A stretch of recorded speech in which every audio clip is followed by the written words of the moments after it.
sends it back to the country they came from? So technically that is an intelligence operative or an intelligence officer, also known as an operator. Leave all of our sorrow, see where all this road goes, maybe San Diego. These are all kind of terms that get nebulous. What you were describing maybe San Diego. Intelligence officer. Roll down all our windows, just see where the wind blows. One leg out the window, sit like a flamenco. Sit like a flamenco. You can run and you can hide. You can look and try to find.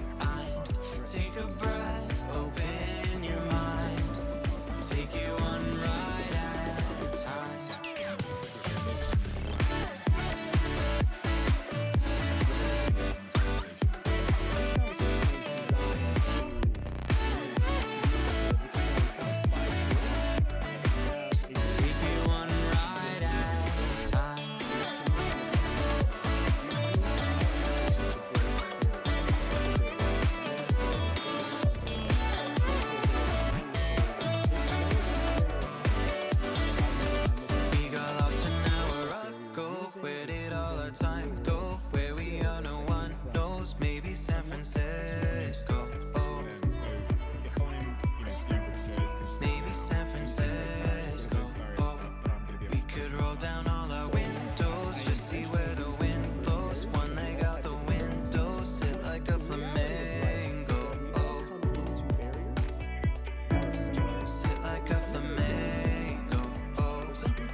Take a breath, open your mind.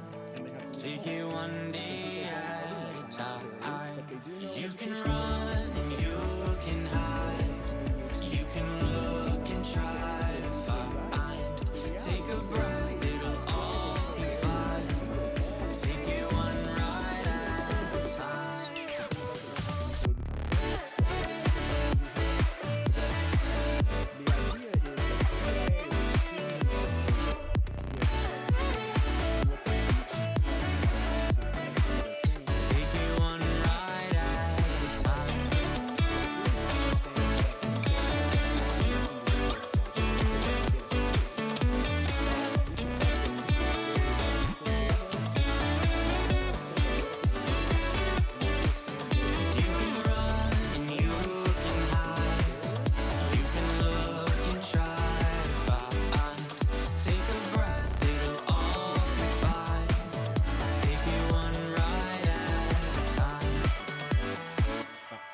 To me, from what I know of spies, pretty foundational to what it is to be a successful spy and to get information from someone else.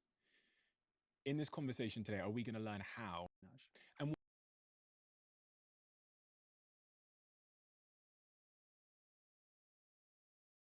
do you like me learning about being a spy? I started streaming. I went to go get my coffee. I was still listening to it on the other audio channel. Good start to the week, boys. Good start to the week. Right, okay. Let me get everything started up. How are we all doing today? Diary of a Sea. What's that, dude? No, it's what was it called? I've watched a couple of his shows. Were you able to hear it, or? You should have been able to hear it. I didn't mean for it to be playing, but it's. Let me have a quick look on my. How do I go to my history on YouTube? Shit, I don't know how to do that. History. It's called CIA Spy. What's his name? Is it Andrew somewhere? Andrew Bustamante? Let me have a quick look. What was the channel called? Hang on. Highly recommend it. A big shout out to this guy. I've only watched like 3 of his videos. Are we in the game yet? Sorry, guys. Let me just find it for you, because it's seriously worth checking out, guys. How do I find this? History. There we go. Right. So the YouTube channel is called Barriers. And that's the mission of my... That's what you should have been hearing. Oh, it is the Diary of a CEO. Sorry, that's the name of the channel, isn't it? Sorry, yes, you're right. Yes, so I do apologise. Yes, you're absolutely right, yeah. They just hit like 5 million subscribers, and they're already on 5.47 million looking at it here. He's a really, really, really interesting guy to listen to. And the way he conducts his interviews is excellent. Always got I haven't seen anyone interview like him for a long time. You know, we were talking about reaction videos and things yesterday. He's interviewing a guy called Andrew Bustamante, or whatever his name is on this one, who's an ex-CIO. It's quite funny, because like the whole point in the I've only watched about 5 minutes of it. It was just, well, 6 minutes 24 apparently. The whole idea of it is that he worked for the CIA, and the whole point in what he was doing was about being a liar, really. So it's quite interesting, isn't it? Because you're watching something about someone who's a professional liar, a trained liar, who's got something to tell you. So, you know, like, your head's like a bit of a mess watching it, isn't it? If he's such a good liar, why would we want to trust anything he's got to say? I just really enjoyed sort of like the duality of that. That's why I'm watching this one. The other one I've watched, I've mentioned before, which is the one where the Diary of a CEO does... It's the interview with the Google AI chairman. So it was like a really high-ranking exec in Google, wasn't he? Brilliant individual, man. Absolutely brilliant. But yeah, I just I saw that one a couple of days ago. I thought I'd watch that just before the stream today. I only got 6 minutes into it, sadly. But yeah, very, very, very interesting. You thought you blew through the head. I wonder if we'll get DMCA'd for that. Shit. Never thought about that. I wouldn't have thought so, right? Should we stop and start again? Should we turn it off and turn it back on again? But yeah, I mean, check him out. I mean, obviously, it might not be the sort of thing you necessarily want to watch them all, but he does a wide range of stuff, and apparently he's really kicking up a notch. That's what I was listening to at the intro. He's really cranking it up a notch in 2024. So it'd be really... I suppose as you get more subscribers, as you're starting to be seen as a very fair interviewer. You know, he doesn't come in with his own personal morals and judgments like so many of them do, you know, as a sort of you versus them kind of attitude. He lets people talk. He asks very pertinent questions as interviews clearly unravel in a direction he wasn't expecting them to. He's a very good interviewer, man. I have no idea who he is. I'm sure I'll look into it as I watch more. But yeah, but as he becomes more and more popular and more successful, and more importantly, creates that image of fairness around, you know, look, I'm not here to hate on you. I'm here to listen to your point of view and get that out to a wider audience. He'll be able to get more and more high-profile people on there, won't he? So it's a good thing, actually. Very interesting. And good quality content as well. Not, you know, picking... Guess who's back? Back again. Guess who's back? Back again. Oh, God, this is a song, right? This is Eminem. Slim Shady, right? Good song. And now I can't think of the beat at all, bro. I've got the very start of it. Guess who's back? Back again. I know. I need thank you for the 61, dude. Thank you for the 61. Anyway, sorry about that. A bit of a tangent this morning there. Got my YouTube playing on the wrong audio channel. But yeah, they're definitely worth checking out. So yeah, sorry, Gimme. You're absolutely right. Yeah. For some reason, I was thinking of the guy's name because I did look it up. I can't remember it at all, mate. I know the guy he's interviewing is... I think I've seen him somewhere else, Andrew Bustamante, isn't he? I think he was with the CIA for a while, wasn't he? Again, you'd think you're probably not allowed to spill the beans, right? So again... It's really weird watching someone who's literally sitting there saying, I am a liar. Not only am I a liar, I'm a highly professional liar who has made a lot of money out of lying. So therefore, how do you listen to someone like that? I think it's fascinating. I don't even know. I'm not actually interested in what he's got to say. I think it's just weird listening to someone like that, to be honest. Shades, good morning. Bob, good morning. Doc, good morning, sir. How are we doing? Shades on YouTube, good morning. Alison, good morning. How you doing? You're all right, blind. If you want advice on a really good spy camera, let me know, Grum. The one I have in your bedroom is top shelf. Well, I never go in the bedroom, so I don't know what you're seeing up there, mate. Good luck with that. Let me know what's going on, bro. You're right, Jack. How are you, mate? Morning, Bob. The other Bob. Morning, Smallies. The twist most of chat's messages to sexual innuendo. Oh, I would never do that, sir. That's the job of Zaranthian. You in your new home? Oh, congrats, mate. Congrats. How's it all going, bro? Thank you for the 61, dude. Thank you for the 61. Let's get the game beaten up because we're right near a new section, aren't we, guys? Oh, congrats on all. It's all settled now, dude. You know, job, roof over your head, fresh start. The world is your oyster, my friend. Grum, remember that cream egg I was trying to find yesterday? I do. What the hell? Why are we in Grand Soren?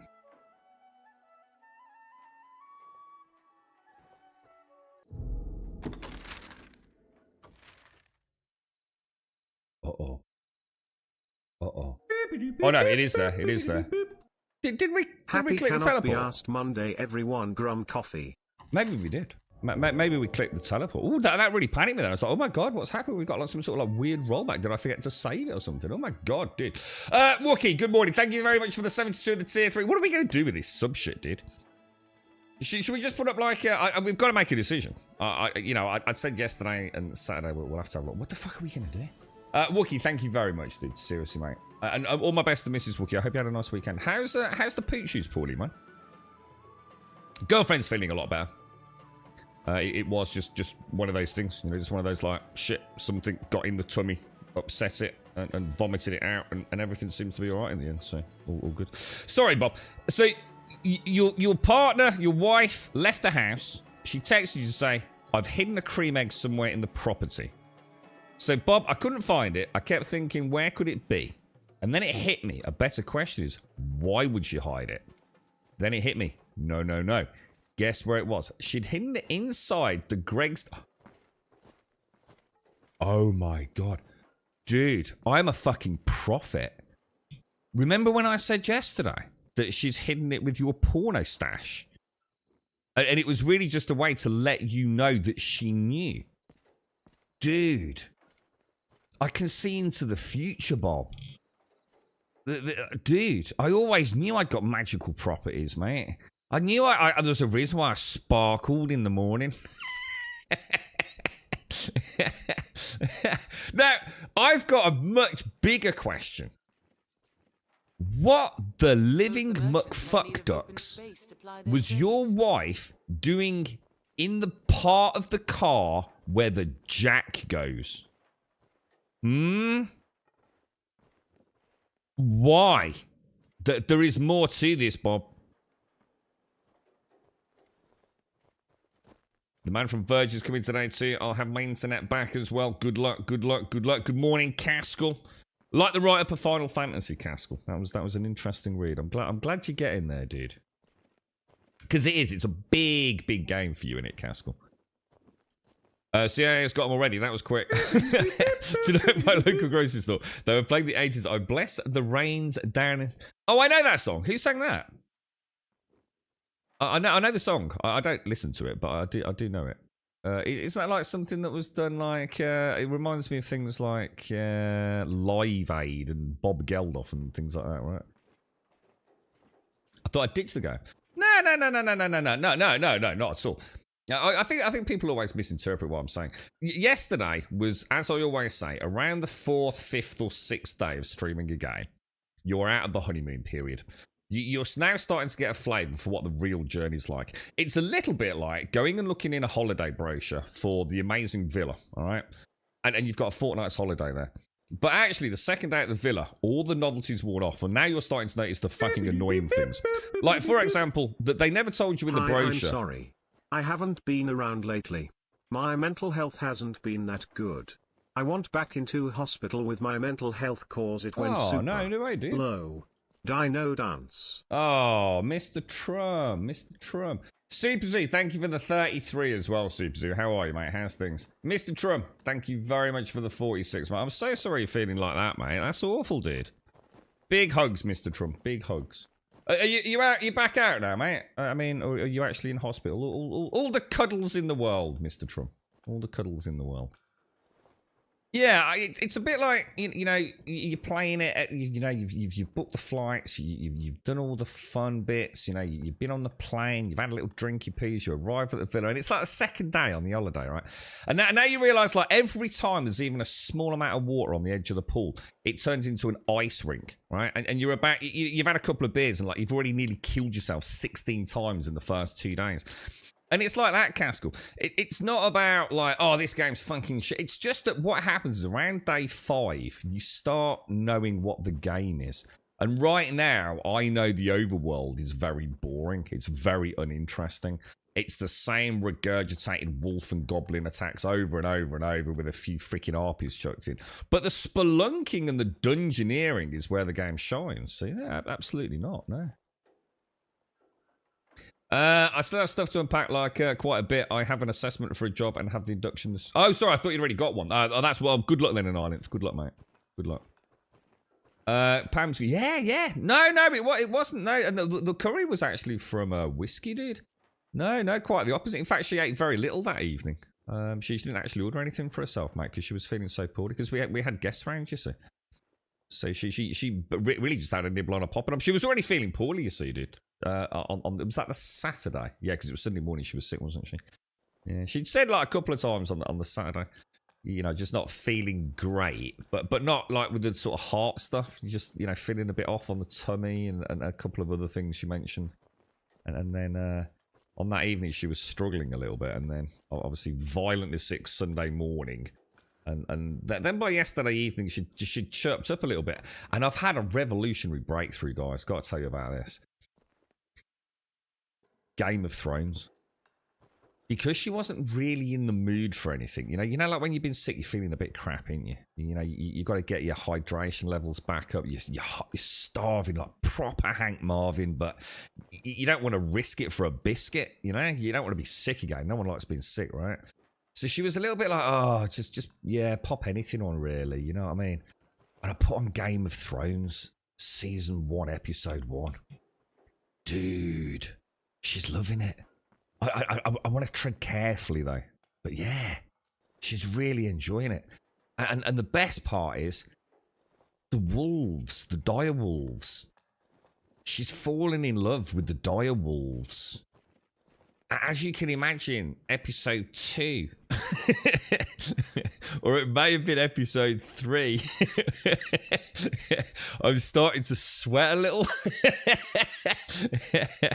The conversation went a little bit like, tell me the wolves, no, was it the wolves or the dogs? Tell me the woofers or whatever it was. Tell me the dogs or the woofers aren't going to die, or I'm stopping watching now. I wasn't sure how to respond. I kind of went with my normal flippant attitude of, oh, just watch it, for goodness sake. I don't want to spoil anything. Well, you better tell me now if anything bad happens to the woofers. Right. It was around this point that, like, Ned Stark is doing his walk towards Lady. I've done the really cautious turn to the right, just really, really slowly. She's literally staring at me like out of a fucking horror movie, dude. With this look on her face of like, you absolute shit nugget. And then there's the yelp of Lady. She literally got up, fucked off into the kitchen, mumbling, you absolute bastard. I can't believe you forced me to watch that. I'm not watching anymore. Needless to say, right, I'm on the sofa, absolutely pissing myself. I've got WhatsApp open. I'm texting everyone I fucking know about what's just happened, man. Oh, it was the greatest moment ever, dude. However, I have to say, she has carried on watching it. I got many a punch and a kick in the balls, I'm sure, at least mentally in her head. And yeah, she's watching it. We're doing all right, man. We've got, I think we're a couple of 3, 4, maybe 4 episodes in. I had forgotten how many tits there were in Game of Thrones. I'm not gonna lie, there was a lot of breast and Khal Drogo's arse as well. Which kind of saved me from the. There's an awful lot of tits in this, and yeah, but you've seen Khal Drogo's arse. She kind of did the kind of, yeah, well. I thought, yeah, got you there, innit, darling? Yeah, I saw you goggling that butt. It's got hair down to his ass crack as well, isn't it? Fucking hell, dude. That is a cracking butt he's got in it, hey? Fucking hell, dude. But yeah, anyway, that was my evening. Gotta love it. How you doing, Smalley? Is you alright, bro? Yeah, so, Bob, what was she doing? Rummaging around looking for the car jack, dude? This is weird. Why would she do this? Sure, mate. She don't know that's coming, man. Yeah, she's got no idea, man. Yeah, it was really cool watching it with her, though. Like, for example, one of the things she said was, who's this one then? She was asking me lots of questions. I'm going to be honest, I've forgotten loads of Game of Thrones. It's like watching it all out. I thought Sean Bean died in the first episode. I think I've sat on stream here talking about Game of Thrones the first time I watched it and literally said, oh, that first episode when Sean Bean dies. It's like, fucking hell, he fucking didn't, did he? So, is it Arya, the young girl? You know, the really young girl with Needle? She loves her. She thinks she's brilliant. She's like really into her, man. She thinks she's great. And she sits there going, I really don't like this king. This king's an absolute horrible man. Mainly because obviously you gave the order to agree to having Lady killed, but yeah, I can tell she's getting passionate about the characters. You know, it's kind of cool. I hope she does enjoy it. Oh, there's a lot of tits in Game of Thrones, Caskell. I didn't realize. Is it Khaleesi? Well, I can't remember her name like as it'll turn into later on, but. Yeah, man, she's like constantly got her knackers out, man. You doing all right, Smallings? Off today, so just relax before I need to leave. Where you going, dude? You got anything exciting going on in your life? Where you going? You going somewhere fun? Mr. Trump, all the love in the world, my friend. I'm sorry you're not feeling well, mate. I know you've struggled a lot since we've known you, bro. All the cuddles in the world, Mr. Trump. Let's put some stuff away. What will it be today? But yeah, it's a breakthrough, man, because I've never really watched Game of Thrones myself in the same way that many of you have probably watched it. I've always watched Game of Thrones outside of, you know, a few episodes, kind of on a fairly small screen next to me while I've been doing other things. I mean, amazing. I mean, Jesus Christ. First I'm watching it on like a proper TV.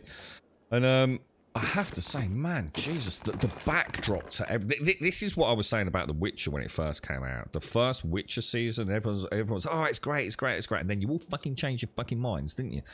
And I was the only one slagging it off. I was like, it's fucking cheap, man.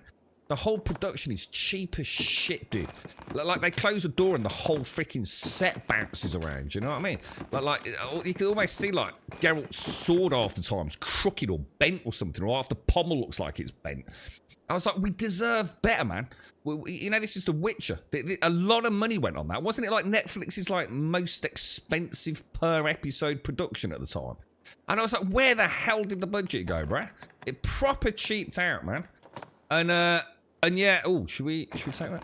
And yeah, Game of Thrones, dude. Oh my God, it's so beautiful.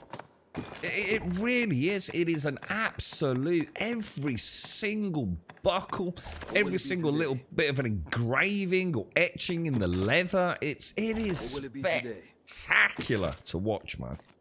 So I'm really enjoying it, like really enjoying it. Chance to actually watch it with her as well, so right, anyway, let's see what. Sorry, I'm pressing the under paddle on the WhatsApp. All right, let's sort out all but yeah, I think she's hooked. I think she is anyway. We'll see how it goes on. I was trying to think of like all the insane things. I'd say what is weird. So is it Arya or it's Arya, right? The young daughter with Needle. My God, the thought of watching it and seeing how she grows up, and you know, like all the sons, and is it Sansa? how young they look, and like by the end of it, they're all like freaking adults, aren't they? It's going to be mad to watch it. You know, condensed, because obviously I watched it like most people watched it over a long period of time. So I don't know what she was on about when she texted and asked me if I owned a talk. She's already got all that herself, mate. I think she's got a murder kit on standby in her boot. I definitely wouldn't have the problems Bob's got, I tell you. Bron is my yeah, Bron. Yeah. Oh, hang on, Bron. Hang on, who's Bron? I know Bram. Bram's the dude who's been crippled, right? Which one's Bron? You never liked Game of Thrones. Oh, I'm fucking loving it, dude. And the acting is so good. And even though I know some things that are coming, I love the uncertainty of it all. Oh, the scene. Oh, God, that was so good. She loved that. You know when Khaleesi stops the Drakathi army in sort of like the... It's not a cornfield, but whatever it is. And she goes off a little bit, and her brother comes racing through and starts yanking her around. And the is it a Dothraki, whatever they're called, does the lasso thing round his fucking throat. Oh, dude, that was so badass. You know, after all the terrible things that woman's been through, and she starts realizing the true power that she holds. Absolutely brilliant, man. He's the sellsword that works for Tyrion the Dwarf. The sellsword. Oh, Bronn! Oh, yeah. Oh, sorry. Yeah, because I've only met... We literally met him for the very first time yesterday. And it's in the inn where Ned Stark's wife is covert. And is it Tyrion's the little fella, isn't he? He comes in and there's no room at the inn. And that's the very first time we see Bronn, isn't it? And Bronn says he can have my room because he's more interested in the coin, isn't he? Yeah, we actually met him for the first time yesterday. I appreciate my footage of Emilia Clarke naked. Wonderful episodes. Hang on, who's Emilia Clarke? Is she the actress who plays Khaleesi, is it? Sean Bean is known for his ability to sell a death scene, has died in 24 separate films. He has, hasn't he? Yes. Yeah. Have to say, and I mean this in the nicest possible way, Sean Bean's a bit of a shit actor. He really fucking is not a good actor, man. There were quite a few times in yesterday's sort of viewing of a few episodes where she was like sitting there, sort of, you know, trying to get her strength back a little bit. Lots of cups of tea and some digestive biscuits and things. When I saw Sean Bean's complete inability to act, he's not that talented, but I love him. I think he's brilliant. You know, it's not that he's a bad actor. Maybe I shouldn't say that, but he's definitely not got... He's not high-profile acting material, is he? He plays Sean Bean, basically. But, yeah, so some of the line deliveries... In fact, the only thing in the entire production, I would say, that stands out as not being quite perfect, he just comes across as dead awkward at times. It's like his delivery just don't suit the moment. But I love him, and I loved Sharp. I don't know if any of you have watched Sharp. It's been a long time since I saw that program, but Sharp was wonderful. Right, I think what we'll do, we will withdraw. If I withdraw, do I withdraw directly to individuals? Yes, I can. So if we top up on... Well, that's weird. I wonder why Felicia's got no healing. Is that just because? Oh, is that just because I removed them? What will it be today? All right, I reckon we go in with that. We should probably get new pawns, right? I don't know what level these guys are. We'll see how we get on, though. We'll see how we get on. Bronn's the king of one-liners. No cure for being a... He is. He's a very good character, actually, isn't he? Yeah. And that relationship with Tyrion is really... Tyrion's a really good actor. Really fucking good actor. Right, okay. Looking forward to seeing the rest of the Lannister family, to be honest. How do we do this? We do this like this, don't we? We go into here, add some oil to that. We go to the Eternal Fairy Stone, use, and then we're going to go back to the Pastone. No? Is that where we go? Yes, it is. Past the Pastona Cabin. She's Dany. Hang on, Dany. Is that her name? Is that actually her name? Dany Targaryen. She's the Targaryen family, right? The one relationship I don't get. That was interesting. That you know, like it was really cool for me because like we were pausing it every now and again because I knew she was getting into it. She was asking quite pertinent questions about sort of like the sort of blood lineage of all the various people, and of course, you know, the hand who died, who was described as like a father figure to Ned Stark. But there's something that's niggling the shit out of me, right? Can't remember his name. Littlefinger. Can't remember his actual name. Littlefinger, right? He's got... Please don't drop a spoiler for future. Because, again, I'm really uncertain about a lot of things. I didn't watch it avidly, if that makes sense. Littlefinger has a real hard-on for Ned Stark's wife, right? He like really likes her, but he said something at the table the first time that Ned Starks walks into like the War Council table where you've got the eunuch, Littlefinger, etc. there, and he said something that I just can't remember. It was like, what the fuck? Because the hand that died, right? Who died mumbling something about the seed is strong, right? And that's obviously about the legitimacy of Joffrey and everything, isn't it? That's pretty obvious, I think. I think even the girlfriend probably sussed that. You know, as a newcomer to the series, it's fairly obvious, isn't it? But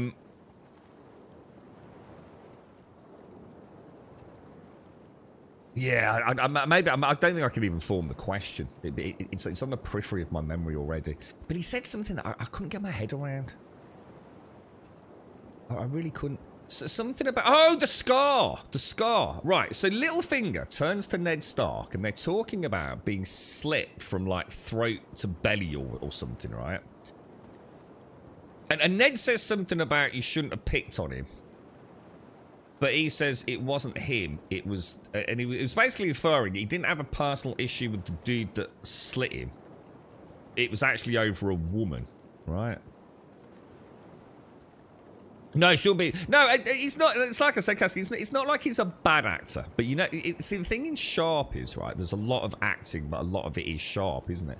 But, you know, when he's in a scene with a really good actor, sometimes his delivery just seems really off. You can't put your finger on it. You know, I'm not a trained actor, but, you know, as a viewer, you just think, shit, that didn't seem quite... And it happened a couple of times, to be fair, but... Daenerys. Danny, he's Daenerys. You're right, Daves. How are you, mate? It was kind of cool as well, like little things that I would never have picked up on the first time. You know, when Khaleesi, Daenerys, whatever her name is, goes into that boiling hot tub, but you don't really think much of it. But the sort of hench lassie, the servant girl, says, "No, you know, whatever her name is. No, it's too hot." But she just walks into it. But you don't think of it as being like too hot. You just, as in boiling hot. You just think of it as like, oh. You know, it's just a little warm kind of thing, don't you? Oh, let's pick that up, actually. Or should we leave it there? Maybe leave that there. Let's just leave that there for now. We can always pick it up at a later date, right? Because I think I've got... Oh, I should have brought another one, shouldn't I? I think I've got another one in storage. How are you doing, Dave? How's things? You all right, mate? The Griffin's home. The Griffins... Oh, yeah, we're hunting a Griffin, aren't we? I forgot about that. I'm not seeing the harpies that we saw yesterday. The beast has a lit upon the tower's peak, most like. You don't think the dead hand was mumbling about Joffrey? Well, no, he was. That's exactly what he's talking about. I think you're misinterpreting what I'm saying. The dead hand went to like the... I can't remember what is the, you know, the muster dude, whatever he is. And looks at... He requests the like... family tree, etc. equivalent, doesn't it? It's like a ledger of all... It's a ledger of descriptions of all the families of the realm, isn't it? And there's clearly... And if you remember... What's the wife's name? The wife of the king? The Lannister lady? Can't remember her name. But when Bram is in the bed, crippled... And his mom, Ned Stark's wife, is looking over him. the queen comes in and tells a tale about her firstborn dying. And she specifically states he had beautiful dark hair. And the king beat his hands against the wall till his stumps were bloody, something like that. And she mentions, you know, how men show us how they feel, blah, blah, blah. And it was clearly dark hair. Now, Joffrey's pure blonde hair, isn't he, essentially? And I am inferring that the Hand looked through all those ledgers and discovered that there is a dominant gene and a non-dominant gene around the blonde features. And that's why he's saying the seed is strong. That's what I'm reading into it. And that is enough to... It's enough to show that there is no way a blonde man... Oh, sorry, a blonde woman and a dark-haired man can have that same blonde hair. I could be wrong, but that's what I'm remembering, or at least what I'm leading into. So how the heck... You know, Baratheon and the Queen had a child. It was dark hair. She then has a second child, but it's got blonde hair. But if the seed is so strong in the Baratheon line, and that's what I think he discovered in the ledger... That's where he's now starting to put two and two together. He's also... Did the Smithy boy have that weird thing with the eyes? No, I still think you're wrong, Blind. I think that's exactly what we're talking about. I think you're just wrong. Because I've already seen him visit the armourer's shop. And that's what I'm saying. That dude has got dark hair. But I wasn't sure if he'd got different coloured eyes as well. Do you know what I mean? It's one brown and one sort of blue, and I can't remember having seen a close-up of Baratheon. But essentially, the seed is strong. In other words, we know that Baratheon had an illegitimate child, and he's the armourer. So I think it's too straight. I think the Hand was starting to figure things out. It's like something's not right here. You're right, Missy. How are you? But that's my thought process. Again, you know, I haven't seen it, so... well, I have seen it, but like I said, probably not as avidly as many people, but... So to me, that all makes sense. Men, but others yet fight on ahead. And I think we'll see the family history of the Lannisters, won't we? With the blonde, you know, the very blonde, sort of pale features and things. But yeah, I've already seen him visit the armourer's shop. But it's like I said, I wasn't sure. The close-up on the face wasn't obvious, but it did look like he'd got that feature where the eyes are different colours. You know what I mean? Well, again, you're just saying the same thing I am, Blind. You're literally just repeating exactly what I'm saying. Did you just say that brown hair and a blonde can't have... No, not that they can't, but that I think what we'll discover is that, like, for example, there's never been a blonde within the Baratheon line or something. I'm not saying that can't happen at a genetic level with dominant genes and non-dominant genes. What I'm saying is there will clearly be a distinct heritage with it. Like, for example, has there ever been a blonde child in the Baratheon line because the seed is so strong, if that makes sense? Robert's bastard, I forget his name. Yeah, he's the dude, isn't he? Looks exactly like Robert, not like Joffrey. The king's seed is strong in from a horde of bastards. Yeah, I think you're wrong there. I think it's more to do with features or the colour and things. Personally, I think we'll discover more. I could be wrong, but I don't think I am. And I think it is. I think the whole point in the book, everything hinges on the book. It's not just like, oh, he looks a bit like him. Otherwise, it's pointless, right, Blind? There's got to be more to it than like, oh, the armourer looks a bit like Baratheon, right? But again, the eyes could be the giveaway there, because I swear on the shot you see, right, when he's talking about the helmet is made that isn't for sale, and you get a close-up of him, and Ned's asking him about the questions that the previous Hand had asked. He was saying something along the lines of the questions ended up being about his mother, didn't they? And what she looked like. So it's like I'm saying to Missy, you know, it's not about whether or not a non-dominant gene can still become a dominant trait within a family lineage. But has there ever been a blonde child within the Baratheon line? Despite, and therefore the seed is strong. So in other words, Baratheon can't have fathered a blonde child, and the armourer is a dark-haired child, if that makes sense. So it's more about the book, and Ned Stark's got the book at the minute, so it'll be interesting to see what he figures out. And obviously, we know he's going to figure out something, because that Lannister family ain't fucking around, are they? But like I said, I don't remember the details. It's been so long since I watched it.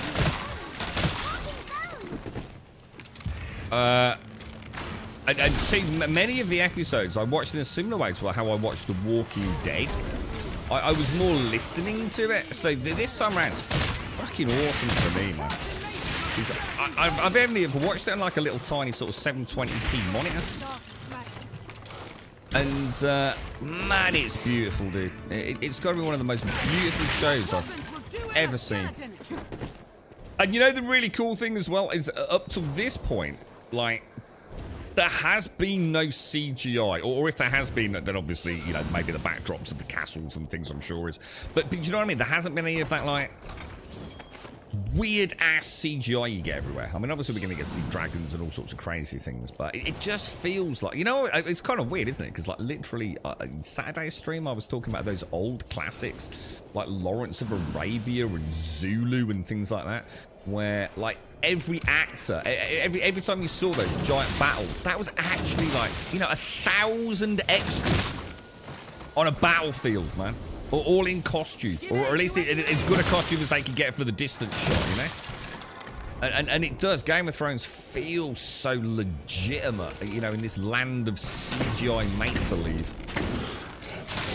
The costumes are just breathtaking. I mean, I didn't point it out to the girlfriend, but I sort of like managed to rewind it for another reason, and it was the armor that Jaime Lannister's wearing when he's outside the room. Where Baratheon's like courting his harlots and Jaime's been forced to stand outside. And oh my god, the armor he's got on. It's so insane. No, I know quite a lot about genetics actually, Missy. Yeah, that was something I studied. We did quite a big... well, I say I know quite a lot about genetics. I did know quite a lot about genetics. Back when I was at school, that was a big focus of ours in A-level. Everything around... Is it deoxyribose nucleic acid and fucking... I can't remember it all now, man. But I was fascinated by all that. Like, really interesting stuff, innit? But yeah, we did like an extra... It wasn't even part of the GCSE curriculum.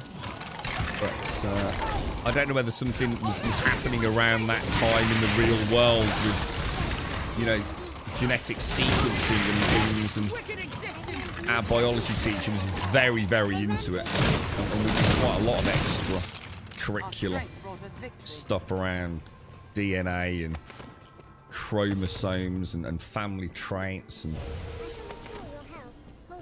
Fascinating.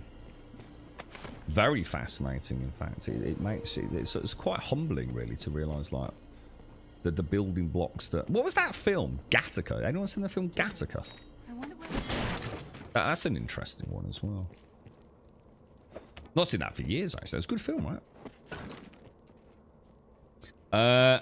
Sean Bean knew the previous hand... Sean Bean knew the previous hand was murdered, so he knew there was a mega secret. Well, he didn't.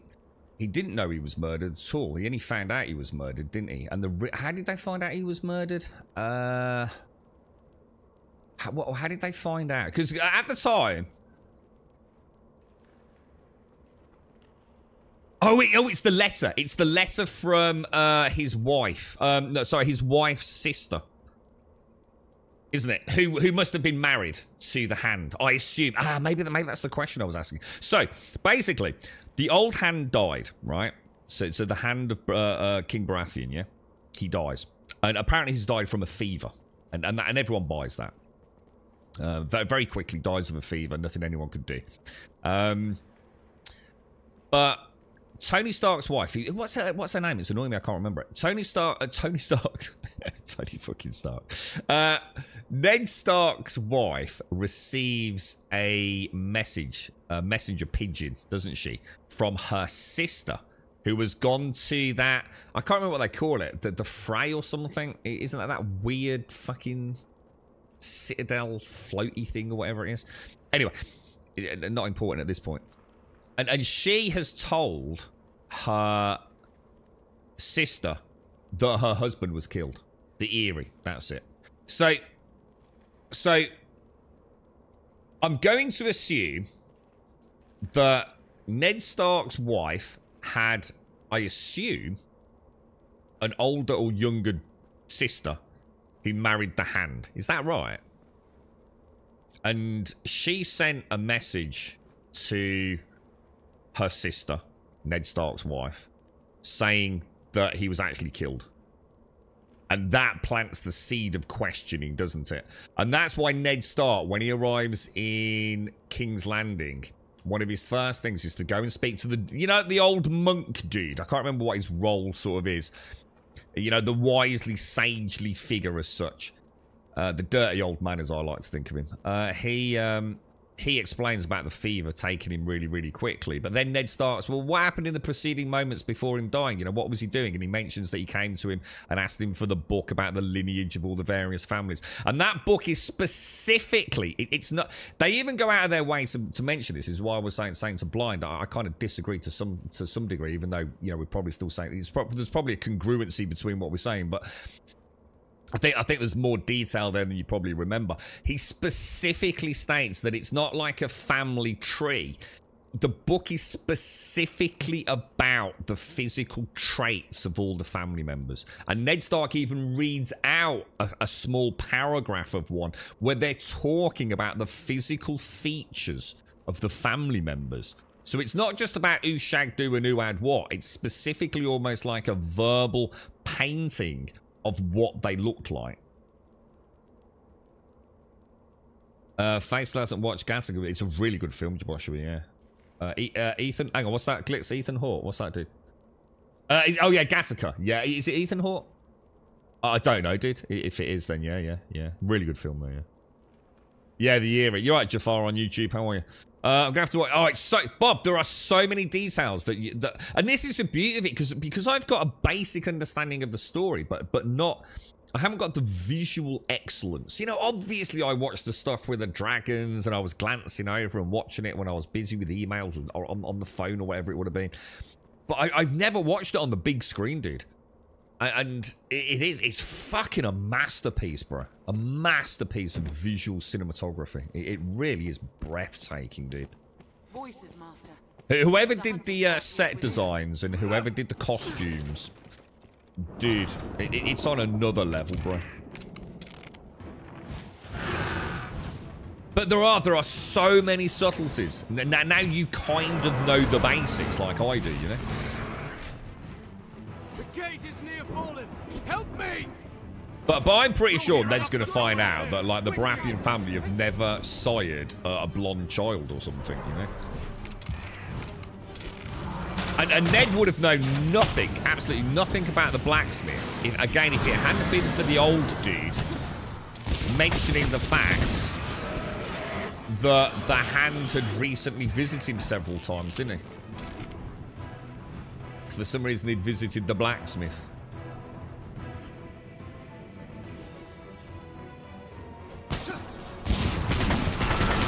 Oh, that was a good bloody shot, boys. That was a good bloody shot, mate. What did she say? Am I supposed to be taking down a gate? Oh, shit. Don't stop. Bobby, if you've got nothing else to watch, hit Game of Thrones, man. It's fucking amazing, dude. It is just... I'll tell you what, it makes that bloody Lord of the Rings look like shit sauce. It really does. Well, I say that. I mean, that was visually stunning as well, but... what was it called? The Rings of Power. I mean, that was beautiful. I mean, to be fair, credit where credit is due. That is a stunning visual masterpiece as well. Do you think we just keep moving forwards? I'm really excited to watch more, man. I'm really, really looking forward to it. The only thing I know that's coming up that I'd forgotten was I know the brother. I know Khaleesi's brother is going to have a very unhappy ending, right?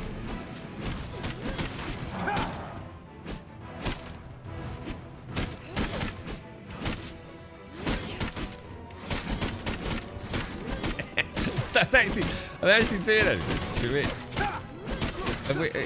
Is that? I don't feel like we're actually doing anything there, to be fair. Do you reckon it's just timed?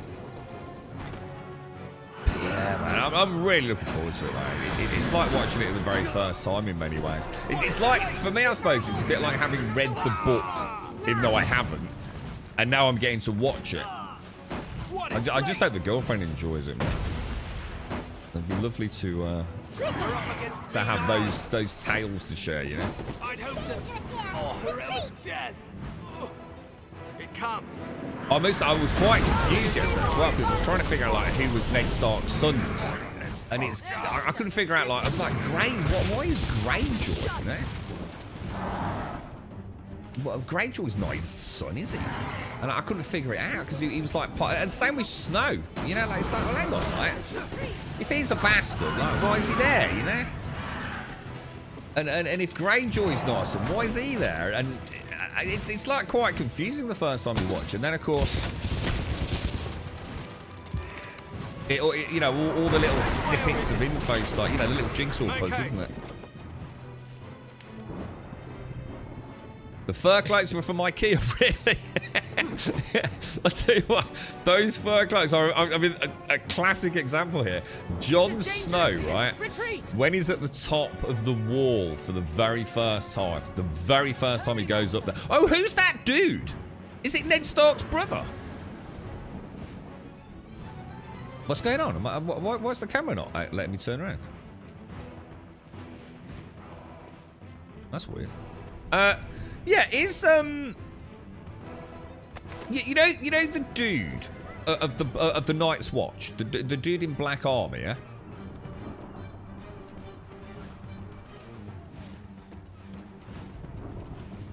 And he comes to King's Landing briefly, right? And then he travels back with Jon Snow.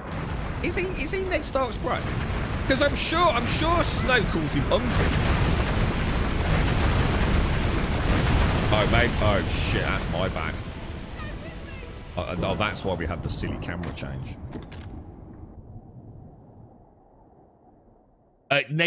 So it's Ned's younger brother, is it? Yeah, makes sense. To be fair, I actually thought it was his older brother, so yeah, thank you. That's cool.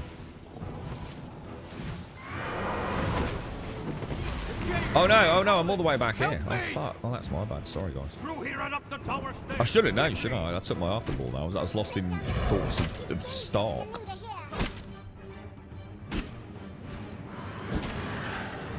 Yeah, oh, sorry. I was talking about, you mentioned the fur cloak. It's quite interesting because one of the hardest things to get right in those sorts of settings is snow, isn't it? Because the problem you've got with snow is, if you've got a big fur cloak, the snow is going to settle, right? You're going to get little tufts of snow on the fur or the cold leather, right? But what you're not going to get is snow on your face, you know? A little tiny snowflake on the face is going to melt pretty quickly, right? So it's always a bit of a giveaway where you can see like little spots of white polystyrene or the equivalent on someone's face in these things. And I've got to admit, there are a couple of problems, but it's very well done in that first scene when he goes up there with his uncle who's waiting for him, because he specifically states, "I wanted to be here the first time you saw it." And then now I now know it is his brother, his younger brother. So yeah, really cool, man. Still not sure if I actually can do anything or if it's just a time thing.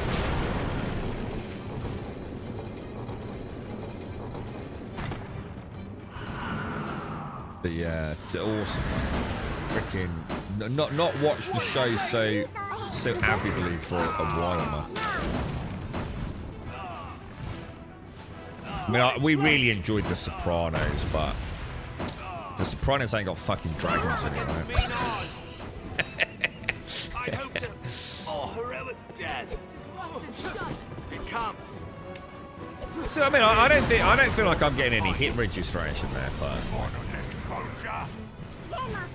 Whether this thing's there or not.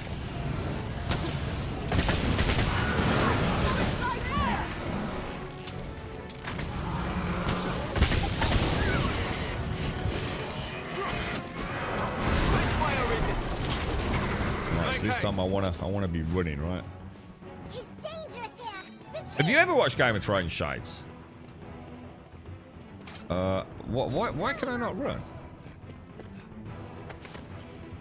Oh, well that's well. Maybe I couldn't. Trouble is with doing this is, am I going to suddenly run out of stamina at a really important point? Should I just take it a little slower?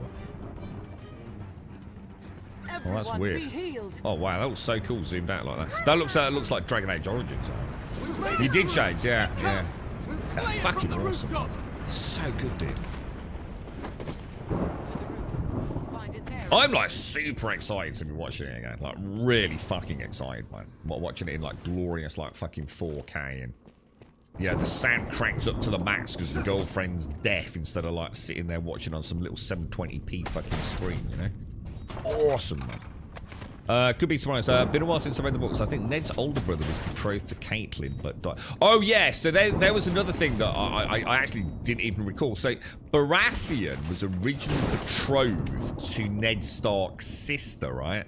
And Ned Stark's sister obviously died by the hand of the Targaryens. I assume that's what I inferred, or I think that's actually mentioned. I think that's specifically mentioned.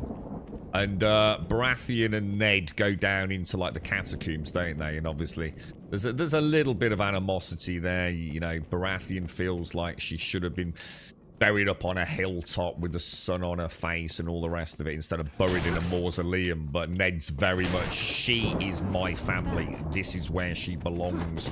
And it's kind of chills down the spine kind of moment, you know. There's clearly, you know, they are the best of friends in many ways, but, you know, he is the king, you know. Fucking awesome, dude. Fucking such a fucking good show. So Ned, so here we go. So you're talking about Littlefinger then. So was Caitlyn Ned Stark's sister then? No, Ned's older brother. Hang on, older brother? I don't know who his older brother is. I don't think I've met his older brother. The only other Ned... Oh, hang on, who's that then? Ned was the spare, hence the beef with Littlefinger, who wanted her for himself. Hang on. Ned's older brother was betrothed to Caitlyn. Who's Caitlyn? Are you talking about Caitlyn, the one who's died by the Targaryens and is in the mausoleum? Because I thought Baratheon was betrothed to her. Yeah, that don't make sense to me, dude. Not quite on Ned's sister. But so forget what you're saying then, and just concentrate on what I'm saying, because obviously you might be talking about something different then. I am correct. Oh, I must be. I mean, I literally watched it yesterday. Ned's sister, whose name I do not know, is buried under Winterfell. Yeah, in the mausoleum. And that is the one that Baratheon truly loved. He even caresses the statue of it, yeah? Oh, Caitlyn's Ned's wife. Ah, right, yeah. So sorry, let's go back then. So Ned's older brother, who I haven't met yet, was originally betrothed to like the red-haired wife. That's Caitlyn. But she died. Ned was the spare. Hence the beef with... and that's what I said earlier, Gimmer. And there's clearly some... So was it... So was it Ned's older brother who slit Littlefinger from chest to belly button? Because he mentioned... This is... You might have answered the only question I've currently got, really, Gimmer. See, when Ned first meets Littlefinger at like the war room table or whatever, you know, the council table, he's specific. There's a little bit of dialogue, and I didn't want to interrupt the flow and sort of like make it even more confusing for the girlfriend, but he specifically states about, you know, the reason he got this terrible wound was not because of a beef with a man. It was really because the beef was actually over a woman, and it's clearly implied that it's Caitlyn. But I don't know anything about Ned's older brother at the moment. And in fact, I don't remember anything even though I have seen it, so... It goes to show how much I've still got to fucking like... Holy shit, dude! That's all I'm going to be speaking about from now on stream. Game of Thrones is more, but I love it, dude. I think it's fucking great. I think the fact that I can even sit and remember like maybe 4 of 60 names that I learnt yesterday is a fucking miracle of itself, to be honest. I watched halfway season 4, then I said I have better things to do in my life. That's all I have to say. What? Really? Fucking hell, Missy. How many episodes are? How many seasons are there? Better things to do than watch Game of Thrones. Well, fuck me, man. You must have been smoking some heavy fucking weed at that point.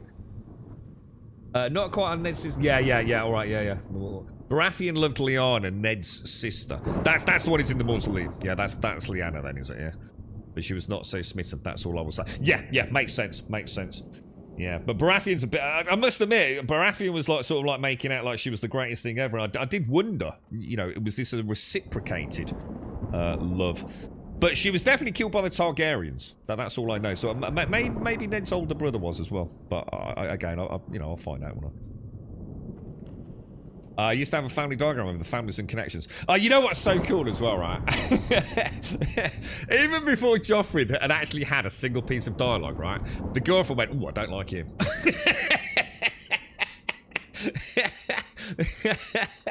I just thought, there's just so many moments yesterday, right? I mean, like, it was fucking class watching it with her.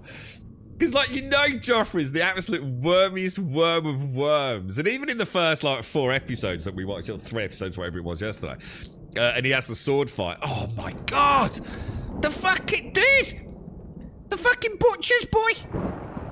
When the Hound has the butcher's boy thrown over his horse. It's like, what the fuck, dude? And he said something about, he got knocked over by a horse, and it's like, well, why? And he says he was running away. Really? And he says something like, yeah, not very quickly.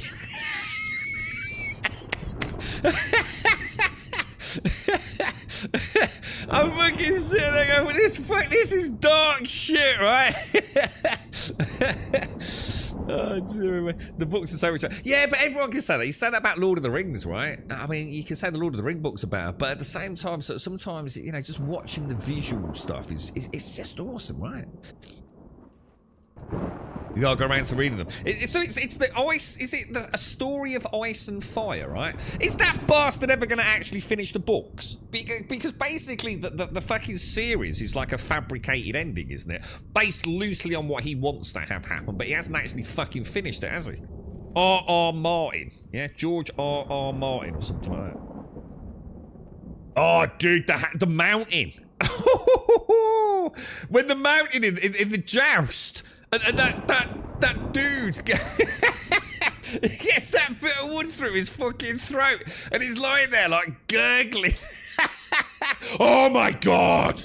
Oh my god! When the assassin tries to kill Bronn, and the fucking direwolf attacks. Holy shit! That was fucking awesome, dude. That was so good. The girlfriend was like, "Yeehaw!"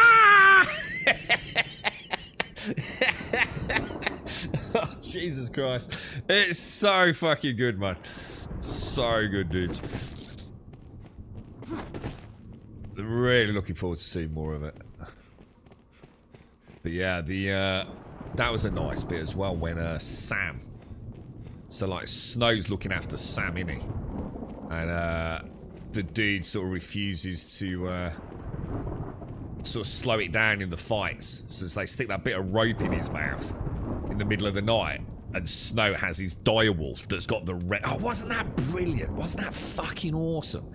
You've got the 5 children and the 5 direwolves, and Jon Snow hasn't got one, and it's almost like this prophetic moment, isn't it? And then just as this like company of badasses is about to start walking off, they hear the little cry of another direwolf, don't they? And Jon Snow sort of clambers down, and there's this it's the runt of the litter, like literally saying, don't they? The runt of the litter, smaller than all the others with the glowing red eyes, and it's like, oh man, bro, it's so good.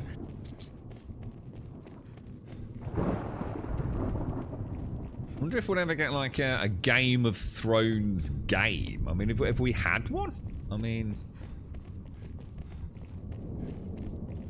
there's got to be something. There's probably some sort of like crappy ass game, but it would be a fucking awesome one, wouldn't it? Getting to fight like the, you know, maybe on the other side of the wall or something, you know, with all the, what are they called? What are the people called? The, the wildlings, aren't they? You've got the wildlings. And then obviously what will turn... Because I didn't remember all the stuff about, like, the winter. Like, winter is coming. It's like, what the fuck? Well, winter comes every fucking year, doesn't it, right? But it doesn't, does it? Not in the conventional sense. I assume they have normal seasons, but then they every now and again they have the extended winter, don't they? This is some sort of, like, weird event where winter descends and the days darken. But it can happen for years, right? It's not just like a seasonal event repeated each year. It is a long-standing period of darkness and hunger, essentially.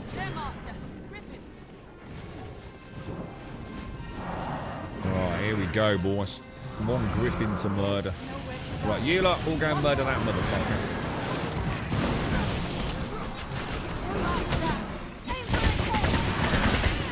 Good damage, boys. Good damage, solid damage. Solid shot, Grub. Solid shot, lad. Wrecking it with the fracture darts, boys. Oh no, you've interrupted my shot there, mate.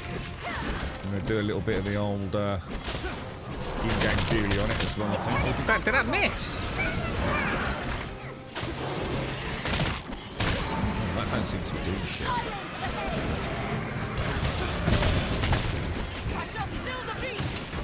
that thing's going down, boys.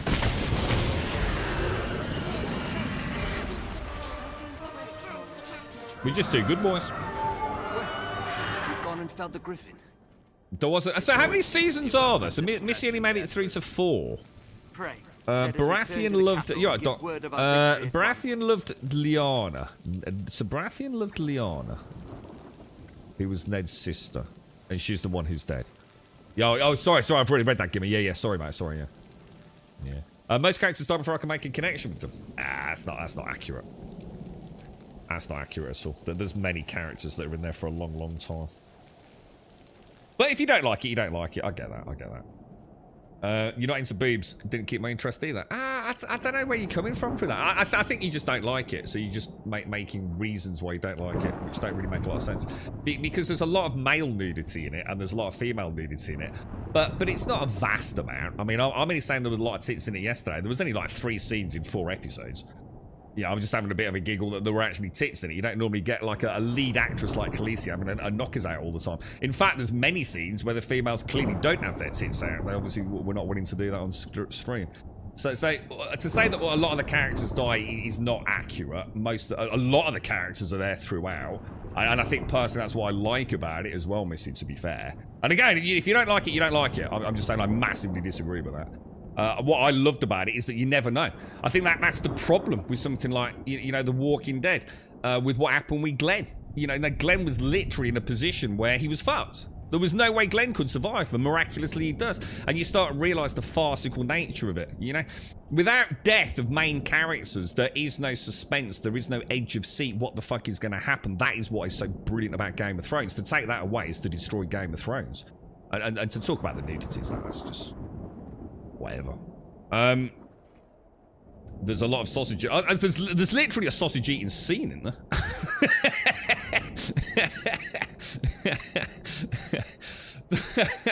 There was a funny scene with Tyrannian, and they're talking about horrible things to eat. And he's a bit of a horny little monkey, isn't he? And he literally says something about do Dawlish girls count? Yeah, but to be fair, Missy, you know what I mean? I think if you were to say something else, I'd be like, oh, I get that, yeah. But I mean, to say the characters die, I mean, no, I just don't get it. That's the whole point in the show, isn't it? It's that no one's safe. Anything can happen at any time, you know? It's cutthroat, it's bloody, it's underhand. Even the lowliest of lows can, you know, wreak revenge. Everyone's at risk. That's literally the very awesome... I'm sick and tired of watching shows where the heroes... You know, what's the point of watching somewhere where you know they're going to fucking make it? You know they're going to survive. I think that's what made Game of Thrones so popular, wasn't it? I mean, I know, for example, you know, the classic Sean Bean scene's coming. I know the scene with the brother. And it's kind of weird, isn't it? Because you've got the one that you want to die, and you've got the one that you don't want to die, and that's brilliant, right? And that's the whole ethos of Game of Thrones. Is it's just the role of the. It's like playing D&D with a DM that fucking ain't gonna diddle the rolls. Like everyone can fucking die in a blink, you know? I think it's fucking awesome. Did I ever play the Telltale Game of Thrones? I didn't, no. I didn't even know there was a Telltale Game of Thrones, to be honest. Bear with me 1 second, guys.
Well, no, there's no need to be silly about it. I'm not saying you're wrong. I'm just saying I disagree with you. If you don't like it, Missy, that's fine.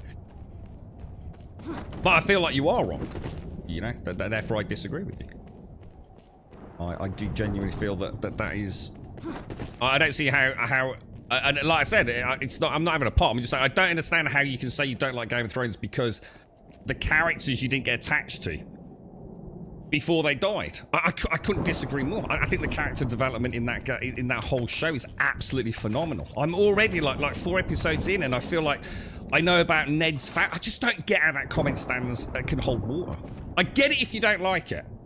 I just don't agree or understand your reasons for disliking it. You know, if you just thought it, you don't like. It's like my girlfriend. She don't like zombies.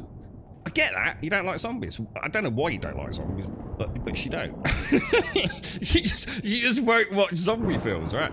And I get that. But fucking hell, the character development in Game of Thrones is like fucking second to none, man. You know, I'm already sitting here today, like, talking about the family history of, like, Ned Stark and the brothers and the lineage and things. The character development happens so fast. And that's sort of it. It's like they kill off people that you've got to know, and it's like, fuck me, dude. I've only just got to know all this shit about them, and now they're fucking dead, dude.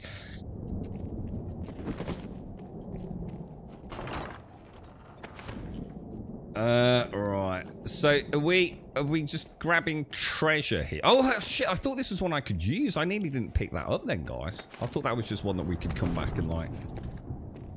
Ammo. We've got one outside, so I won't worry about putting another one in here, but... I didn't think the girlfriend would like it. I thought, to be honest, you know, when I think of Game of Thrones, and luckily I wasn't wrong in my own memories of it, I'm thinking dragons. And she fucking... Oh, the other thing my girlfriend just doesn't like is anything with horses. In fact, it's like a bit of a running joke with us. So... I do understand like why people just like things don't vibe with them, but like if she sees a horse in a film, right? She's like, I'm not watching it. She somehow associates a horse with westerns, or kind of swords. And if it's got swords, it's gonna have magic, and if it's got magic, it's gonna be shit. But what's really weird is she loves things that she really like Damsel, and Damsel has a dragon in it. If that makes sense. So. That was kind of cool. And I think that's helped me get her to start watching Game of Thrones. And this is why I'm saying to me it doesn't ring, you know, in my head correct. You know, like I say, if you don't like it, I don't give a fuck. Doc don't like. Doc's often said he doesn't like it. I get that. You know, don't watch things you don't like. I'm a bit like that with The Walking Dead. But I think I can articulate the reasons I don't like The Walking Dead in a different manner than just like I don't like tits. And I know I'm only joking, Missy. I'm only fucking joking. But the point is, it's weird how the girlfriend is enjoying Game of Thrones weirdly for the exact opposite reason.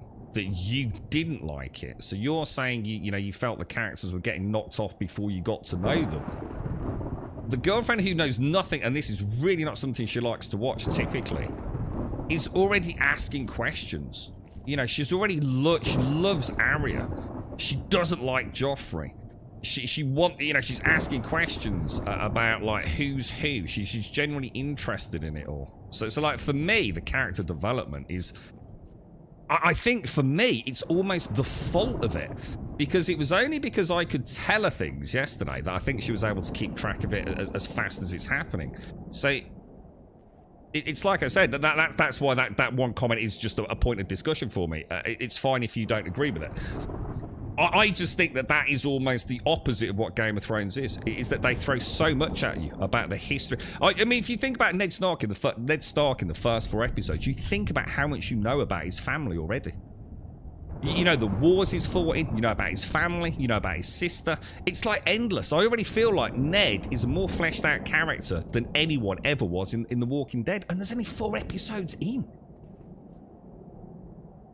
It's a good book to get if you want to get into the lore of Game of Thrones. The World of Ice and Fire, the untold history of Westeros and the Game of Thrones. Would that be a bad thing to like read if you haven't read the Game of Thrones books though? Do you know what I mean? Would you be better off reading the Game of Thrones books first? It's not like like Lord of the Rings. Here's like. You need to say maybe read Lord of the Rings before you read the Silmarillion, right? You've got to have some sort of foundation to start with, right, Gimmer? So would that be better like after the main event, if that makes sense? The Griffin was strong. Will the dragon be stronger still? Then it will be a haunt to remember. Okay. I shall remain here. There may be survivors yet. I ask you return to Grand... I shall remain here. I ask you return... Doesn't seem to be a lot here, does there? I feel like I was hoping to get some like sexy loot from this event.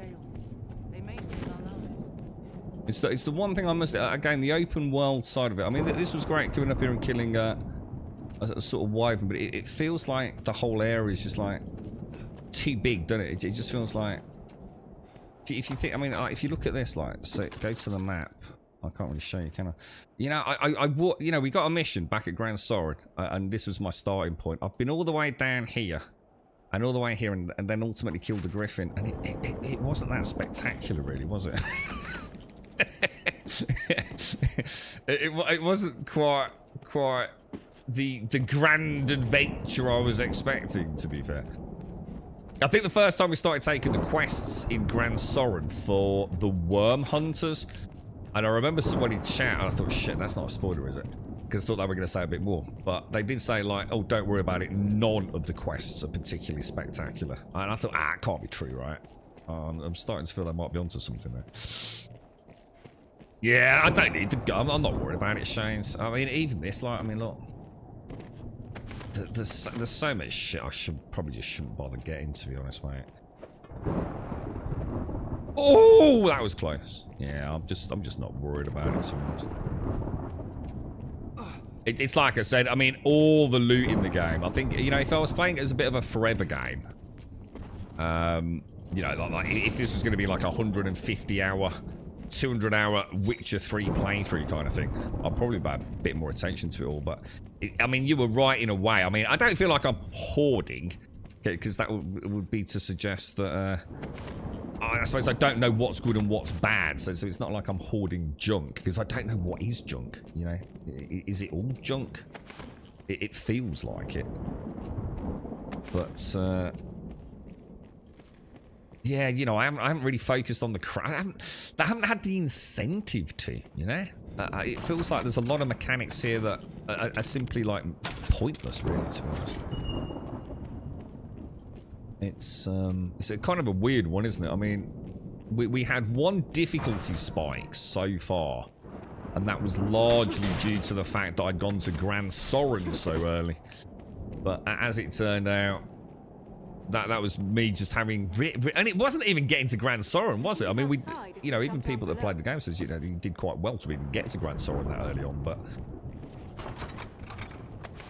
it was actually, weirdly enough, it was the way that the game sort of then difficulty spiked by increasing like what felt like the level of the mobs in the overworld, didn't it? Once we hit that trigger point on that quest, so it was actually the return journey from Grand Soren. We'd already made the journey there, and we did quite well, but you see my point. You see, this is an interesting point, Shane. It's like, you see this. So, although I have no idea where I'm going, right? I've just investigated this area to see what there is. There's some gold, which I really do not need at the minute. And you know, what's in here? This chest in this faraway place. It's a Twilight Hood. I've already got 3 of those things, right? The loot is not the strong point of the game. Trouble is, it's really hard for me to sort of like reference this versus Skyrim, because I don't remember vanilla Skyrim. One of the first things I always add to Skyrim is new loot tables, because the loot in Skyrim vanilla, I seem to remember the point is it's shit. So, you know, I'd be comparing, I wouldn't really be comparing like a 10-year-old game with a 10-year-old game. I'd be comparing, you know, a 12-year-old Dragon's Dogma with a year-old Skyrim, right? With all the bells and whistles and EMBs and God knows what, you know, all the new animation cycles, the new combat systems and spell systems, you know, the graphical mesh changes, let alone the texture stuff. Just got to remember, it is a 12-year-old game, right? I'm sure the sense of adventure, maybe the replayability was pretty high in this one as well. You know, taking like 3 different classes through, even if you don't hybridize through the vacations, perhaps. But sorry, Missy. The things like it's already been told in a way where I did like it. If I just didn't like it, I wouldn't have watched 4 seasons. I just find it really mad. See, that's the problem I've got there, Missy. Is I hope that doesn't happen to us. That's what's worrying me. I wonder if you enjoyed 4 seasons. What happened in season 4? That's why I asked how many seasons are there.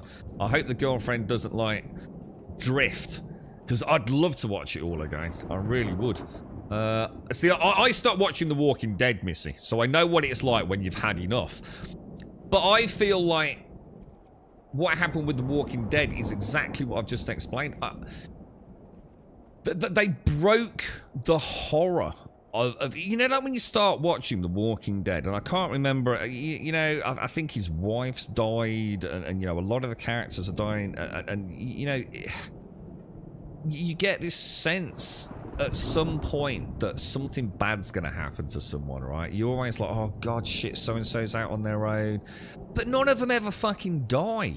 And it was the episode with Glenn, and I could be misrecalling this. I'll be the first to admit this. Daxos, thank you for the 88, dude. And thank you for 88 in a row as well, Daxos. All my best to the family, bro. All my best to the family. I watched the episode, and again, please correct me if I'm wrong, but this is as close as I can get to for a series that it was at this point I thought, I'm only watching this now for the sake of watching it. And at some point I just thought, I didn't even know where I've got to in The Walking Dead. But there was a scene with Glenn, right?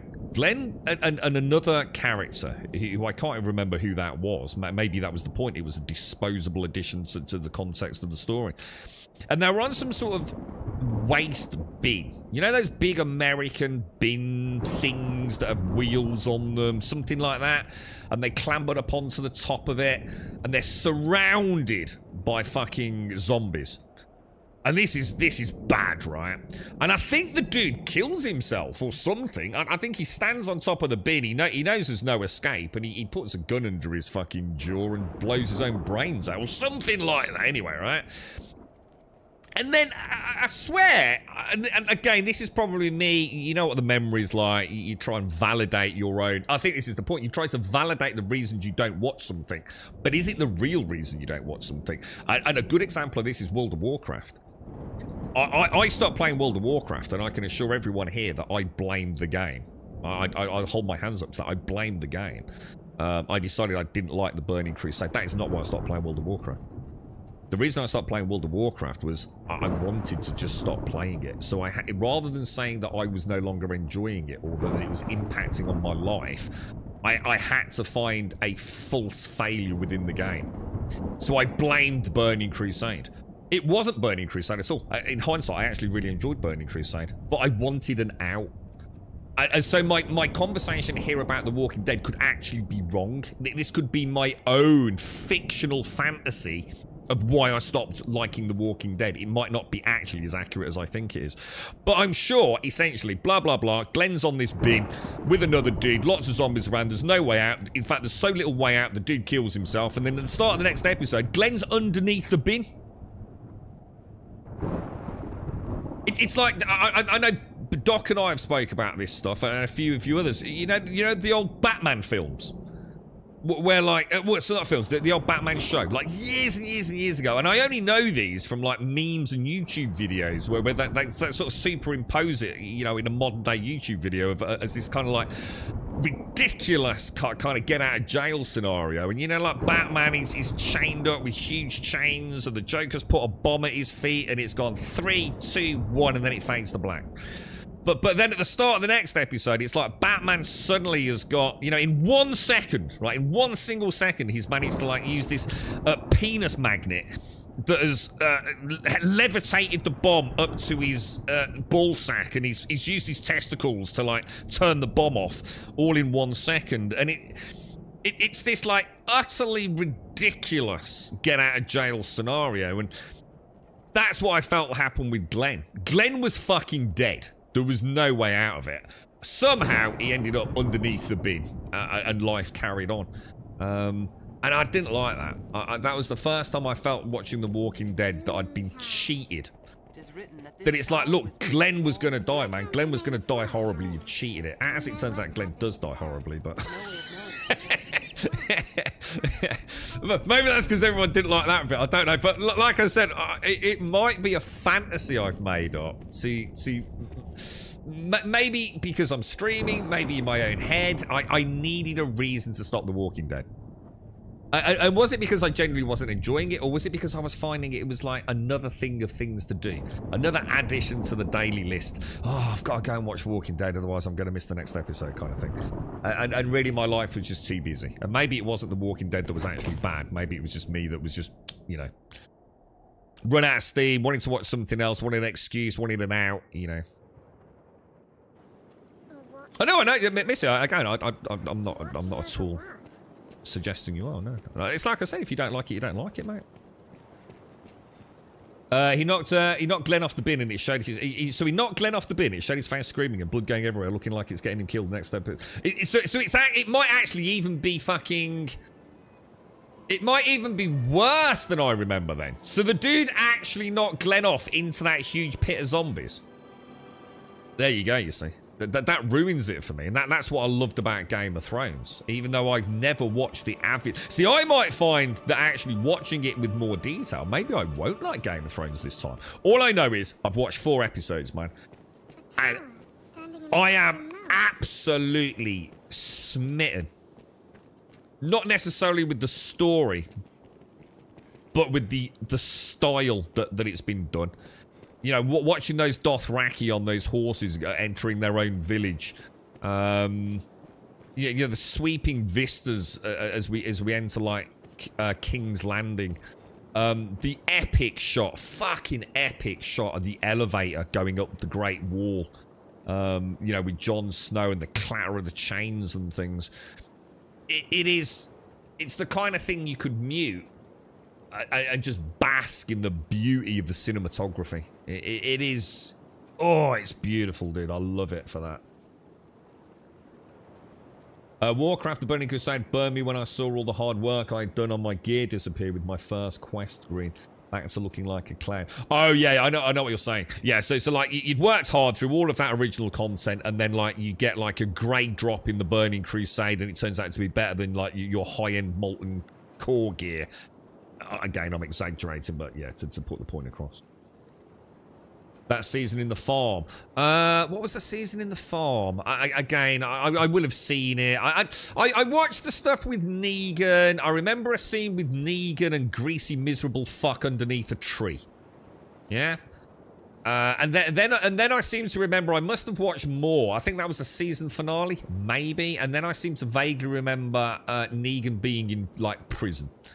Like, they hadn't killed him. They'd put him behind a cell door. And beyond that, to be honest, I can't remember a lot, really. You're right, Max. How you doing, mate? Morning, Moldy Voldy Mutt. It's then quite funny. What's that, Swaz? It's quite funny when you visit Belfast and see the extremely unremarkable warehouses where it was all filmed. Hang on, whoa, what? The Walking Dead was filmed in Belfast. Was it really? I just assumed it was filmed in Murricaland. Did you watch the end of season 4, Missy? Just out of interest, just to put like a time frame on it for me, because it'll be interesting to see where you got to and how much there is still to go. I mean, Missy, I mean, the thing is, I know exactly what you're saying to some degree, because I know how many people absolutely fucking hated the grand finale of Game of Thrones.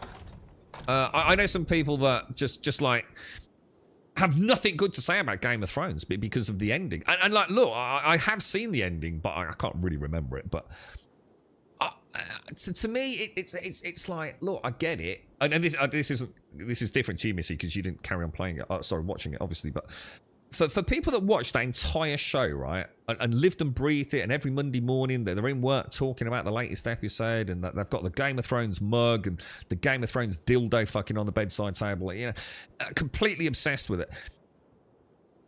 In that one finale, it's like they just went, no, fuck you, I hate it. Game of Thrones is a piece of shit. They can't remember the journey and all the great moments. They just like, no, that's it. That's a fucking piece of shit. I fucking hate it. Got nothing good to say about it. They let me down. They stabbed me in the back. Et tu, brute. Screw you all. I don't get that. I just don't get it, man. You've still got all those crazy good memories, man. I think, you know what I think it is sometimes? I think it's just that people are so sad that something's ended. Now, whether or not you agree or disagree that the ending was good or bad, rushed because they wanted to go on to another project, and all the excuses I've heard a million times over. Moot point. Forget about whether you enjoyed the ending or not. So sometimes we just have to also accept the fact that it's kind of sad. It's sad when something ends. And it does, it sort of creates a little bit of negativity at the end of something beautiful.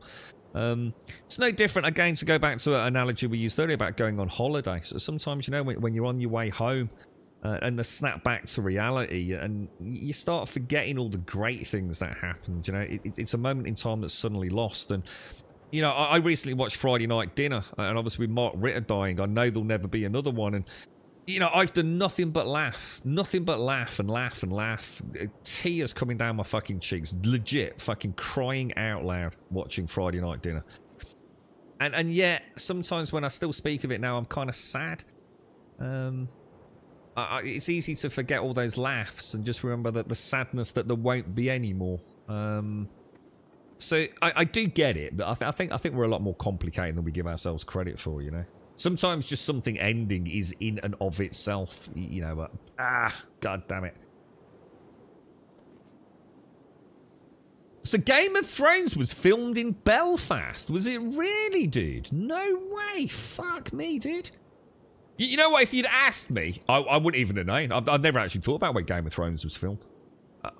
You know, I'd probably have guessed like New Zealand or somewhere like that, because that's where Lord of the Rings was filmed, right?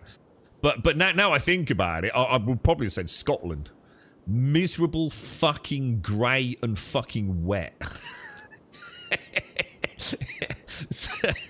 Some fucking Outer Hebrides corner of fucking Scotland where no one ever goes because it's just so dank and wet, mate. You know, some barren marshland or something would have been my guess, I think.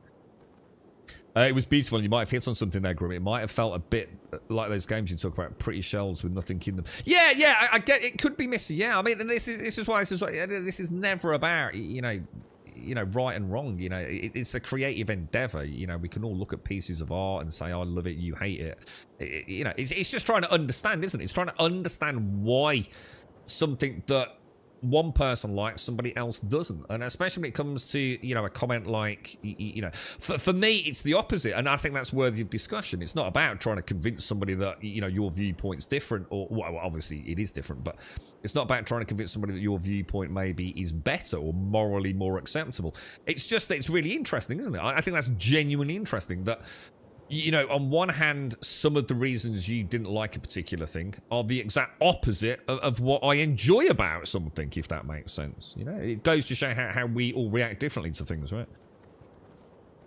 You might like the last episode. Well, the only criticism I ever had of Game of Thrones was the big fight, where I couldn't see anything. Now I am really looking forward to seeing that on a big TV, 4K, blah-de-blah, and see if I feel any different. But that fight where I couldn't see anything, I was like, that hurt me. I was like, fuck me. I was expecting a really cool fight. You know, having watched like Vikings and, you know, Lord of the Rings and these epic fucking battles, all I remember thinking, all I recall was it was very dark and I couldn't make anything out. And I remember reading somewhere that they'd done that deliberately to give the viewer the impression, to give the viewer the feeling of what war is like, the manicness. Your senses are completely overwhelmed. You can't make head nor tail of anything that's going on. You can't tell the good guys from the bad guys. It's a cacophony of madness in this battle, and it really is. You know, it's just you in a black void, and maybe you'll see the daylight at the end and maybe you won't. And I just thought, I love it. I love the imagery, the prose that even I'm painting here. What a great way to show the chaos of war, or almost the bleakness and darkness of war. You know, the hoping you will see light at the end of the tunnel and live to see another day. But that's great if it's in written format, or if it's like an audio book. I'm watching it on a fucking, you know, big fucking screen. I want to see the fucking battle. I want to see fucking limbs getting chopped off and decapitations and the fucking White Walkers in all their fucking glory, right? I don't want a big fucking smoggy black fucking picture on my fucking screen.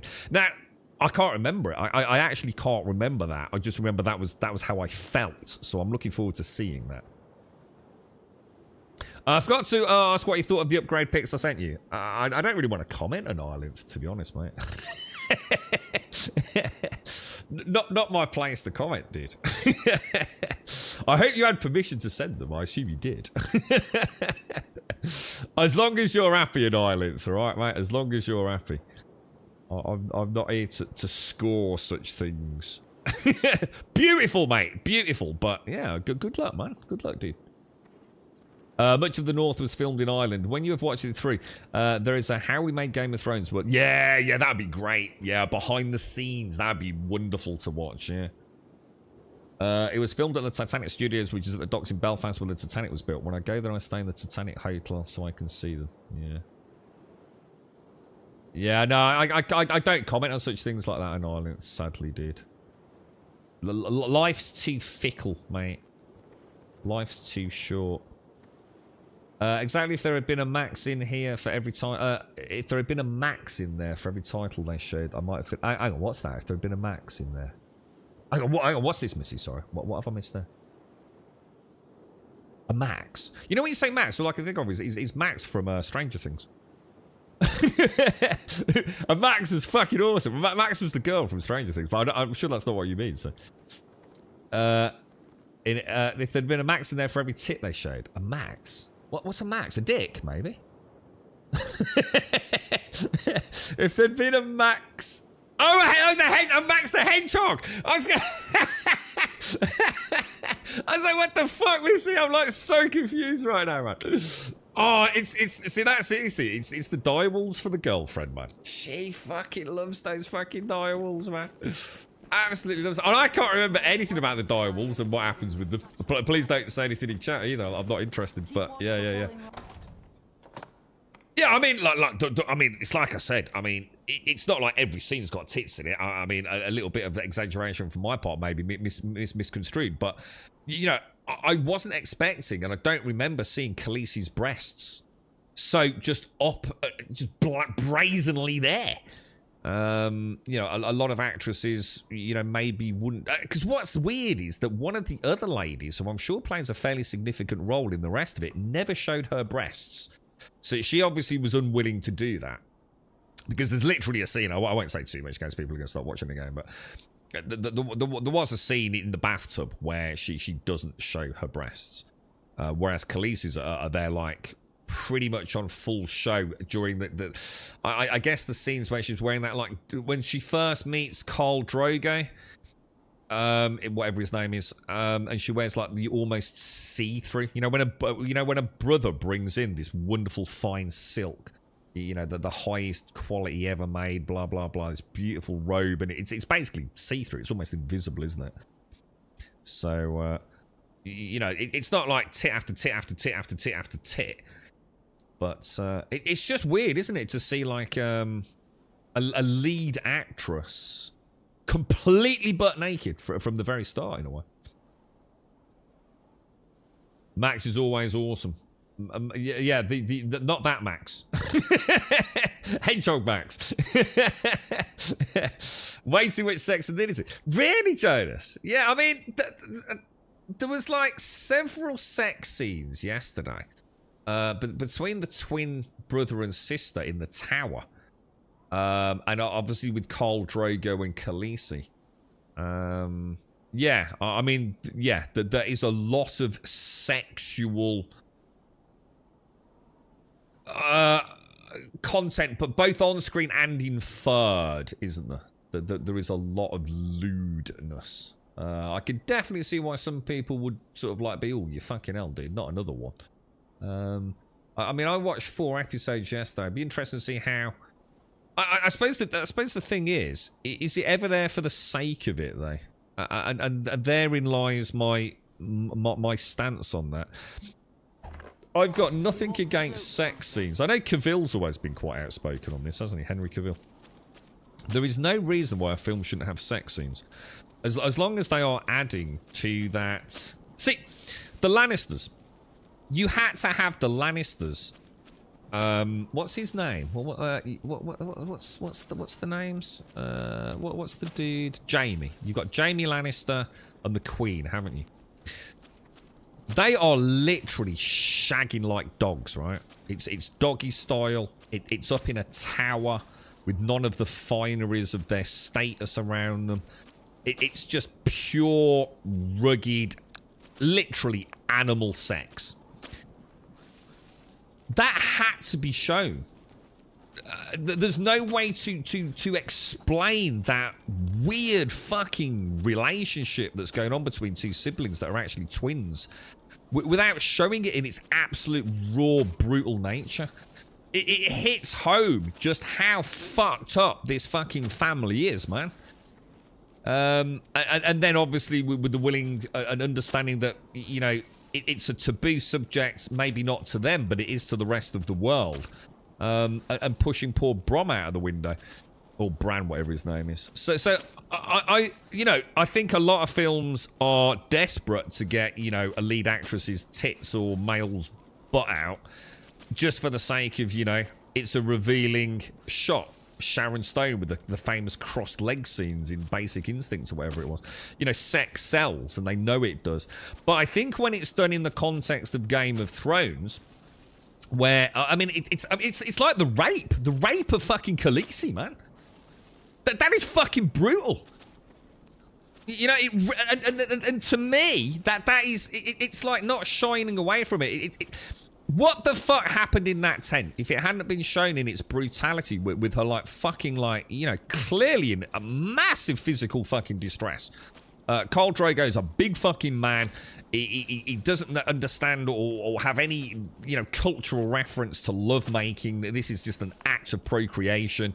It doesn't matter whether she agrees to it consensual or not. It is basically rape. It is fucking rape right in front of you.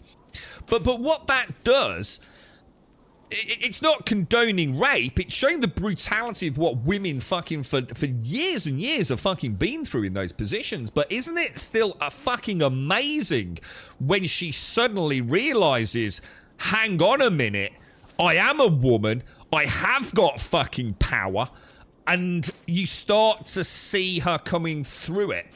Like I said, the scene with the brother, when he gets the whip around his neck, and Khaleesi's almost like, God, please no. And they have to translate, don't hurt him. And like the woman who's translating, she just like shrugs her shoulders, like, I don't understand. Like, why doesn't she just kill him? You know, he's a nothing. You know, she's the Khaleesi. We'll slit our own throats right here now for her. You know, this is the most powerful woman we've ever known. This is Khal Drogo's wife. You know, you do not fuck with her. She is a god. And as Khaleesi goes through this terrible fight, and this is all in fucking like a few episodes, man. This is why I think it's such a good show. Cersei, that's it. Queen Cersei, yeah. She had a nudie. I was going to say, I should imagine... I mean, I wonder how many times you actually genuinely do see the actual butts and arses of the real actors. Was it Jason Momoa's butt when we saw him approach Khaleesi? With his long hair? Because I noticed we only saw his ass. We didn't see anything else. So, yeah, could be a body double, yeah. Yeah, it's Jaime Lannister. Jaime Lannister and Cersei Lannister, right? Yeah, you know. It wouldn't have been enough, would it? It wouldn't have been enough to sort of like infer, you know, a peck on the cheek, a little hidden fondle in a corridor in the castle. They are fucking shagging like rabbits. They're absolutely, it's just about physical fucking lust between two twins, isn't it? And that really fucking sets the stage for what that family's all about, you know? There is a story where the Dany actress cried in real life, but having to do those scenes, so Jason Momoa joined in with her and cried along. Oh, fucking hell, man. Ah, dude, it was a hard fucking watch, man. It's a difficult fucking scene to sit there and watch, I'm telling you. I didn't know that. That's why watching the making of it would be so fucking brilliant. You still scared from seeing Ewan McGregor's dong in Trainspotting? Oh, I don't remember that. Hey, has anyone watched The Gentleman? Anyone here seen The Gentleman? Actually, not the film, but the show on Netflix. There is a scene, right? And you'll remember it, where an old man, right, comes running out of the home. I can't remember who it is, but he's like bark raving mad, yeah? Do you remember the scene I'm on about, Gimmer? Do you just want to know what you've got a reference point? You know the really old, yeah, the old lord, yeah. And he got a big dick. Is that normal for men to have dicks like that? I mean, I'm like an ex-rugby player, mate. I've seen many dicks in my life, trust me, right? I've seen a lot of fucking dicks, right? Hard and flaccid, I'd like to point out. Fuck me, he got a big dick for an old man, didn't he? It was down near his fucking kneecaps, mate. It's like a proper floppy sausage, bro. I was like, God blimey, mate. I mean, he goes a bit dizzy when he gets excited. Fucking hell, son. Madness. Maybe I only don't do... Mind you, I did know a bloke from Birkenhead. Oh my fucking God, dude. He had a monster. He had an absolute monster. I've never seen anyone before or since of such vast magnitude. I generally don't have any idea what you do with a beast like that, to be honest. I'm sure many ladies probably said the same. I mean, there's only so much you can take, right? Fucking hell, Christ, that was a beast. As you get older, your flaccid member balls. Oh, is that what it is? It's because he's old. Oh, I've never seen an old man's dick. I mean, I've seen my dad's, to be fair. It sometimes hangs out his wife for his knicker elastic's a bit shit. So I probably have seen a bit of a testicle here and there. But maybe that's what it is then. Maybe gravity has just helped him lengthen it, you see. Oh, Jesus, man. But yes. Yeah, that Game of Thrones, man. Those first few episodes. I mean, you know, I could be sitting here in a few weeks' time saying, I've run out of steam with it, you know. But I've been nothing but impressed. And it's like I said, it's the development of the characters, which is why I touched on that so much. I really feel like I'm getting to know these families and even vast histories of them, you know. I noticed the hand, the badge that Ned Stark wears on his like left. It's obviously right as you're looking at it, but on his left sort of lapel, the hand of the king. Oh my God, fuck me, dude. Jaime Lannister's armor. And it's got like 3 dragons on it, on each, like, it's like on his pauldron area. Oh, the detail in it, man. Those suits of armor, man. Oh, they're so well done, dude. Oh, you know, I wonder if, you know, it'd be wonderful to see them in like the real world. You know, what are they actually? You know, it's just made out of some like really weird epoxy resin or something, or is it actually like a sort of fairly, you know, is there any metal involved or what? They look fucking amazing, bro. You know. When you say monster, are you referring to it being comparable to a can of monster? Well, in girth, definitely. It was way longer than a fucking can of monster, I can assure you, bro.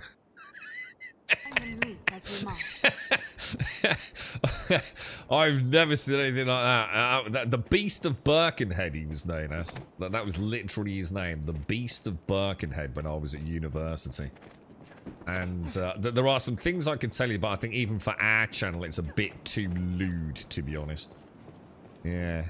I'd love to tell you, but I think even I have a point, right? And see, the thing is, it became a legend, and I mean this sincerely. I'm not trying to make this up in any way or exaggerate it in any way, right? This is absolute God's honest truth. It became legend, and of course, it became such a mythological fucking appendage that people wanted to see it, especially girls who were, you know, completely heterosexual and first time away from mommy and daddy. And, you know, probably had experienced a few things, but had then heard of this, like, otherworldly man figure of a penis. And it did. It meant that he became... again, there are some things I can say that I kind of probably shouldn't. I suppose I could. It's not that it's rude. It's just that it did. It took on a mythological fucking sort of urban legend around campus, and as a result of that, he had nothing but people that he spent the night with, and not necessarily, you know, having full-blown intercourse. Let's put it that way. But it was he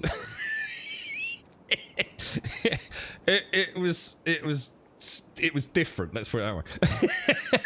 Fucking hell, the stories I can fucking tell you. A medieval samurai Spanish armor is truly amazing, worth a Google. Yeah. Sounds awkward. Well, I trust me, he didn't find it awkward at all, mate. Not in the fucking slightest, dude.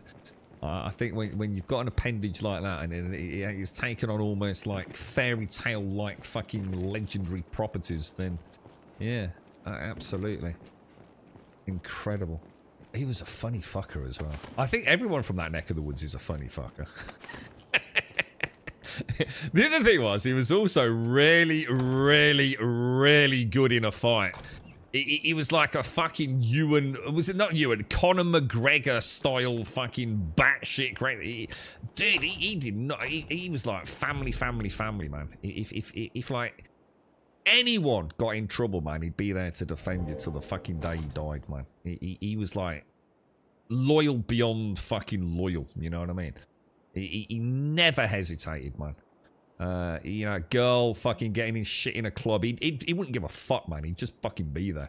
He had this like zero tolerance policy for assholery from other men. You know, no pushing, no shoving. Don't be a fucking dick. Certainly never be a dick to a lady. And he was. He was like so straightforward. You just knew exactly where you fucking stood with him. You know what I mean? And I really admired that. He was a very just legit individual. There was no fluffery and make-believe. It was just this fucking dude. Just this man. Right, let's go back to... We've got quite a lot of stuff here, haven't we? Let's go back to town. I'm going to use these for... it's a Grand Sorrow we want to go back to, don't we? Let's go back. Let's see what we've got. Did he use his knob as a club? There was a time he fucking dangled it out of a car window. Now, you think about how you would get your dick out of a car window. All right? You just think about it and then understand how his was that big that he could do it, all right?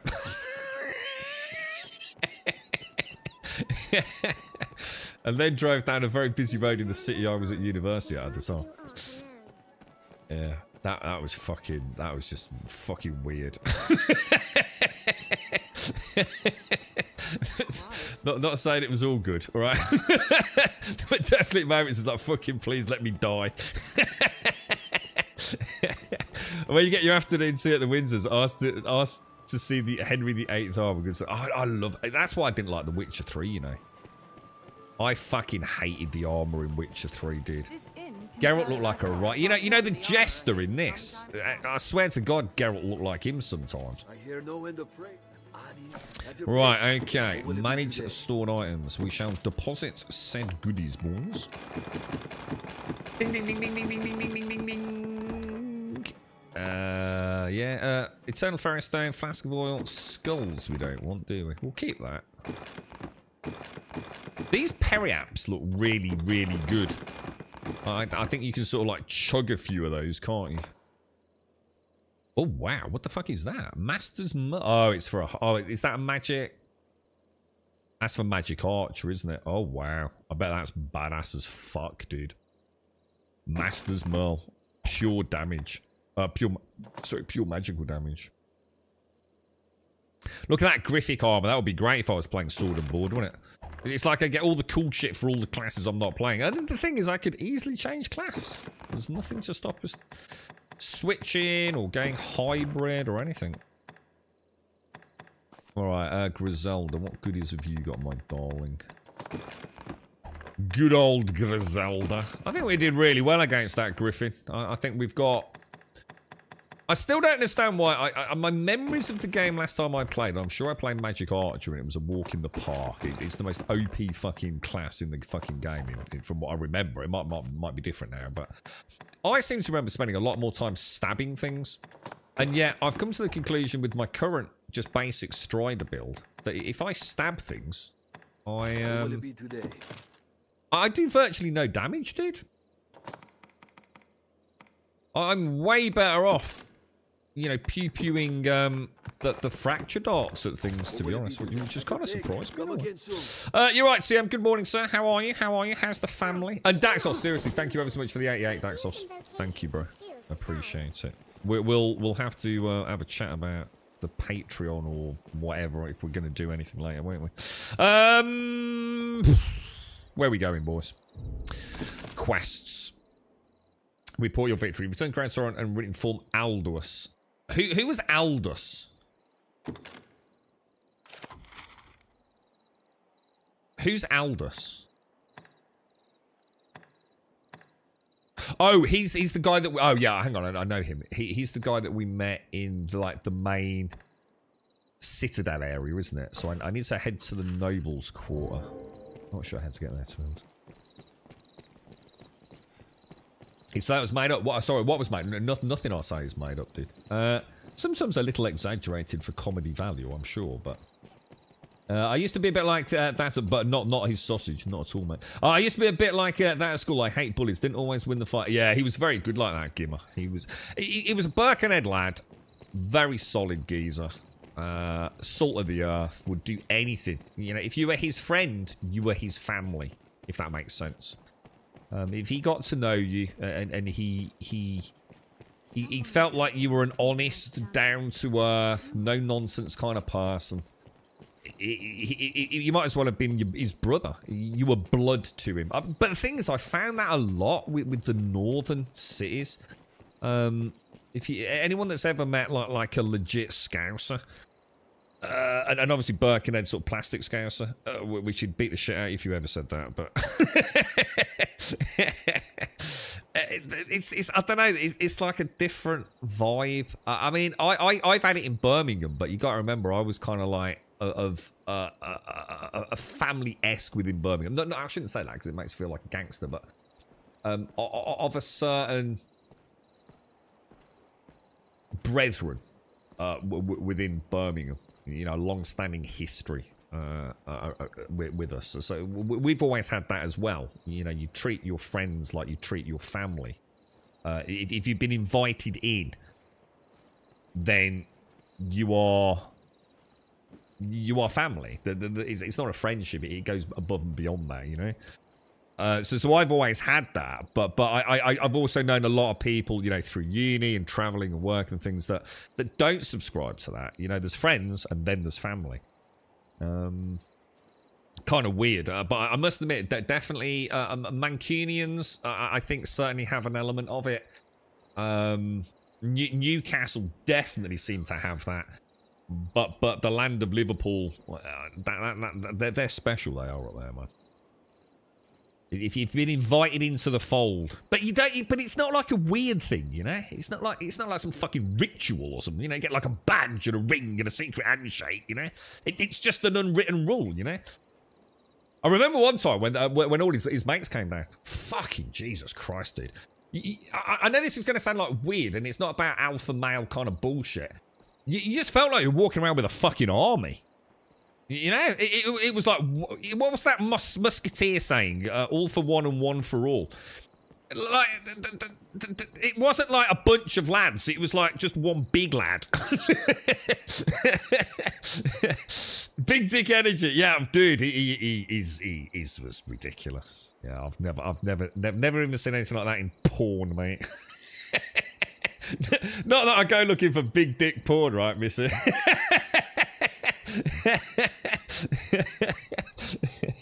I used to be a bit like that at school, I hope. But yeah, sorry, yeah, got it. Yeah, I could have been beaten up by my older bro and his mates. Let's take it a fair bit. That's my little bro. Yeah, my little bro grew up like that. I wouldn't say beaten up.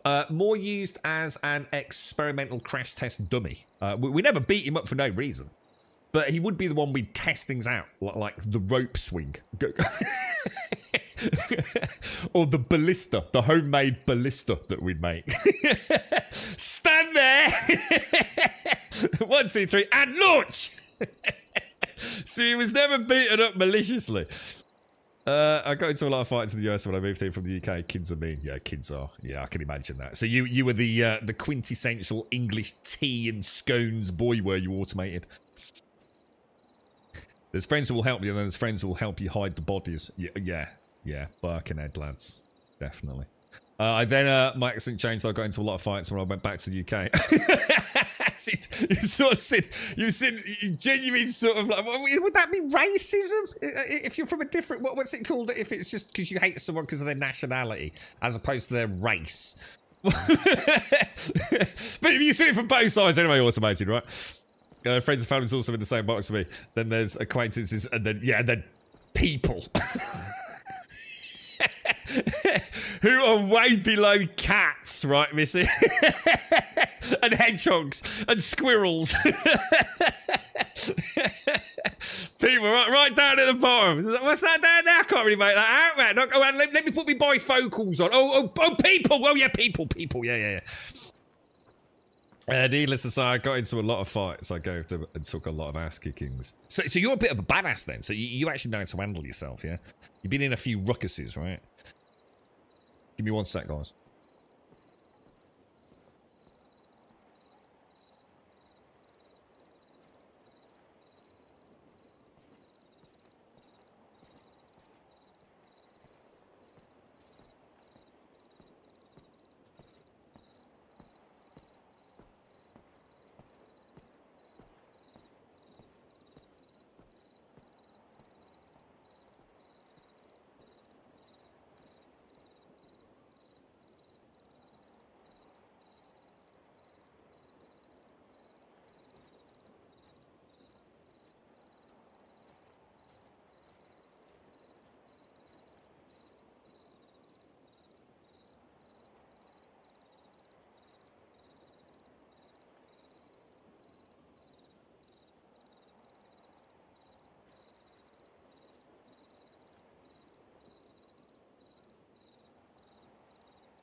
The first thing I saw was it way below, and then I getting punched in the nose is fucking awful, man. Getting punched in the nose. You know what really, people, you know the one thing that people underestimate more than anything is getting fucking really badly kicked in the fucking leg as well. Have you ever been really badly kicked in like the thigh area? Oh fucking Jesus Christ. it's like one of those things that you don't really think about, right? And it's, oh, fuck me, that fucking hurts. But yeah, getting punched in the, I don't think, I wouldn't say getting punched in the nose hurts, right? What I'd say about getting punched or elbowed or headbutted in the nose is, it's not so much the pain, it's the incomprehensible and immediate shutdown of everything that you know. It just stops, everything just stops functioning. You can't see anything. You started crying. You can't breathe, and it's the feeling of like, oh fuck, you know, that's it then. That's that over then, right? It's horrible, isn't it, man? I think it's worse if it's more like a tap on the nose, because that's pain. But you know, if it's a proper smack on the nose, then the pain seems insignificant compared to the immediate just like the immediate cessation of all functionality of the human body, if that makes sense. Whereas a nasty blow on the nose, that's just fucking painful, right? I'm back on Ireland. You're right, David Scott. How are you, mate? How's YouTube? I'll say it's about fighting in different places. Americans like to boast and fight one-on-one for the most part. English like rabid dogs and will jump in the fight just to fight. Do you think so? Do you think so? Yeah, I mean, I suppose it depends. Yeah, I mean, I've seen both sides, I suppose. Is that more of a... I've always thought of it... See, that's interesting, because every time you ever see a fight that's gone viral in America, it's like everyone fighting, isn't it? Whereas, I'd say in the UK, if there's a beef, I'd say most of the time it's your own beef, man. I think the only time people tend to jump in is if you break the rule of the fight, innit? If you carry on when someone's down, you know, you don't hit someone that's on the floor, man. That's a big fucking no-no. You certainly don't stamp and stomp. You get filled in by your own mates if you did that. You used to get bullied at school until I lost control in a fight versus 4. I ended up up on top of one of them with my thumb in his eye. Oh shit! Well, that sounds nasty, mate. Eye gouging's a bit naughty, isn't it? That's terrible. Gotta be a good boy these days. Give up one wrong move to my net and I'll be crippled. Is it really? Is it that bad? Yeah, dude. So basically, if your missus gives you a quick, sharp slap round the face, mate, she could just insta-deck you, yeah? Dude, you better toe the line, mate. You sound like Bob. You know, have you ever been like caught on the nose though, Missy? Do you know what I mean? It's like a glancing bite. You know, like you just knock it.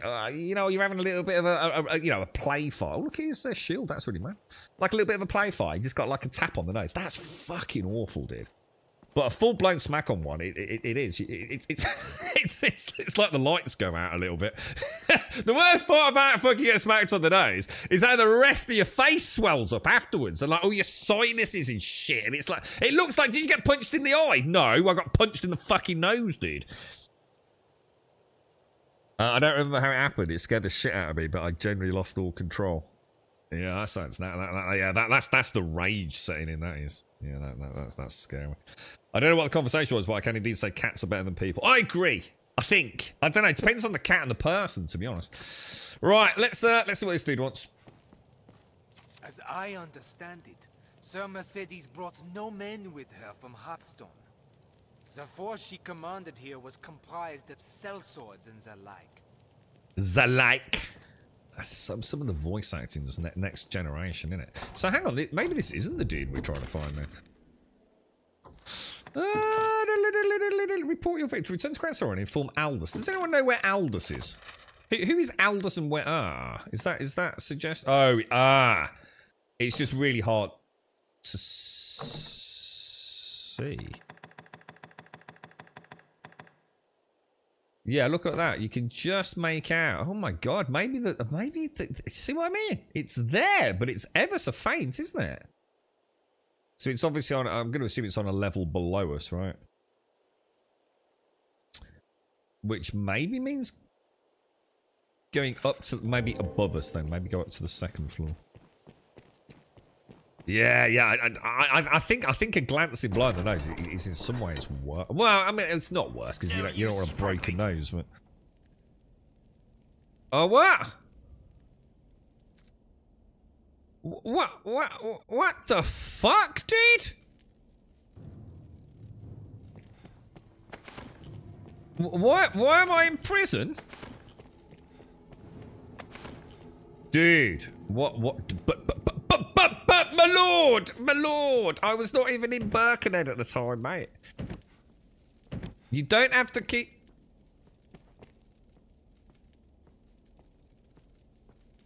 How the fuck do I get out then?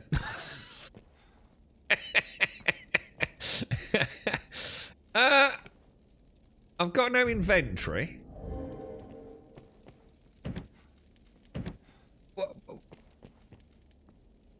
What? What can I do? Is there like a lockpick or, you know? Oh look, I'm in prison. Here is a rather convenient lockpick, me old macker. What? Hey, yeah, come here, mate. Do as you're told in no $5 fucking grand again. Jesus Christ, dude. I don't even know what I did. What was my crime, sir? How can I repent if I do not know my failings? Look at the state of me, dude. Right, equipment. Equip. And equip. Equip. Oh, no. Well, equip that. And equip that. I should probably... Oh, no, that's okay.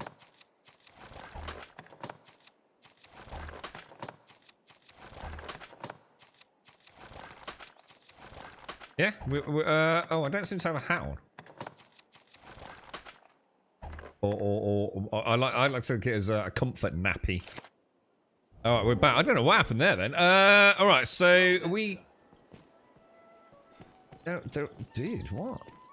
Let's try that again. Shall I throw in a save?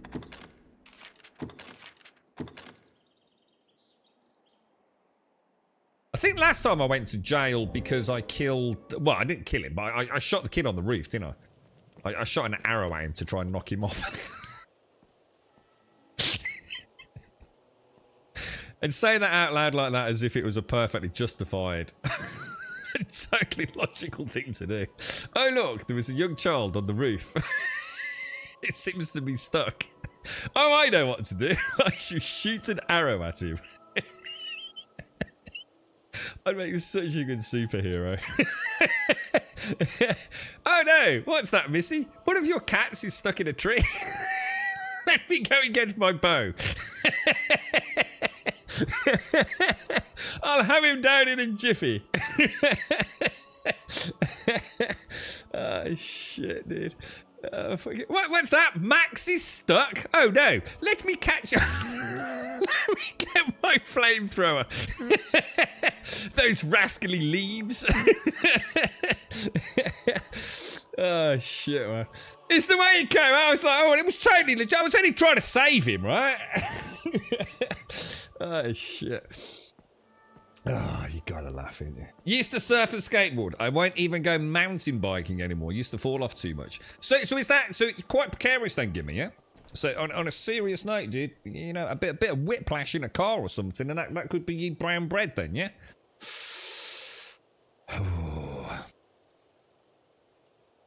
Yeah, well, once something like that's happened in Ireland, it's like let's leave him alone. He's fucking batshit crazy, right? I got suspended once for breaking a kid's nose with my cast after I'd broken my thumb. Oh, what was it done maliciously? Was it like the equivalent of having like brass knuckles as a kid?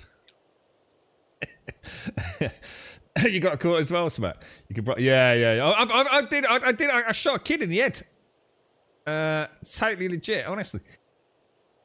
You stabbed a kid in the head with a pencil once. Luckily, he was actually a friend and just got a slap. You stabbed someone, what, with the pointy end of a pencil? That's fucking terrible, dude. What the fuck? You fucking psycho. I ran straight into a glass door, but magically I hit it with my front... Oh, Missy, that sounds rough, mate. I don't think I got hit on the nose, but I had a fantastic split lip once. Oh, really? Well, I can tell you 2 stories about both of those things, right? I touched on it recently. I was talking about, what was his name? The dude with the beard. It was Auntie Val and Uncle... Fuck, what was his fucking name? I remember the name of, like, the cousins, but they weren't actually family. Just one of those things. I don't know if anyone else had the same experience in the UK. Like, your next-door neighbours, like, for me, it was Uncle Dave. But he wasn't actually my uncle at all. But do anyone remember, like, the old-fashioned clotheslines? And the clotheslines was a big long line of, I don't know, nylon or whatever it was. And your mum would have this big metal pole to lift it up into the wind, yeah, in the middle. Do anyone remember those? And we'd go around to Uncle Val's and Uncle, goddamn, what's his name? I can remember the name of the cousin. Can't remember the name of the dude. It was like dead weird because he attended my dad's funeral. And I'd only ever known him all my life as a beard. And at my dad's funeral, he didn't have a beard. And it was like, fuck me. It was like seeing someone that had, like, travelled back in time. He was, like, so youthful. It was, like, dead weird. And yet my Auntie Val, you know, she looked like, you know, older. But, yeah, we were playing in the garden. And this was actually my mum's house. I'd tell a lie. They'd come to us. My mum and Val were in the kitchen having a chinwag. We were out in the garden. And we were playing, like, sort of, you know, lightsabery shit with this big metal pole. And my cousin, who wasn't my cousin, swung it around and smashed all my front teeth out. My mum went fucking ballistic, mate. I've never heard my mum so distressed. All my front teeth shattered to shit, bro. She was... I didn't know whether I was upset myself. Pain was unimaginable, as you can imagine. You know, all your fucking nerves and things. So that was bad. And what was the one you said, Shades? Split lip. So here's a good one. So my bro, right, the Two Tails, my bro... as he was growing up, so this is the littlest brother of the 3, right? When he was little, he got his front teeth coming through, right? Rather sadly, he tripped over one day, and he went, his tooth literally pierced through my top lip and split it, and I've still got this really bad scar there, man. Like, almost like, you know, like people that have, what's that, when you're born with that, like, what's it called? Mine's like that, but it isn't actually that. What's it called? What's that thing when like... you have a funny sort of lip. The dude who played like the Emperor in Gladiator has it, the actor. Is it a cleft lip? Yeah. So I look a bit like I've got a cleft lip, even though I haven't got a cleft lip. It was because my brother's teeth went through it. But another one about that as well. It wasn't long after that, right? I don't know if anyone remembers like old sofas and chairs in the UK. But my nan was babysitting for us. And my brother, again, I mean, I say trip over, it's because we were all fucking around, we were fighting. And my little bro went flying, and, like, the arms of the sofa were, like, solid wood, with like, a little bit of the, you know, the canvassy, you know what I mean, the material that covers the sofa, but it wasn't cushioned. And my bro, he went straight through that, and his front teeth hit that wood and blew out of his fucking mouth. So he ended up in hospital with stitches in his fucking gums, man. So yeah, we had a lot of fucking accidents as a kid. All sorts of fucking dents. I've got a big dent in my head when my dad dropped this, like... it was an extension cable, but it was a homemade extension cable made out of, like, 2 bits of square wood with a reel in the middle. And they were building an extension, and they flung it off over the top, and the actual fucking wooden edge cracked into the top of my head. So I've got a big fucking dent in my head where my hair don't grow. I'm such a funny looking fucker. That's why I always like, oh, I've either got a bit of stubble or a bit of stubble or a bit of moustache just to sort of hide the worst of it, you know. I did shoot Pip the kids, yeah. My mates and I used to play this stupid circle game. If one of them made a circle with their finger and you looked at it, all right, so just drew it in the air. They were able to punch you as hard as they want, usually in the arm or shoulder. One day I went to punch one of them and he ducked. I ended up smashing him in the face and he gave him a massive black eye. Ooh, you bugger. You right, Mr. Matt? How are you, man? Yeah, so you literally stabbed a mate in the head with a sharp pencil, you fucking crazy bastard. I was going to say, you can't be careful, Gimmer. Yeah, so stay safe, man. Stay safe. Oh, good looking islands. Back to the real world of high-powered internet, dude. Yours didn't break, they were just all loose. Yeah, mine just blew out of my face, mate. Spitting out bits of teeth, man. Literally caved in the front of my fucking teeth, man. I had to wait for the gums to take a hold of them again. Oof. Ooh. Some kid made a giant line at the top of my head with the pointy part of a compass, the mask. Oh, I know what you mean. Yeah, I remember compasses. Compasses and protractors, wasn't it? You have a compass, a protractor, and a little ruler for mask, didn't you? Yeah, you used to use those compasses to,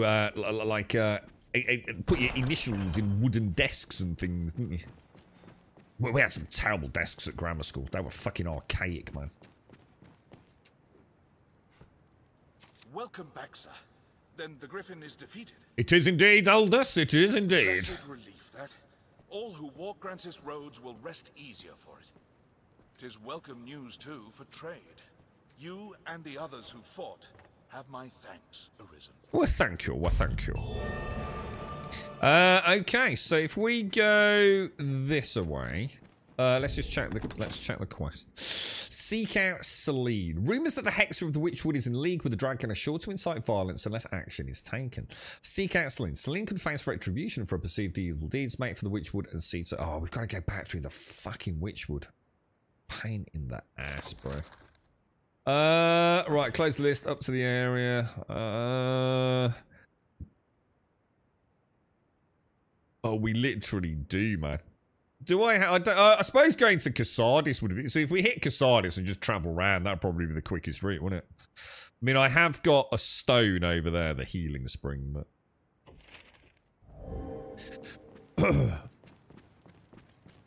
We were so rough and tumble as kids, my mum still regales the stories about taking my brother and I to the doctors to get patched up constantly, and how they asked her if she needed help. Oh, man. We were the same three bros. I mean, I probably shouldn't say like cleft lip, because I mean a cleft lip's very, very fucking potentially serious, isn't it? And it's very noticeable for many people with it. Mine's not like that. I shouldn't really say it's cleft lip like. Probably gives the wrong impression anyway. But it is. It's like a little Harry Potter almost broken, jagged, because it actually split the lip. The force of it hitting with his face. It pierced the top lip, but also like ripped it. So it's like a perfect incision, but then like a tear. But it didn't actually travel to the lip itself. So it's only on the upper lip for me. So I suppose I shouldn't sort of give that impression. Because I don't like... And the reason I say that, I should imagine living with a cleft lip as a child is probably not a good experience, right? Because kids are shit. So I don't want to give the impression that I had to deal with that, because I didn't. Yes, it was a nasty little wound at the time, but I mean, you probably only know now I've told you, to be fair. Whereas a cleft lip, I mean, I'm sure modern day plastic surgery is fucking amazing. If you know, if you do want those things to be made to look less noticeable, but I'm sure many people don't give a fuck these days, to be honest. Yeah, you take it or leave it, right? Who gives a fuck?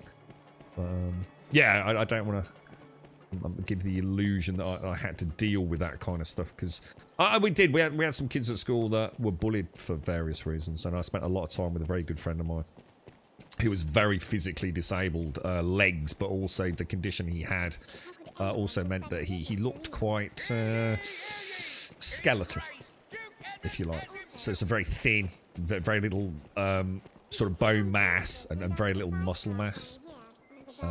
So we got a lot of shit, you know. Well, what should I say? He got a lot of shit, and then I always got involved in it, but not me personally, I suppose. I went an entire week with a broken wrist before she could take me to the doctor, because she was tired of going to the doctor. Oh, fucking hell, mate. Jesus. Did you think there was an element of fear there? You know, social services and things in the UK. I mean, you do hear about it, don't you, mate? And you know, for good and bad. You know, good and bad. Yeah, I think we'll go to Casadis. I think that's the best route to take. You're right, Smet. I discovered why I was in prison. Supposedly you cannot walk the castle at night. Oh, for fuck's sake. That cost me $5,000 for fucking loitering at night. For real, dude. See, this is where the criticisms of the game become a little bit more like I was saying to Caskell yesterday. Earlier this morning. you know, you're out of the honeymoon period at this point, and you start seeing more of the game to come rather than the game as it unfolds. You're starting to get to know, you know, day 4 or 5 on the stream, I'm getting to know how the game works. I'm starting to get a little bit into the, not into the heads of the devs, but I'm starting to understand what the devs' thought processes are, how they manufacture a quest, etc. Starting to get to know a little bit about the mechanics and the, you know, the difficulties they've faced, and the little cheeky tactics I can use. And you start seeing behind the curtain a little bit, don't you? And there's a good example of like something, you know, if it was on yesterday's stream, as the honeymoon period is starting to dissipate and the reality of the game is becoming more prominent, I would say, you know, that's just dumb as fuck, right? If you're going to arrest me, at least tell me why you've arrested me, so I cannot make the same mistake, you know? Maybe the game did very clearly say, do not, under any circumstances, enter the Citadel of an evening. And yeah, maybe I missed it. But that's not the point. That's not about not paying attention. The point is, at least tell me what happened. You know? No hardship to say, you know, you've been locked up, mate, because you're in the city at night, and we did warn you about it. You've got to pay $5 grand. Shadows fall. Stay watchful. It doesn't hurt, does it? Just to reinforce to the player, you know, the information that may have already been cascaded out. We're just reading about the Apex tournament hack. Glad I don't play that game. Oh, what's this? Hit us, Swazzer. Hit us. Swazzer. I was thinking about you for hours yesterday, mate. You filthy bitch. I was thinking about you and the Division 2. I couldn't get it out. I was so close to installing it yesterday, Swazzer, because I know you just got your fucking awesome new rig, haven't you, mate? And I was like, oh, dude. Oh, I'll tell you what we could do. Oh, it's just as quick to go up there, isn't it? Set away. Well, I don't need to know. We can just travel up north, right? Which is going to be on there. I was going to say we could go through the well in Casadis and come out on the little thing. Should we? Should we do that? Nah, that's not. Yeah, I really thought about it, Swazzer. I went into the Twitch directory, and there was actually quite a few people playing. It's like I said, I've been in that Twitch directory. I mean, all right, when I say there was no one in it, I mean, like, you know, maybe 30 streamers, you know, with like a couple of 3 viewers each. A few times I've been in there over the years, but yeah, there was a couple of decent numbered streams in there. You know, I think Top Guy got, you know, a good number of viewers, 100 or so viewers, and then everyone with like 20, 30. There's a good number of those. So that's quite healthy, you know. And what I noticed was that nearly all of them were doing the PvP though. I don't remember that mode. I remember the dark zone, but it's almost like they were actually doing like a scoring PvP. So I don't know what the fuck that was, to be honest. Yeah, we want to go. So we want to go up that valley, don't we? Let's be sure of which will see us to our destination. Transitions to the castle, and it said patrols are out. If you get found, you get imprisoned. Yeah, so there you go. I mean, whether or not it says it all the time or it said it, you know, big giant freaking caps lock in the middle of the screen. You know, if you have been imprisoned, just at least tell us why. You know. Don't think it's a lot to ask, is it? I'm only a few quests ahead of you. I too have the idol worship quest to do, but no idea how to reach it. It's in the house just a bit hot outside the castle gates. Idol worship. Oh, I don't know. Well, I'll tell you what we'll do. We'll do it next then, mate. And then we can figure it out, Mr. Matt, together if we can. You got out of one cast and back into another the next day on the other wrist. Oh my god, dude. You sound like as bad as we were as 3 fucking bros, man. I mean, we were terrible, mate. The amount of times we came so close to serious bodily harm. And in some cases, pretty serious bodily harm, to be honest. We're all got scars from when we were kids all over us, man. We were like, just... You got it. I mean, you can probably imagine, right? I might not be the smartest bloke, but you probably can get the idea I've got quite a cool imagination, you know? I'm quite colourful in my thoughts. So, you know, the dad's out and dad's left his toolkit out and there's a bit of wood. You know, we're going to make some, man, you know? Most people might make a little boat and see if it'll like float in the stream. Well, I'd make like a full-fledged ballista, a mini ballista, right? Yeah. I don't think I'm all there, to be honest. But yeah, we did some crazy shit, man. Crazy shit. Really dumb things as well, like, you know, like a plastic bag, right? So a plastic bag that's got holes in it, right? Why has it got holes in it, Mom? Oh, that's so you don't put it over your head and die from asphyxiation. Okay, Mom, that makes sense as a young kid. Obviously, if you want to use asphyxiation, don't put it on your head. It's holes in it so you can still breathe. Oh, right. I didn't know that was a thing. Why would you put a plastic bag on your head? Well, that then leads to, what if you put a plastic bag at your head and you fill it with water and then you go in the canal? Does that mean you can breathe underwater?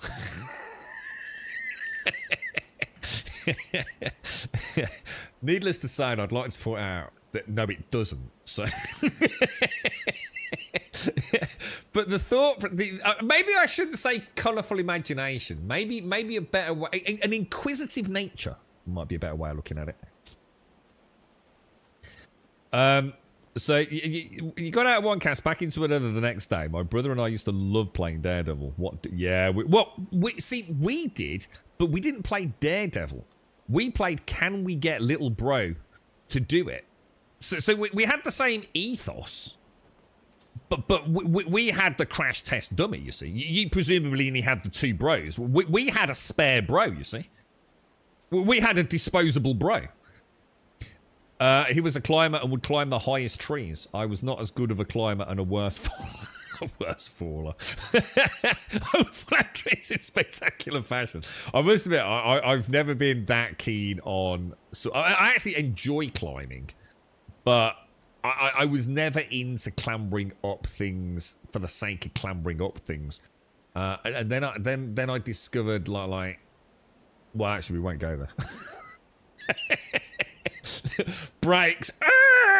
Screech to a halt. I've been playing Division 2 and our clan is gone. Logged in last week and said clan disbanded. What, the Grumbodian one? Fuck hell. Or do you mean another one? I was going to say, I can't imagine anyone plays it very often, do they? Some hacker hacked some of the players live in an esports tournament. Oh, so this is Apex. So basically, Apex, big tournament going on. A hacker hacked in live while they're playing a tournament. One guy had wall hacks turned on and lost control. Someone got aimbot turned on and had to abandon the match. So hang on then. So you've got a team of esports players legitimately playing a game, and a hacker got into the system and gave them aimbots. Or are you saying the players were actively cheating using aimbots and a hacker showed what they were doing? Because there's two different interpretations. I'm not sure what you mean, dude. My lad wants me to install Division 2. He loves Helldivers and wants a more real-life scenario. Well, they're very different games, Gibby. Just bear in mind that one is a looter-shooter. So if he's after, like, getting cool loot and better loot and working on a build that could take weeks, if not months, to perfect, Division 2 is brilliant, dude. It's a really good game. There's some new things called the Descent in Division 2. I don't know what that is. Oh, no, nor do I. That sounds interesting. The Descent. I saw a screenshot, Max, of a very creative Twitch stream the other day. Basically, she was standing while gaming, okay, had a camera on her ass, okay, while wearing green shorts, and the gameplay was actually shown on her ass. Green key equals video. Another camera was on her face. Oh, so she got like a green screen butt that was showing the game. Oh, that's interesting. Oh, wow. That's the kind of thing Amaranth would have come up with. She's quite entrepreneurial in that regard. Oh, cool stuff. It was a screenshot. I know I didn't watch that. Oh, yeah, of course. It's not been preying on your mind so much that you decided to share it with Twitch chat today, right? It's not been consuming every waking moment of the sheer genius of ass photography, no? It's alright to say you like weird shit, Max, alright? Look, this is a safe place, bro, alright? Mind you, I think Automated and I might be doing a jail term with things we did to our brothers if we keep up. You were the little bro. My brother's 2 years older. Ah, right. So you were sort of a crash test dummy, but you weren't completely disposable. No, not the players. The hacker took control of their accounts. The first guy couldn't control his character. Ah, right. Oh, well, that's just dumb fuckery then, isn't it? Shame.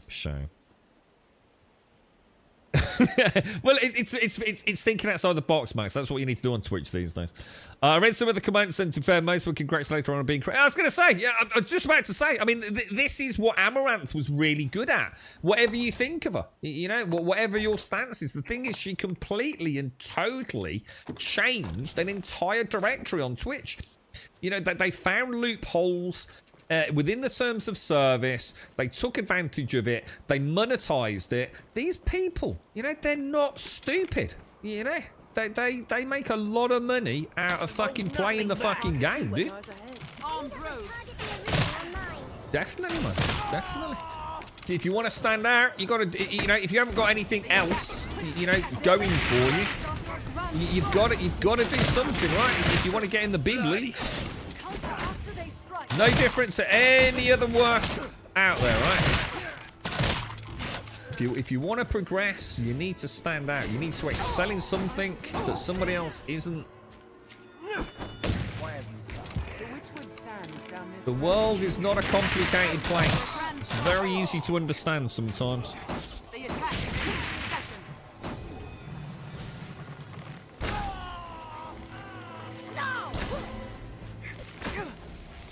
This is the stuff that annoys me now a little bit. You know, I've already been here. I fought these bandits, what, 5 and 6 times now? Actually, 7 times now. Actually, yeah. You know, it's the same war, the same fucking recurring mobs. You know, it'd be kind of nice if Dragon's Dogma 2 can do something different than just constantly respawning mobs. You know, maybe we can clear paths. And you know, they'll remain free of bandits for a day or two, kind of thing, you know? It is very repetitive, and you know, it's not a criticism of a 2024 game. It's an observation of a 12-year-old game. You know, there are limitations to what they can do, but since Dragon's Dogma 2 coming out, and that's the reason we're playing this, these are the things that I hope get addressed in Dragon's Dogma 2. What do I do if I have a camera on my crotch? Well, you got to ask yourself the question, right? What is interesting about your crotch? And probably fucking nothing. Whereas an ass is a pretty lively part of the anatomy, right? And it can be done without too much shenanigans. I mean, technically, in a bikini, as long as it's like water-based, then you can wear a bit of a thong bikini, really, can't you? So you can actually show your ass cheeks, and let's be honest, an ass cheeks bouncing up and down, I'm sure is fine for a lot of people. And you sort of superimpose a video game over said bouncy ass cheeks. You've got something that is, one could call entertainment. It might not be to you, but it certainly would be to a lot of other people. As you said, even from a novelty point of view for a few streams. Your crotch is probably not so exciting. You can't really reveal. There's no real, excuse for having your actual testicles out. Bit different to a thong bikini, right? So, what is interesting about your crotch? And I'm sadly going to disappoint you here. Probably nothing. I mean, obviously, if you could go full naked, Max, I'm sure you're hung like the Beast of Birkenhead. But the point being, you can't show it like you can your ass. So, no, I wouldn't quit the day job, mate.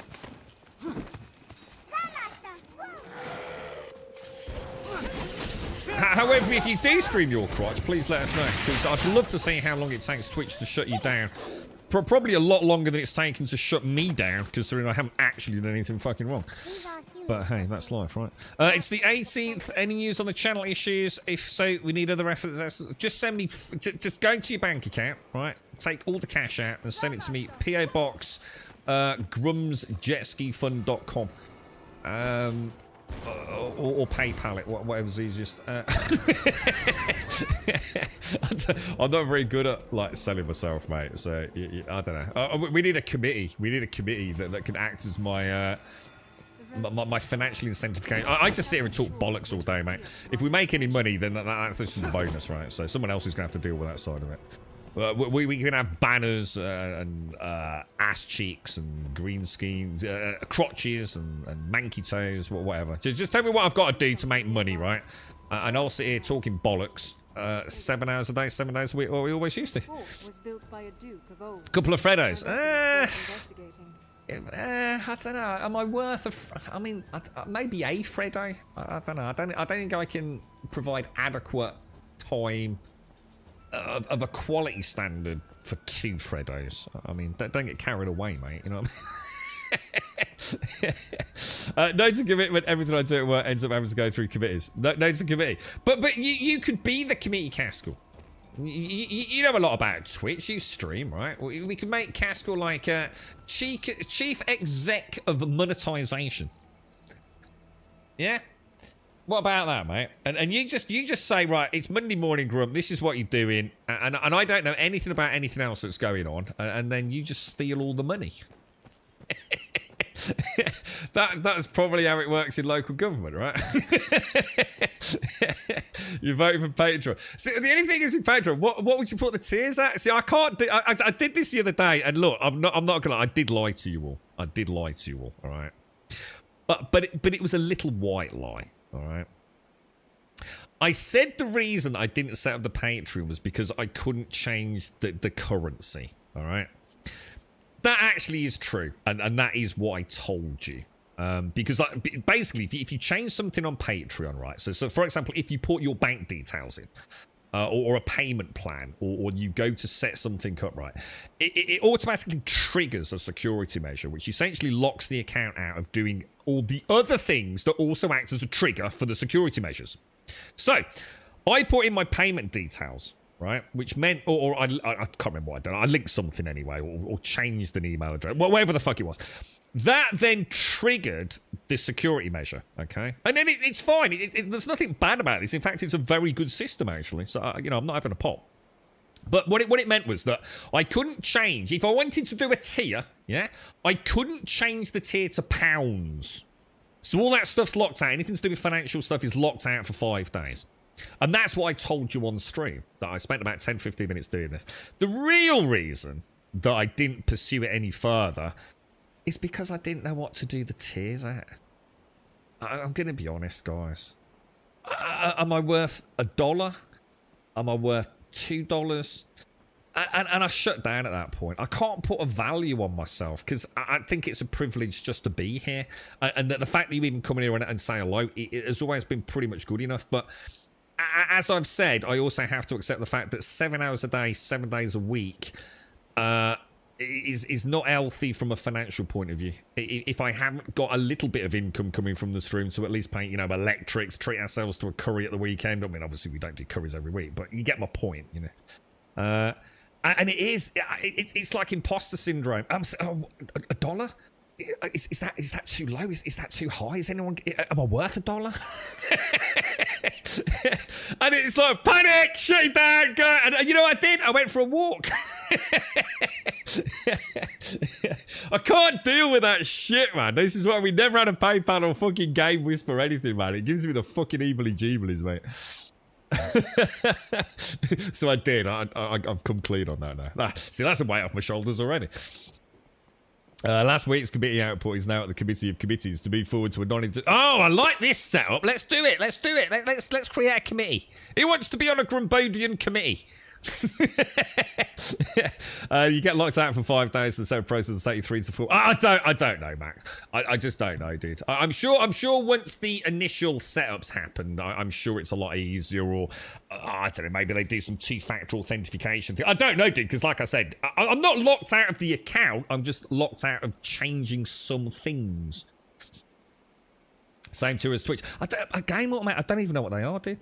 Without being funny, because I only work in pounds. I don't know what $1 sub is, or ain't got a clue, mate. You are worth whatever the people. Yeah, but that's the point. See, if it was just donations. See, if I just like said, okay, donations, then that's fine.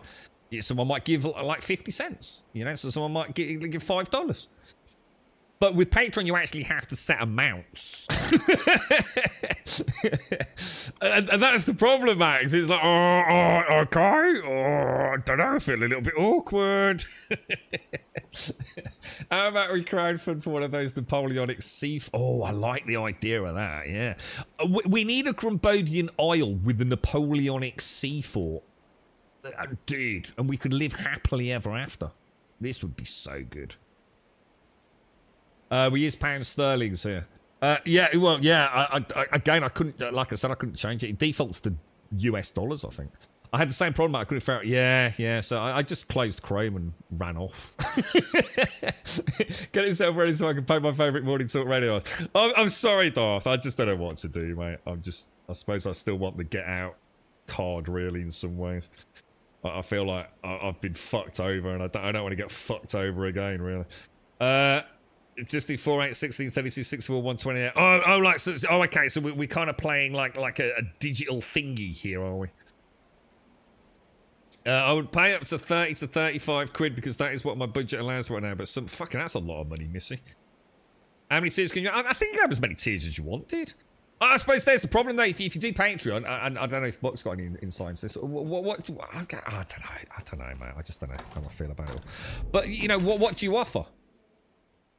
You know, what's the difference? Say you do a $5 tier and a $10 tier. You know, just to simplify it. What are you offering for the $10 tier? You know, or does it not matter? And really, all you're using it for is like the equivalent of a donation thing.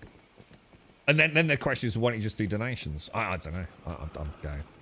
I really wish we'd got someone else who could just do all this. And I can just fucking play video games. Right? To me, it's all very weird.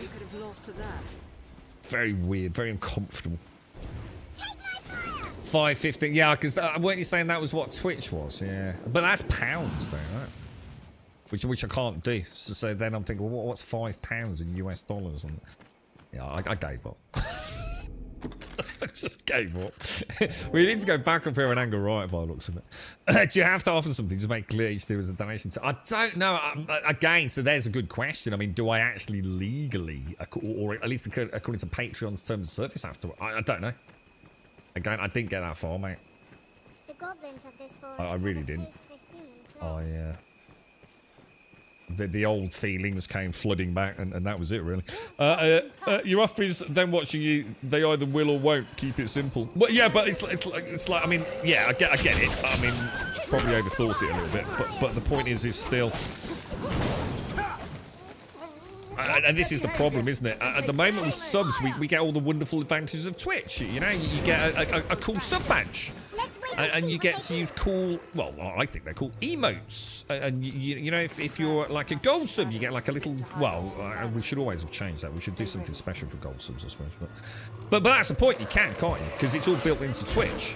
Whereas, say like we did like a $50, right? $50 Patreon! Wow! Or whatever Missy said, £35, whatever it is.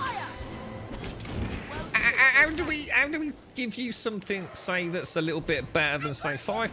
And it's not about, like, saying, oh, you know, we've got a... It's not about creating a hierarchy of like, you're better than them because you've spent more supporting us. But at least on Twitch, you get a little badge of recognition, right? You get a little something and access to some little extra emotes. And no one cares. You know, if you're going to want to give, it's not about funny. If you only want to give one tier 1 sub, but someone wants to give a tier 3 sub, you do. You get a couple of little fun things, don't you? But you can't really do that with Patreon.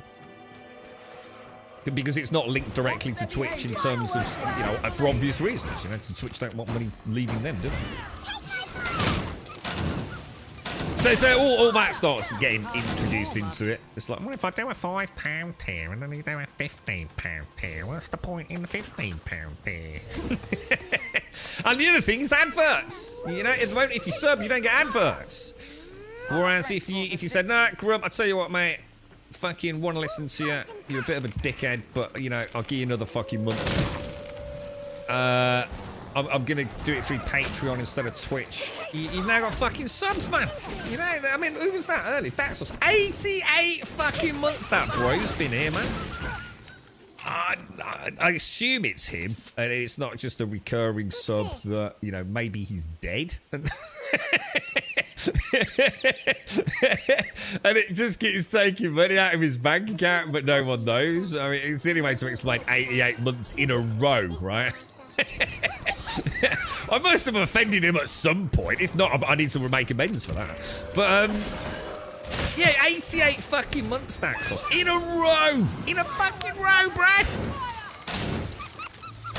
You know, and like, oh, Daxos this month, yeah, don't do a Twitch, so I'm going to stick it over on Patreon. And, you know, maybe, yeah, alright, Grum, no worries, mate. And he loses that, though. That seems fucking wank to me, dudes. That seems like, you know, that's not about Daxos waving his big dick around. That's about me fucking, holy fucking shit, dude. Thank you, man. That is, it might not mean anything to you, but it fucking means something to me. You know what, Cyber? Kill me, you've got a cold. Alcohol. Whiskey. Just go and drink whiskey, dude. Get yourself a bottle of Buffalo Trace. I've never tried Buffalo Trace. I've heard that's quite good. Get yourself a big bottle of Buffalo Trace and some Strepsils. And so one Strepsil every... I think you're allowed every 2 hours with Strepsils. And drink the entire bottle of Buffalo Trace in the next 24 hours. You'll feel fine, dude.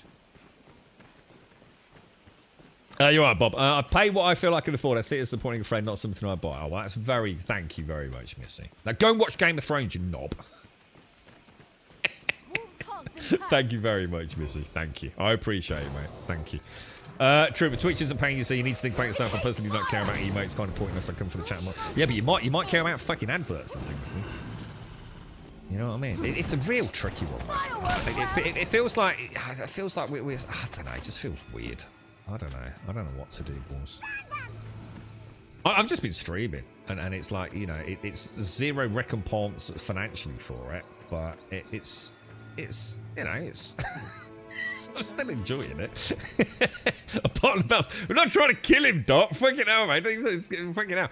Don't buy bells that listen to Doc. Jesus Christ, mate. He's a mate, Doc.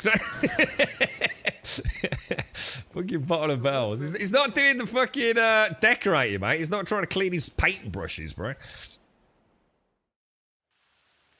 Morning, Rev. Oh, Pixie's done it, mate. Finally finished the Divinity. Pixie was in chat yesterday, and I'm sorry, dude. I was having a babble or something was happening, and I saw Pixie, and I says, "Are you Pixie? Hope you're all right, mate." And I didn't see her again. Please pass on my best. You're a bit hot right now. You got a fever then, Saber. You got a fever, dude. Ooh. Hang on a minute. Are you kidding me? You telling me the fog of war's gone? Oh, that sucks, dude. This game is so dumb at times. So, although I've cleared the fog of war in the Witchwood once, the misty mist is now back, is it? So I've got to make my way. Am I just going back where I was? Are we just going to head towards the Golemy place again? Are we? Should we just keep pushing on? I do have a big. Well, I don't want to mention it, obviously. Gargantuan, I think was the word we used, right? Mate, you too. I finished Game of Thrones when you watch Avatar last. I am. I'm watching the live action show. I literally am, Missy. Yeah. And I have said to a certain family member that maybe I'll start watching the animated one as well, because I think I've got the first season of that. Because I did start, right, Missy? So yeah, I'm watching the live action. It's really good, actually. I mean, I'm sure, you know, like all things, I get it. If you're a big fan of Airbender and the Netflix live action, people, oh, it's shit, dude. You gotta watch the anime, bruh. You know, I'm sure there's gonna be people that are like that. But the thing is, it's like I said about, you know, people saying that they didn't like the Lord of the Rings films because all the books are better. It's like, well, no shit, Sherlock. But books do tend to be better, right? But a lot of people don't read books, all right? And if their first experience of Lord of the Rings is watching the Lord of the Rings films and it gets them interested in the franchise and the lore, and you know that's great, right? It's something you love other people again to share. So I'm enjoying the live action series of Airbender. It makes me want to watch the anime. So yeah, I think I probably will. Unfortunately, it's going to have to wait until I've finished, or at least got to season 4 now, Missy. I'll get to where you got to, and then so see if maybe I'm starting to feel like, oh, hang on a minute, Missy did have a fucking good point, actually. God damn it, wolves!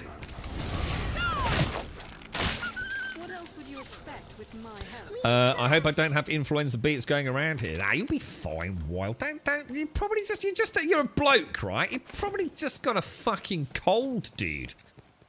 You got man flu, bro. You'll be fine, but you'll be bleeding it dry for the rest of the family for 6 weeks. Oh, I still don't feel good, you know. Oh, I've not shaken that cold yet. You'll be fine, Wild Saber. Don't sweat it, bro. Adverts at the onset of the stream here. You're right, Automated. Oh, you're right, Automated. What you get? Oh, on YouTube. Yeah, I don't know how. There's another thing. How do adverts work on YouTube? I've got no fucking idea. I know nearly everything I do on YouTube's instantly demonetized. I'm not sure why that is. I don't know if I've not done a setting or if I get constant DMCA. I'm never really worried about it because again, that's pence per year. The movie had a runtime. Books have time to go into detail and side quests. Well, I think there's a lot of reasons. There's a lot of reasons why books tend to, whether they're better, is again, it's like all works of art, isn't it? So some people just don't read books.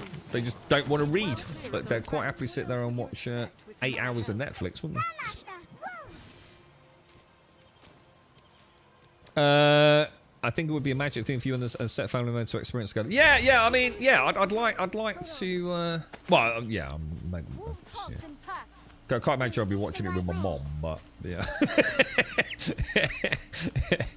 But my mom likes to try new things. She's been trying like Korean. A lot of Korean stuff on Netflix. Oh, there's a fucking new expense I've got as well. My mum got a fucking told she couldn't use our Netflix account, so I've had to put her on it. Yeah, that was a fucking could have done without that. she didn't get caught for ages, man. And then I actually it was on the TV, not on like an email. I put on Netflix and it said something about you've got someone accessing the account. If you wish to continue granting them access, it's going to cost you an extra whatever it was. I thought, oh, bollocks. So, yeah, the day... Because we had a chat about this, didn't we? Because I was like, it's really weird. Like my bro and some of my friends, like almost the day it was announced that they were getting these messages and things and getting... problems with Netflix, but my mum's been on mine for ages, man. And yeah, that was a few weeks ago actually. Yeah, about a month plus back. So she was speaking to the girlfriend. They speak quite a lot, and she's like, "Oh, I do miss Netflix, but I can't really afford to." It's like, fuck's sake, mum, you fucking can afford to. It's like nothing for the amount of times you watch it. You can easily afford it. My mum's a bit of a poverty pleader. she'll book a 1 month cruise, right? But then like literally fucking like save water in jugs in the kitchen. It's like, Mum, you're not poor. Dad left you with a decent chunk of cash to look after yourself. You know what I mean? You can afford a cruise. You can probably afford a Netflix subscription. You know what I'm saying? But I ended up paying for it myself. You know. Oh dear. Oh, hang on. What's that? You're right, Joshua. Mountain Dry. Oh yeah, you be careful, Joshua. People clearly wasn't here earlier. I sacked Game of Thrones in season 4 because it felt pointless and boring. You never said that. If you said it was pointless and boring, I wouldn't have had that big, long, meandering conversation with you. Now I'm dreading it in season 4 now, Missy. It's oh fucking hell. It's like, actually, it's really interesting, Missy. And I'm sitting there every night going, this is so fucking boring. I had that message. Turns out Mrs. Swanson's dad had found out I'd left it installed on their TV and was working his way through all the World War II stuff. I said no and instantly booted him out. Nice one, bro. Yeah, I don't begrudge my mum a little bit of Netflix. It was quite a lot more to add, though. I was surprised at how much added to the bill. I did feel like it was because that's for one person, right? That's just for one other person. Although, I wonder if my mum had people living with her, which she obviously doesn't. Would it be IP based? Like, like, I don't know, my mum had got, I don't know, like someone living with her, like a boyfriend. I don't even want to say that out loud. But yeah, you know, like if she did. There, Master! Wolves! Well, yeah, that's a good point, right? So if you add another person to your Netflix account, so say my brother moved back in with my mom, right? And he lived in his bedroom, and I'd added my mom to Netflix. Would my bro be able to watch it in my mom's house? I mean, it's a completely pointless conversation because my mom doesn't live with anyone. But are you adding another household? I never thought of that because it does seem like quite a lot. Isn't it like almost like a quarter extra on top? I'm sure like my bill's like about £15 a month, and now it goes up to 20. It might be even more than that now that I say that out loud. I genuinely. Oh, we're here! Holy shit!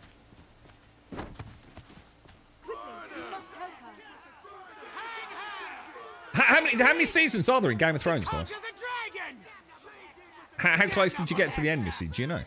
Was it like 7 seasons? Or was it like 5 seasons? You only missed, like, say, the grand finale season. They're all, look at them all up there, lot. They're all angry. They're all these angry people. 7, I was going to say, that's what I'd got in my head, 7 seasons. So it is then, yes, 7 seasons. Good stuff. So you were just a little over halfway then, Missy. Oh, I assume all the seasons were reasonably like, similar in terms of number of episodes? Whoa. Large or small, any monster can be slain.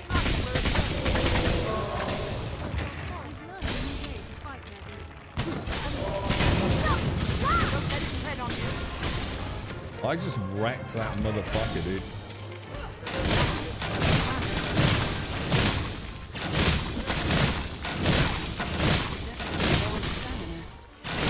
Look at all the arrows sticking in there. That's cool. Doesn't seem to do a lot there, does it, to be honest? It's, I assume we have to break all the... I mean, look at my stamina, dude. It's taking like forever to come back. Is there a way to... Jesus Christ. I apply striking where it glows. Blunt strike, serve well. I wonder if just doing that just still does like...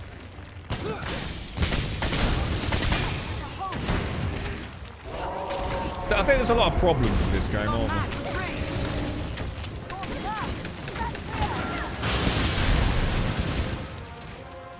Sometimes things just don't really make sense in the bigger scheme of things, do they? Oh my god, I'm trying to move left, strafe around. I think I got away with it for a little bit, didn't I?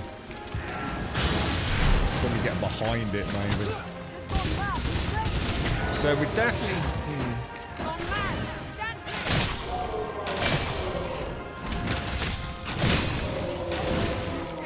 There's one on his left bicep, isn't there?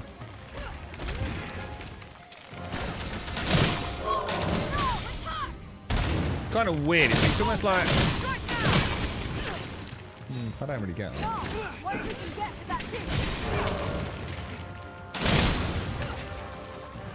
Stunning. Because we tried jumping on it, didn't we? And it just didn't really do a lot of damage, did it? Mine is dead. Oh my god, how did I get on there? That is not what I meant to do. Let's jump off.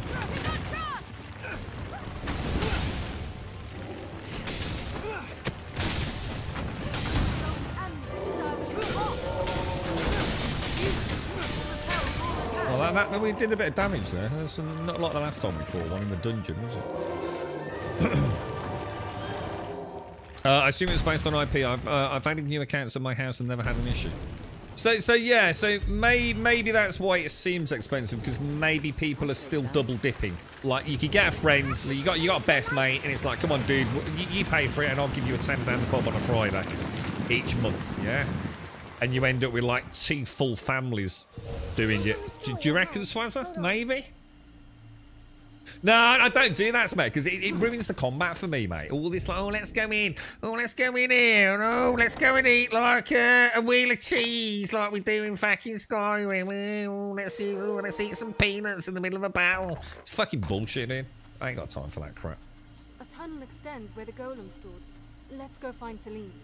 It's about as immersive as Starfield at that point, dude. I did it in the beginning parts of the game. It would just be nice if there was a way to just have a radial menu to chug a stamina pot, you know? The game's a bit shit, to be honest, dude. I mean, it's a fun romp and it's an old game, but way too many things that, you know, like the inclinations, the eating of food mid-battle. It's very representative of a very old sort of design philosophy. Just gotta wait. Dragon's Dogma 2 brings it into the modern day, you know? I don't want to be eating 16 wheels of cheese and a bag of peanuts in the middle of an epic battle. It would not surprise me to learn a wood of this sort truly held. Can we get that? I'd wager few Like a little Who knows thingy what over rarities okay, boys. Okay. Oh, my headset's about to go. Where are we going? Where are we going? Let's have a look. So, the current quest is you defeated the golem and opened a path into the Witchwood. Delve in and follow Celine's trail. Alright, so we've got quite a long way to go by the looks of it. I can't zoom out any more than that. Apparently the map, I did see a screenshot of the map, or the pause screen, I think it was. So like this, for Dragon's Dogma 2, accidentally yesterday. And I think it was overlaid maybe with the map. It actually looked pretty cool, actually. Looked pretty decent. Yeah, 57 wheels of cheese. It's like, okay, equipment check. Magic flaming sword. Yes. Bow of magic missiles. Check. Cloak of invisibility. Roger dildo. And 76 kilos of your finest camembert, please. Yeah. Nothing more immersive, is there? Oh, you go the wrong way. Oh, am I? Oh, I thought... Well, let me go this way, because there's a big circle. Let me just see what's up here first. Did we come through here?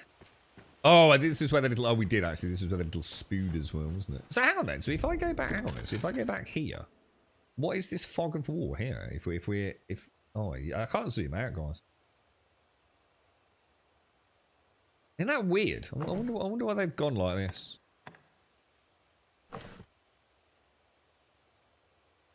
Yeah, over there, look. Yeah, so I need to go through that there, do I? Have a little mooch back. Oh, this is what confused me last time, because it's a transition in the tunnel, isn't it? This really confused me. This reminded me of what it was like playing those old Resident Evil games. You know, like when you're, you know, the fixed camera perspectives. And you, did we get anything out of that?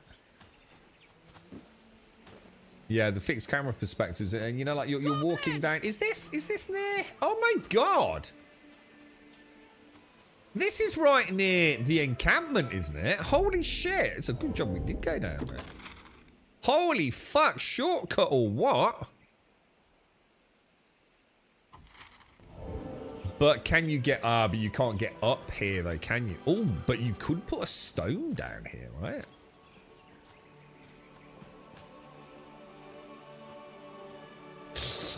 I could put a stone here, right? And replace the one... Oh, no, Casadis is a free one, isn't it? Yeah, but we wouldn't be able to get up here from... If I jump down there, there's no getting back up, is there? But that would be like a really good shortcut to the witches area, wouldn't it? Well, not a massive shortcut. I mean, you could either go in the well in Casadis and come out there and then walk around. But I don't know, man. I'm feeling like maybe it wouldn't hurt. What do you reckon, guys? I'm surprised I skipped Game of Thrones during its heyday, but... Oh, no, I didn't, like... No. I didn't skip Game of Thrones. But Game of Thrones, I was very busy, and I've never been very good at watching, for example, shows as they are released. Does that make sense, Lay? The way my life has always been is if I want to watch a show with a girlfriend, we kind of have like little slots where we can both maybe grab it. And obviously she gets, you know, She's struggling a lot these days. So just staying awake for a full 2-hour film, it's a lot to ask after she's been to work all day, mate. So we have to sort of like have these slots. So that's why we love Netflix shows, because most of them are about an hour long. And Game of Thrones is something she would never normally watch. Dragons and zombies, superheroes, they're really not her jam. And I get that. I get it. You know, I don't particularly like some of the stuff she watches, you know, the real world paramedic stuff. I can watch it, but I wouldn't go out of my way to watch it.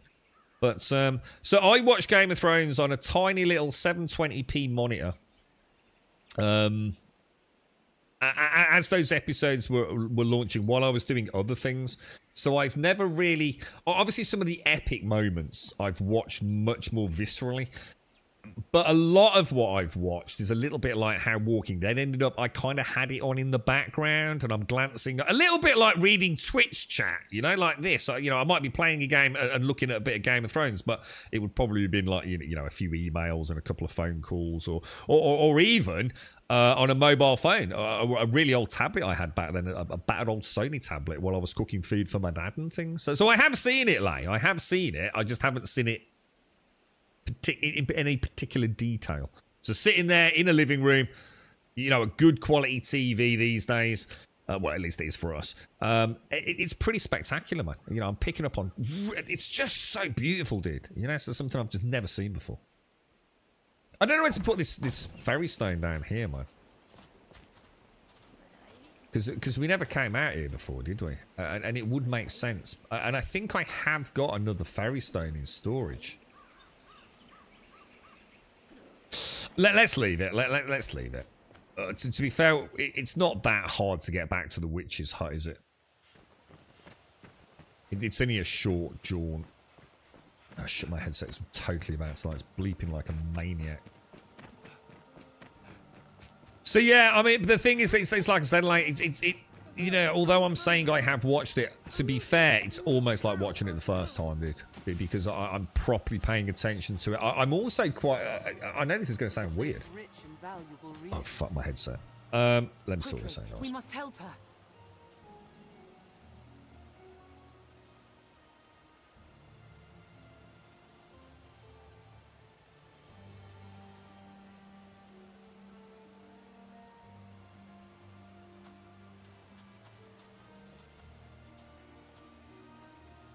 Stray a few steps, and you'll be well lost, even in the noontime sun. Yeah, one of the things that I've noticed already, like just in like the 3 episodes or whatever it is that we've watched, is because it's quite complicated.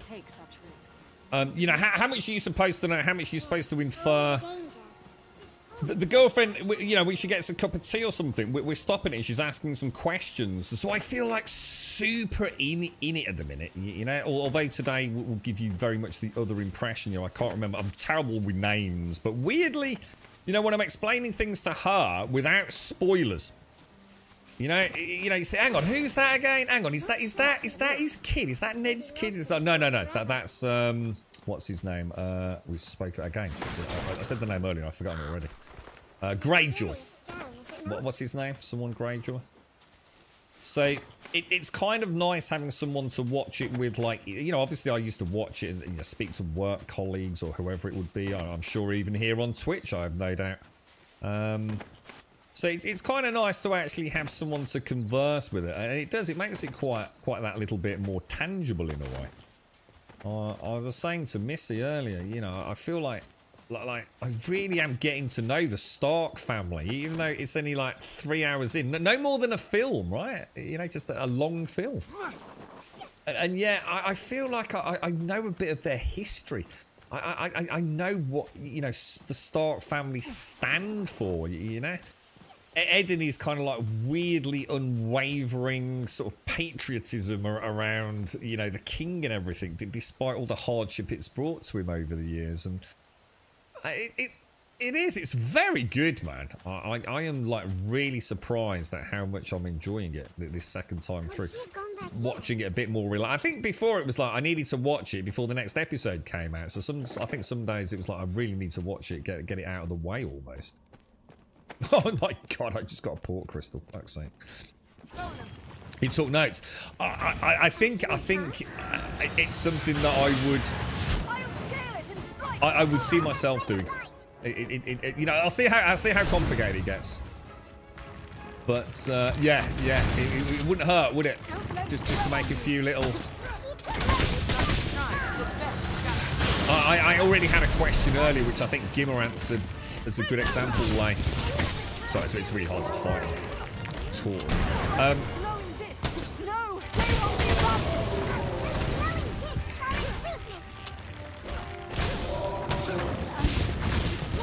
think I'm shooting just over him, aren't I think.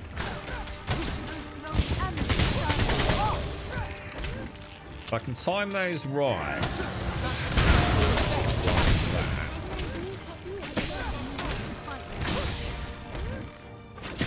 Yeah, I got a question earlier about Littlefinger, and I couldn't figure out who he'd pissed off. Because it's only a single comment. It's just almost an off-the-cuff comment he makes to Ned. But he very much explains that he was slit from breast to groin or something like that. And he still has the scar to show for it. But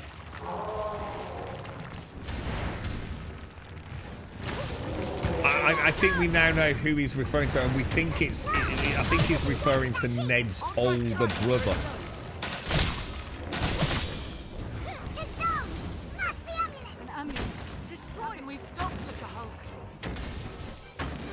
No, that wouldn't make sense, though, would it? See, this is my point. See, that doesn't make sense. That doesn't make sense, does it? It can't have been Ned's older brother.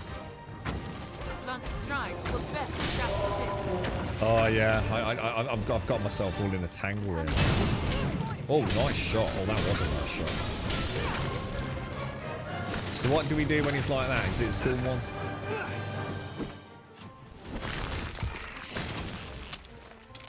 I'll just try one of those. Oh, it works. It did work. Where's the last one? Oh, it's on his hand, look.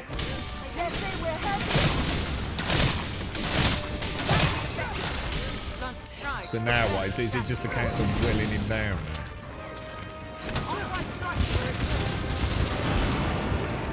So hard to gauge the distance on those. Sometimes it's like...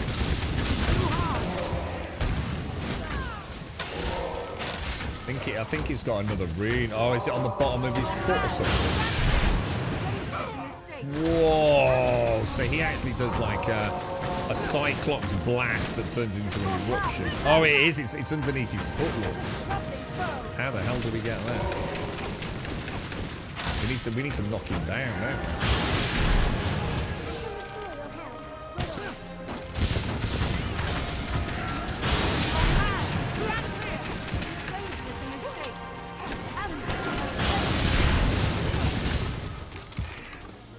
How are we supposed to get one on his foot? Maybe I should... Oh my god. Oh shit. Oh my god, I just nearly died. Everyone be healed. I will scale it and strike from above. I really don't see what I'm supposed to do with this. Should we like try and hack the leg? Does it maybe make him... I think I've got a skill that lets me like use some sort of grapples or something to kind of...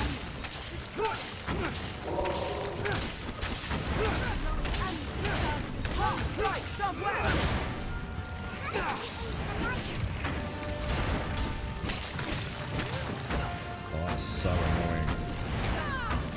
That is just so annoying.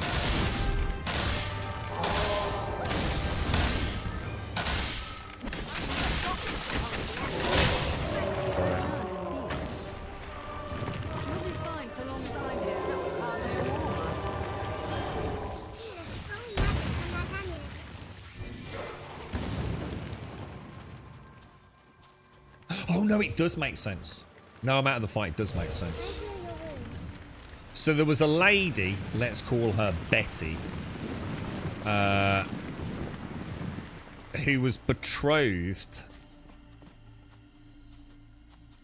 No, it's Stark's wife. Ned Stark's wife, whatever her name is, right? She was originally betrothed to Ned Stark's eldest brother. However, at some point, Ned Stark and presumably what is now Ned Stark's wife, at some point, Ned must have been killed along with... So Ned's eldest brother and Ned's sister must have been killed by the Targaryens. I'm assuming. Certainly, his sister was. King Baratheon was infatuated with Ned's sister. And obviously never really got over that. But Ned's eldest brother was betrothed to what became Ned's wife because Ned's eldest brother got killed. But Littlefinger has always loved Ned Stark's wife, whatever her name is. And that is presumably why Ned Stark's eldest brother slit him from chest to groin. Because Littlefinger was sniffing around, right? But then obviously what happened was Ned's eldest brother died. Ned then ends up marrying that lady with the red hair, blah, blah, blah, blah, blah. Yeah, so it does make sense. Fucking hell, I was going to say, fuck me. That was really the only question I'd got from the episodes I've watched. It is a curious stone, is it not? As you say, maybe a small notebook with names. I'm all right. I know what they... I think I know the stories. It's just the names. I can't think of the names. I'm very, very bad with names. In the real world and in fiction, to be honest. What's that? Yeah, that was a long one, Matt. I wasn't sure about what was going on there. That felt like that took way longer than it should have done. I'm not sure. Maybe I haven't got a skill in my arsenal quite the way I think I've got one single skill missing, haven't I? Which maybe I could take that one that pulls foes to the ground. I think it specifically said though that it only works on small creatures. You would see like to the Games of Thrones party. My wife and I watched the whole series. We were watching 3 a night every night. What a journey it was. Oh, dude. Let's hope I get to do that. I mean, we probably won't be able to watch that many every evening, but we'll probably have to binge watch some. Maybe, I don't know. I mean, Friday nights are going to be a lot freer than they used to be coming up shortly, so... Yeah, I'd love to experience it with her. I really would. She's really getting into it. I hope it carries on. She already, there's just little things she's saying makes me know that she's getting into it. I do, because it's not the kind of thing she'd normally watch. I think watching Damsel a couple of weekends ago with Millie Bobby Brown's helped. This looks interesting. I think it sort of softened the... Because that's a pretty good film, man. And let's be honest, it's a film with a dragon in it. It's not really her cup of tea. In fact, I still don't know how we ended up watching that, to be honest. I can only assume she didn't know what it was about at the time, because it's definitely not something she would normally recommend. Downtown... Oh, I've heard Downtown Abbey is supposed to be absolutely fantastic. But I know nothing about it, dude. Is it not more of a kind of sexually charged who's shagging who kind of thing? I could be wrong, probably am. I just know it's like one of those period dramas with lots of raunchy sex, right? I think. Is that right, Mr. Matt?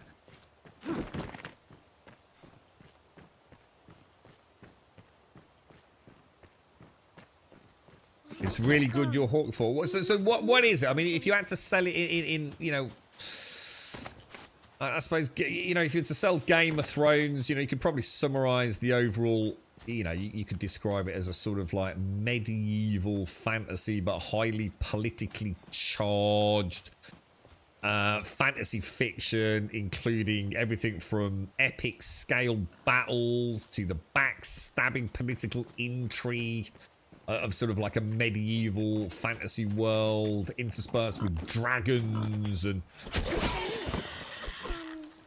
What would Downtown Abbey be? Breaking Bad, you know, you could probably describe it as, you know,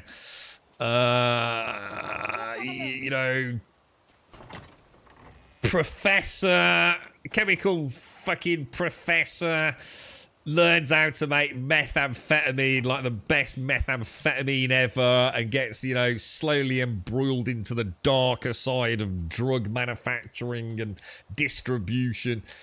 Very sort of, you know, I don't know, it's hard, isn't it, to try to summarize something like that in just like a couple of sentences off the top of your head, really. So not much sex in Downton Abbey. It's more like a family saga. Oh, so it's I know some of you mentioned something a while back when we were playing Monster Hunter. Would this be like a sort of medieval version of, say, Dallas? You were talking about Dallas, weren't you? A very old show. The Texas sort of oil tycoon, and it's all about, you know, power plays and you know the family intrigue of it all. So you'd recommend it then, Alison and Four, and you as well then, Shane. So it's not like a lady romance, giggity look at the beautiful man with long hair and who's going to get to play with his sausage. Then you're convincing me slowly. Yeah, an early 20th century Dallas. Yeah, there you go. Yeah, I might give it a go. Then. But at the moment, Game of Thrones. So have I ever heard of Upstairs Downstairs? Weirdly, yes, but I have no idea what we're talking about. I have heard of Upstairs Downstairs, but I've got no continuing connection. There's no dot to dot there, I'm afraid, Shades. But I have heard of it. So are there any blokes in chat who like Downtown Abbey? I noticed it's like Four, Shades, Alison. Darth seems non-committal. He's factually accurate, but so Darth like that. All right, so as a man, it's not, you know, it's not all, you know, female-y stuff.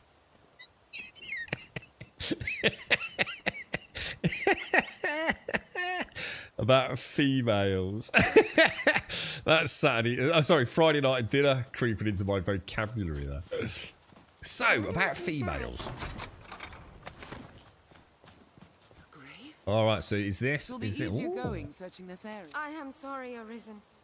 What happens, Celine? What have you done? My troubles through no fault of your own. It's all about the family lord and Lady Grantham and their family. It sounds boring as fuck, unless you can tell me, is there like murder? Is there like beatings? See, I started watching a show called Yellowstone, all right? And I thought, oh no, this is not. I thought it was going to be about cowboys and, you know, shooting each other and, you know, drinking coffee and eating beans. And it was going to be this very fucking insightful look into life on a ranch, right? And the whole first, like, couple of episodes, I'm thinking, fucking hell, this is just about, like, family and business. You know, I don't want to know about, you know, the financial elements of running a ranch. I want to see cowboys and guns and shit. Oh my god, I so nearly gave up on one of the best things I've ever seen. Yellowstone is fucking awesome.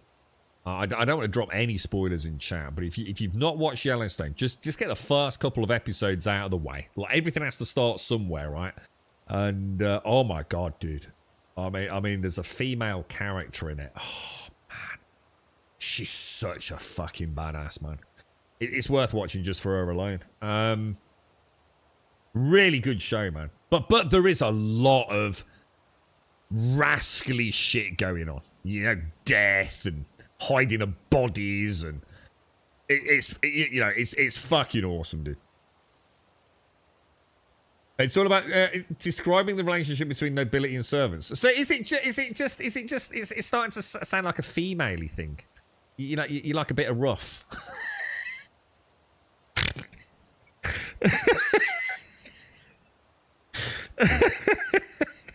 Oh god, I said I'd go out with a bang, didn't I?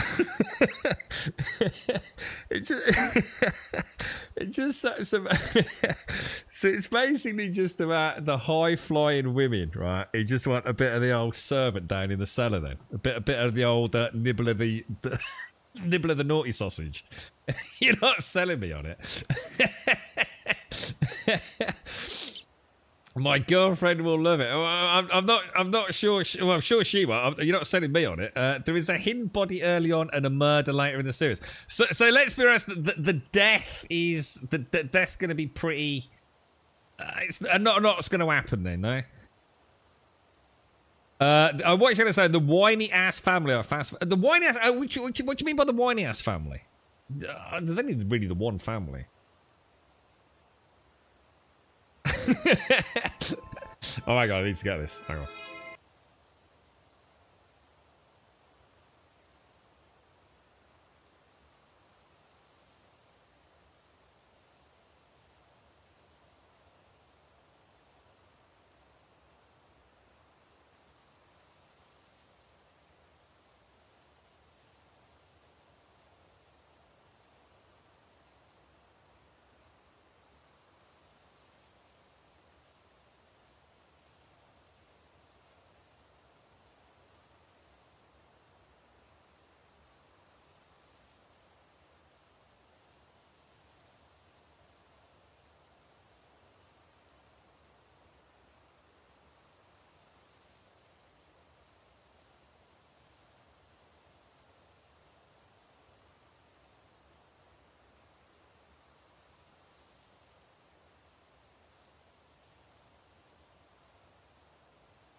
God damn it! Some part of me has long known I was in truth a pawn.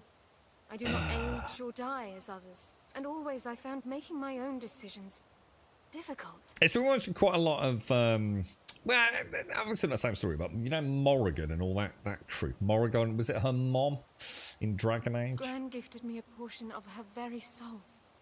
It was a kindness I can never repay.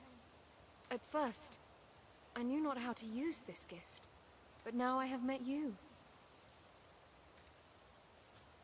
Okay. I am sorry. You shook some and all, Gran, at first, but now I have... So, you are arisen. Oh, Sophia. This may come as a small surprise, but I know well the path you walk.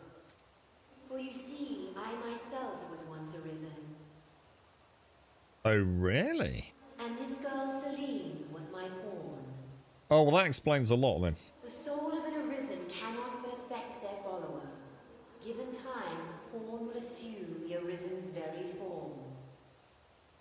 Whoa, what? So what? So Grisette? No way. This is the bestowal of spirit, or so I named it. That's a bit weird. I did not grasp the full meaning of this transfer when first I noticed it. But see well, Celine. See how she resembles me? No. I pray she will soon live her life as a human true. She doesn't resemble you at all. She resembles you in the same way that, like, a beautiful nectarine resembles one of my wrinkly bollocks, mate. Not even in the same league.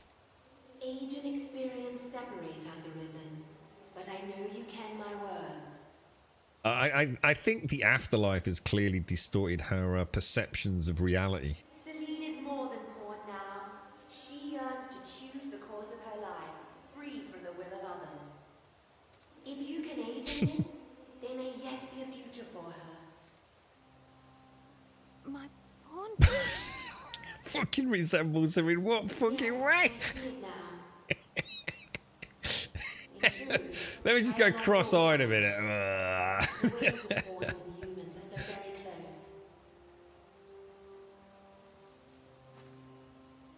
Can I truly live? Can I be human? You can, Celine. The bestowal of spirit granted you my heart. As you learned of the world, you filled this heart with feelings of your own. Pawns are but shadows of life, doomed to forever echo out across the rift. But soon you will be freed of this unending cycle. This fucking unending cutscene. I don't know anything else. Belong to you alone. Then will you speak with your own voice. My own voice. I would be with you. I call absolute bollocks that smell. What? Look, she looks the same in the sense she's got 2 eyes, a nose, and a mouth. They don't resemble each other in any way, shape, or form. Not in height, not in stature. There's nothing about them look even remotely fucking similar.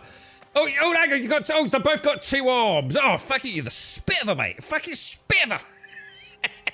In that case, I'd like to make an official announcement. I look just like Brad Pitt. Yeah, fucking spitting image of Brad Pitt, me. Yeah, both got a fucking nose, bro. Yeah, does anyone want a date with Brad Pitt? Fucking hell. Fuck, I didn't know it was this fucking easy. Jesus God, I know the world's a messed up fucking place, bro, but... I saw Jabberwocky the other day with a Python guy. He had a girl... Jabberwocky was a really weird poem, wasn't it?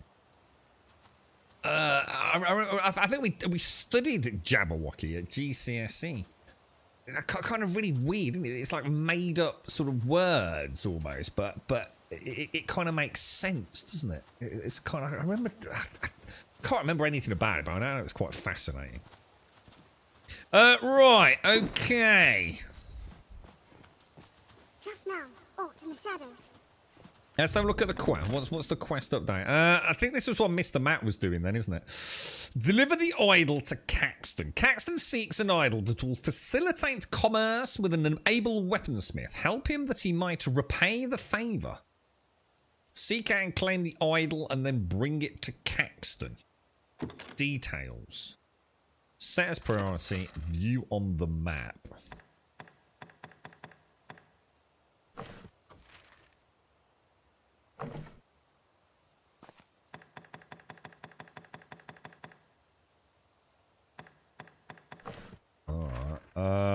I'm not seeing any obvious clues there.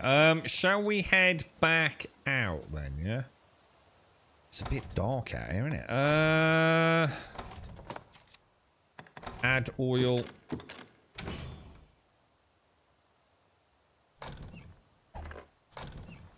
Alright. Okay. Is there anything else to do here? Please, Arisen. Say that I might stay in your village. There ain't no way you're staying in our village. You're some fucking weird motherfucker that came out of a well and then later out of a TV, mate. There ain't no fucking way on God's green motherfucking earth you're coming anywhere near my village, mate. I want dearly for a place I can feel safe. Yeah, have a weed. Yeah, have a weed. For brewing ale. Yeah, that's it. Dandelion and burlock, mate. Ah, lovely. Here, you are welcome to these.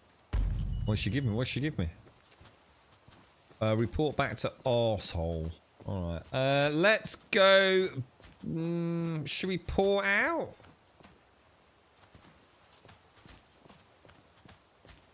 Let's go and have a little mooch around. Let's have a little mooch around, boys. I feel like we might be missing something. Did we check all? Because we killed a second golem, didn't we? Did we investigate, see if there was any more exits from the witches area? So hang on, what's Jabberwocky there? Hang on, what's that? Hang on. Is Jabberwocky a film, or are you talking about like a Monty Python thing or something? Let's go see what that is over there. Do I have a spare port crystal I can place here? Yeah. Why is that? Are you saying that's a good idea to do that? Is it? Do you want me to go back?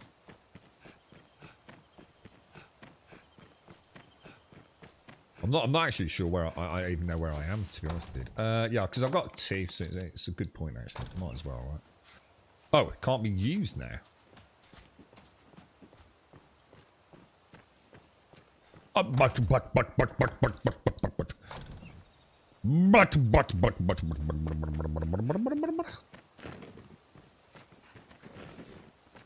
think these things I think these things clear the fog of war, don't they? Oh, they clear the fog of war, right? Let's go and get whatever that is over.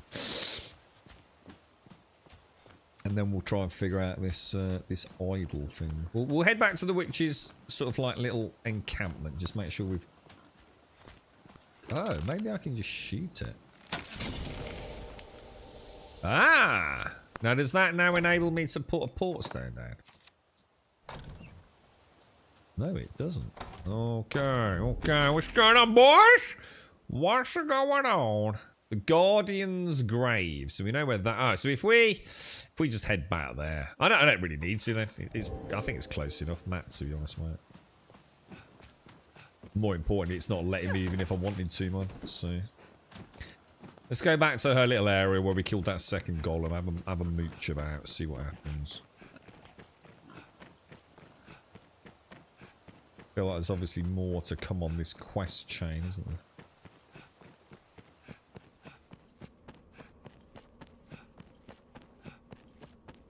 I guess my stamina seems a lot better than it was these days. At least for running.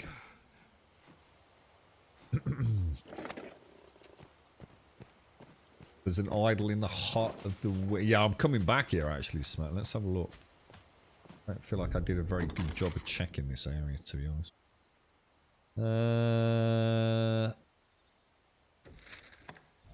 What's your thoughts on Dragon's Dogma 2 then, folks? Because some of you would have seen a lot more than I have. Because I kind of watched it up until, you know, some of the reveal stuff they did about a couple of the classes, you know, going back a couple of months now. But I've deliberately not really watched anything. Sort of probably over the last, I don't know, 4 weeks or so. I think I put a link in Discord of maybe another. Oh, hang on, isn't the review embargo up today? I'm sure today is review embargo. What's the date today? I don't know. What is the date today? What's that? I'm not seeing an idol anywhere, dude. I mean, I did take something out of here first when I first came here. Not sure what that was, but I'm not seeing anything else. I think that's where I got the bronze thing or something, wasn't it? I'm not seeing anything here. I'm not seeing any of the exits, so I reckon we crack on back to. Let's have a look. What about putting a port crystal at the witch's place? Can't be used. So we ain't getting any shortcuts to here, are we? So if I want to come to the witch's place, I'm going to have to, every time, come all the way back through here. What a massive, giant pain in the ass, bro.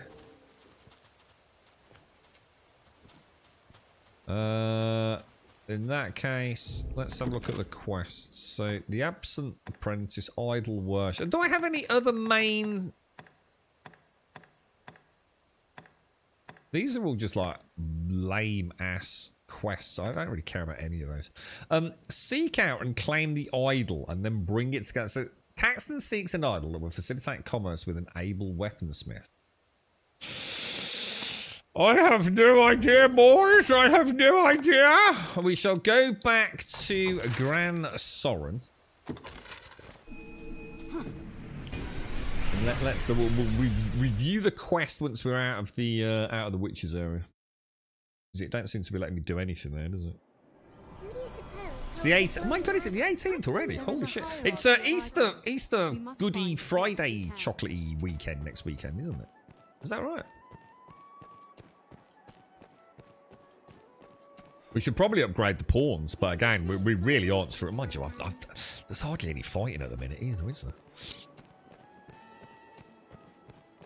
Yeah, I was going to say, I pretty much looted the witch's place, mate, so there's a chance we've already got whatever it is, if that's what we're looking for. I will just double check the quest items.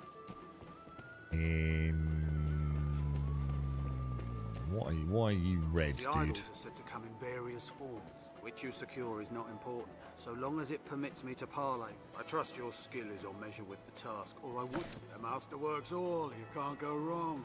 Come again.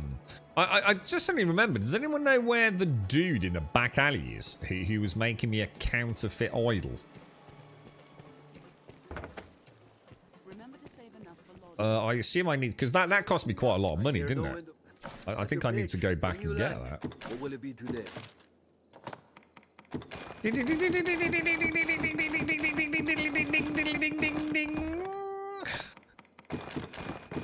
Ah, shit, I didn't mean to do that. Fuck. Let me come out. Let me just withdraw a pickaxe, because I know what's going to happen. Oh, no, I left me bloody pickaxe, mate. Bloody hell, geezer. Or a knobber. What will it be today? Will it be today? Withdraw. No, sorry, deposit. Today?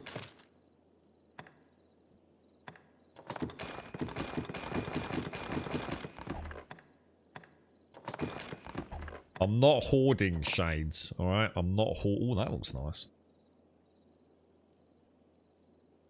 The Direwolf bow. I'll have a look at that. And that could be good for them. That could be good for Griselda.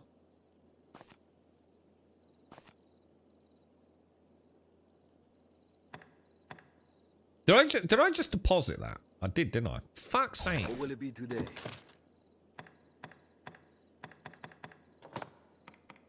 Direwolf bow. What will it be today? What will it be today? It's so fucking Resident Evil. Capcom just can't help themselves, can they? What are you buying? What are you buying? What are you buying? What are you buying? It's all just like just. It's just Capcom, innit? An alchemical cloak. Well, let's see if that's any better than what we've got. I got some raggedy ass cloak, haven't I? A lovely carrot, mate. My wife here.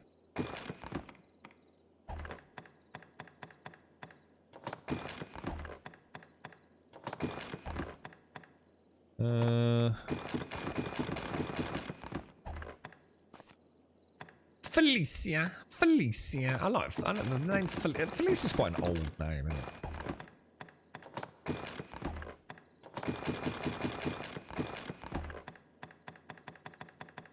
Yeah, looking good. Let's see what these new armor pieces are. You're right, Yessie. How are you, man? How's things? How's life treating you? Yeah, you're right, man. Satisfying sounds. What the clicky click of the inventory? Is that what you mean, Max? Because I said the same thing, dude. It's weirdly satisfying. Not this week. Yeah, it's the one after, isn't it? Yeah. So 31st is Easter Sunday. I have the weekend off. Yeah. So say it's like the 29th of March, right? I think is Good Friday. Is that right? What's that? Hartagun subbed and protest treason left. You're gonna have to help me out here, Dom. I'm not sure what you mean there, dude. You are quite rich in this game. You don't need to sell shit. I haven't sold a single thing. I've not sold one thing in the entire game. Not even. The only things that have left my inventory are spring water and a couple of healing herbs. And some meat that I've given to some of the pawns. It's like all these mechanics are like just completely inconsequential to my journey, really. Let's have a look at equipment. And let's go and have a look at this. Oh.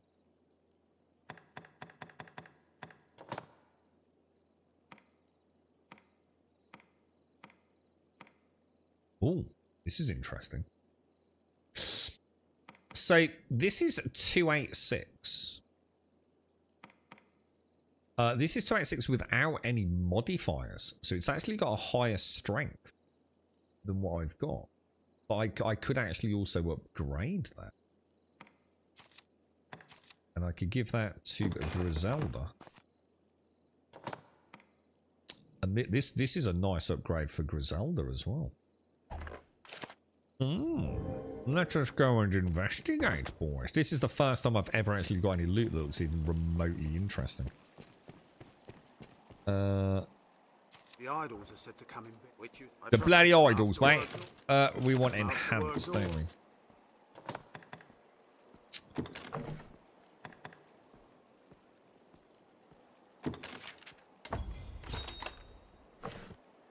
Okay.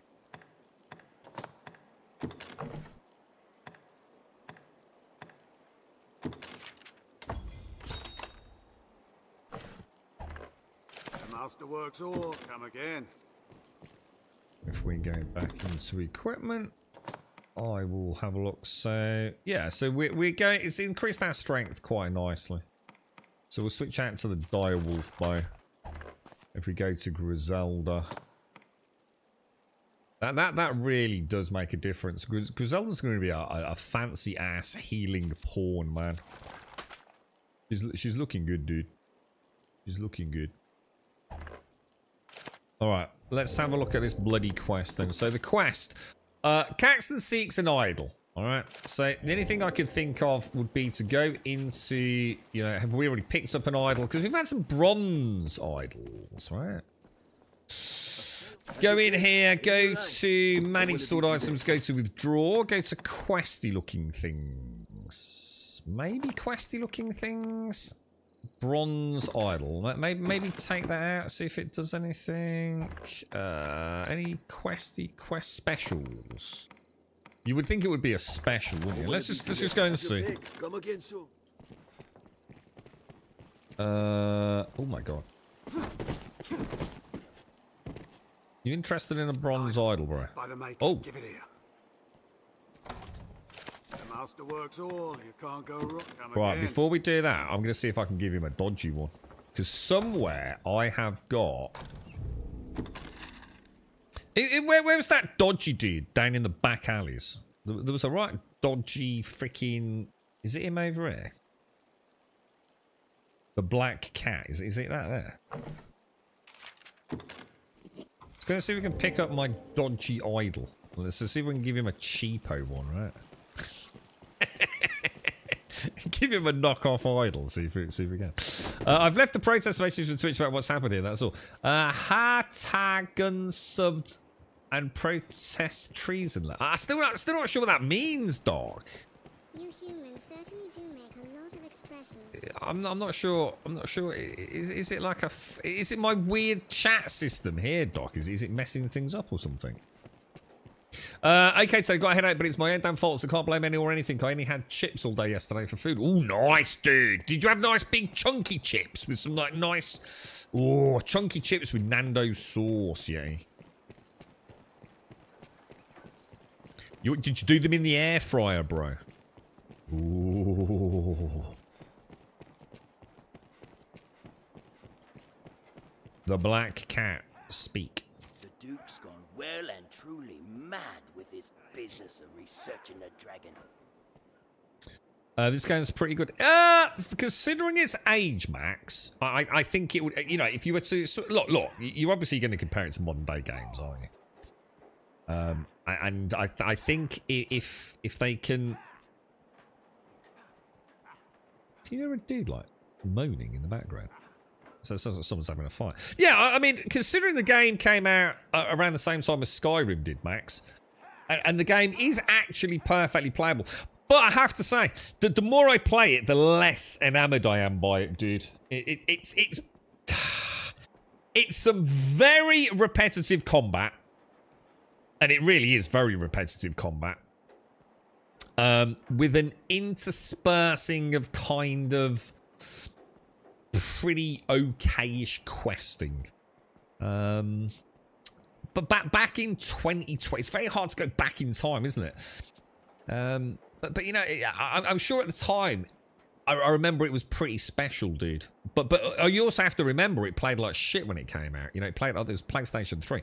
I mean, I'm playing it at like 84K, everything maxed out, you know, insane frame rates, blah, blah, blah. You know, in 2012, whenever it came out, I'd have been playing it on a PlayStation 3, probably with sub 30 FPS, dude, and a terrible resolution. And I have got a texture update pack running on it. So, you know, it's really hard. You know, at what point are you comparing facts? It's hard, isn't it? You know, for a couple of quid on Steam, it's on discount. You know, it's not a bad game, but I'm getting less interested in it, dude. To be fair, it's definitely starting to outstay its welcome a little bit. The most of them are fiction and fancy, pure and simple. Some self-important bastard with a bit of learning strings together a few lines, and there's your precious text. Thing is, wouldn't I say that about any game that's like 12 years old? I probably would, to be honest with you. Private collectors. You'll be far better rewarded that way. Mark my words. I'm sure you'll find all you need. About the forgeries. Here we are. A perfect duplicate. 'Tis yours. A bronze idol forgery. You need. Boy there. Why not leave it with me? What, can he duplicate fish? Is that a thing? Where's the idols? Can he go? Can he? Oh, he can. So does that mean he? Am I giving it him or am I doing it as a forgery? Hang on, let me just make sure I. there. Why not leave it with me? Let's give him another. I wonder what these are worth. I wonder if this is a nice way to make some serious bank. Oh, there's the forgery, look. Can he do a forgery of a forgery?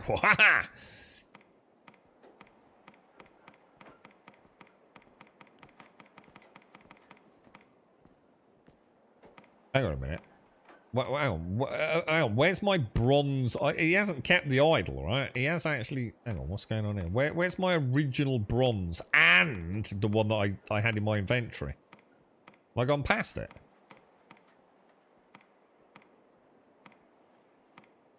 What's going on here, boys?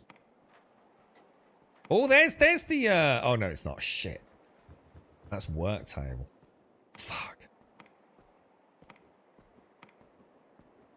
There's the forgery. Oh, 2. Yeah, 2. Give him one of those. I'll not beat round the bush.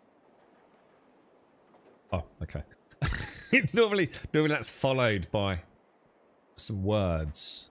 I'll have the goods ready by this time tomorrow. Call again then, will you? I'm sure you'll find all you need. What else has he got? Anything? Oh, you can buy fairy stones.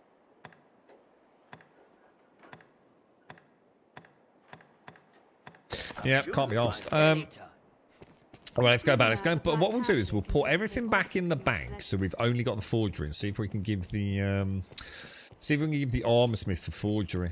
It might bite us in the ass, but he might go, "Oh, trying to cheat me, I sir, you rascally villain! No, I shall never sell you anything, not even frilly knickers," and I'll be very sad. But we'll see. We'll see if we can.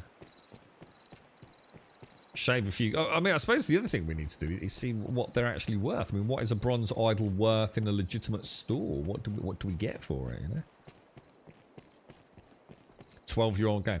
What else would have come out 12 years ago? What has anyone got like Google open? So like, the year that this came out would have been.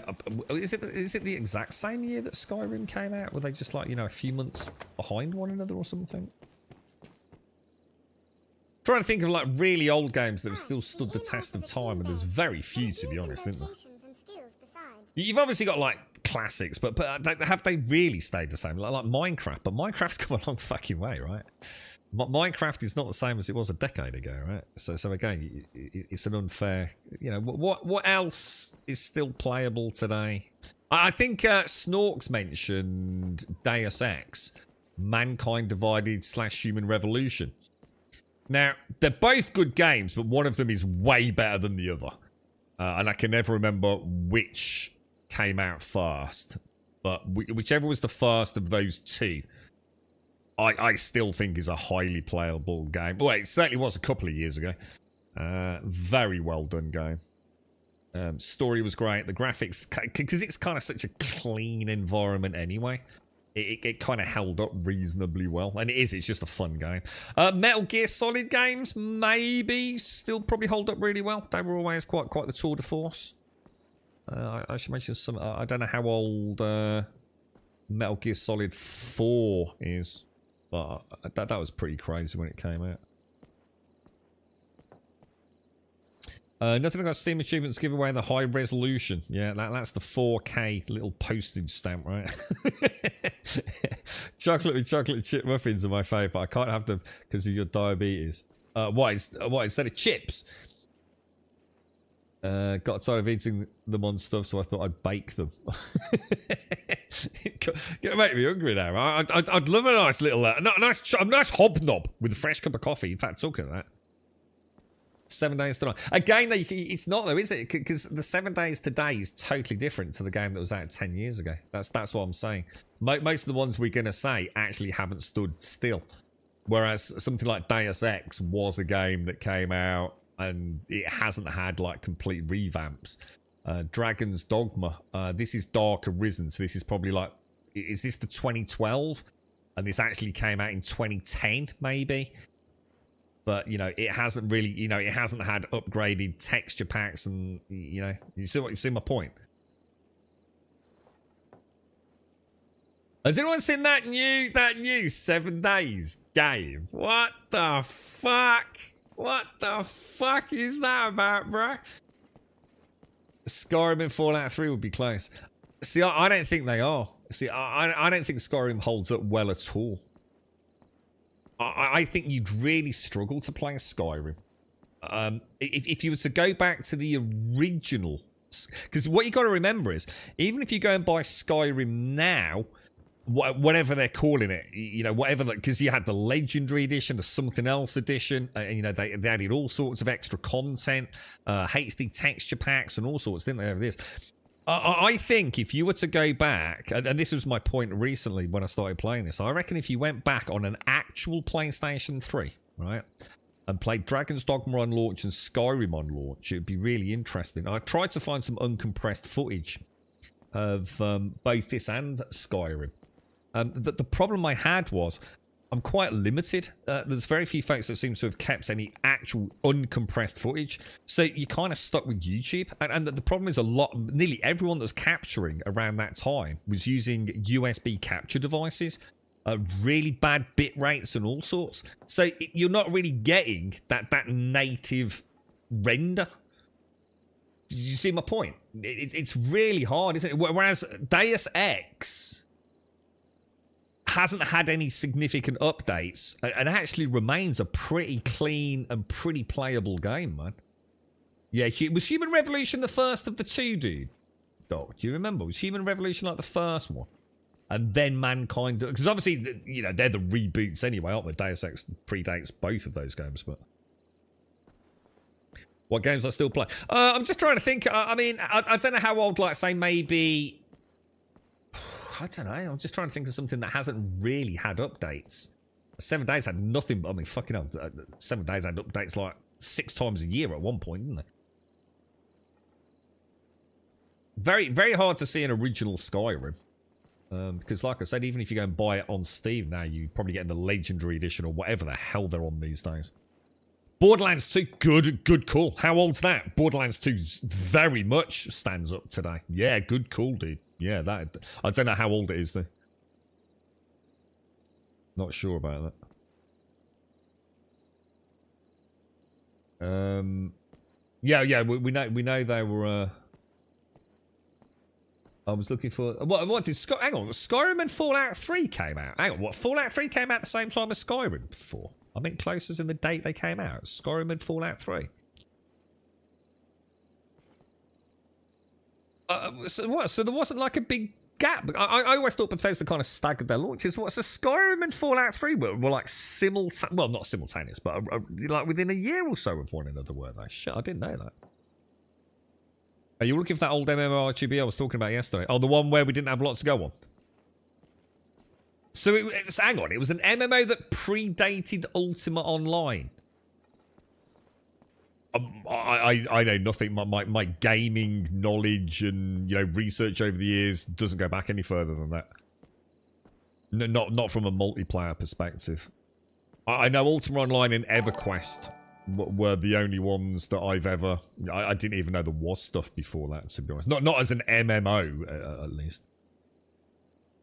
That 7 Days name is weird. Even more weird when they're releasing a new game when 7 Days to Die isn't even fully released yet. It's a fucking piss take, mate. Absolute fucking piss take. Do you want to have a look at it? Shall I have a quick look? Hang on, let me save this. This is fucking hysterical, mate. I wonder if the thing's still there. What's it called? Does anyone know the name of it?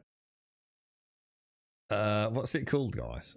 It's got to be 7 Days something, right? 7 Days Blood Moons. If you see the stutter and the frame rate, check it out, man. It's fucking terrible.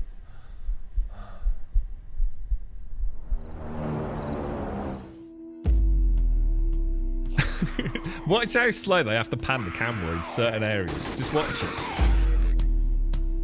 Just look how slow they look at these fucking shadows. Look at these. It's so bad. This fucking game, bro. Check out the slow pan and then watch it stutter the fuck all over the place. Look, slow pan. Don't go too fast. We're gonna get stutter. Slow. Check it, boys. Check it. Look, stutter all over the place. Check it when he touches the flashlight on. That's not my computer, boys. That's actually that. Look, check. Let's put the flashlight on. Freeze. same shit engine. Have you noticed that they're trying to do all this like Fallout, like Quentin Tarantino bullshit? Look. Same shit game. Well, 7 Days is a great game, but this should have been an update, right? This should be included with the fucking base game, man. What a fucking cash-in, dude. What a sack of fucking shimmering shit stains. Fucking cash-grabbing fucking farts. It's the same shit from fucking years ago. I swear we had a horde mode in the original 7 Days. I fucking swear we did. That got taken out. Now they're going to make you pay for a fucking shit version of it. It's another asymmetrical fucking game, isn't it, where one of you gets to play the horde, right? Revolutionary, fun pimps! Revolutionary! Screw your player base even more. You haven't even finished the fucking one you've been working on for the last 12 years, lads. How about finishing that one if you start chucking out this shit? Fucking train wreck, mate. Community Hub. Check out this. This one made me fucking piss. Is it still there? It is. I fucking couldn't stop laughing. Whoever this dude is, he gets the. I don't know how you say thank you. So, loving the new graphics. Is this on Unreal Engine 5?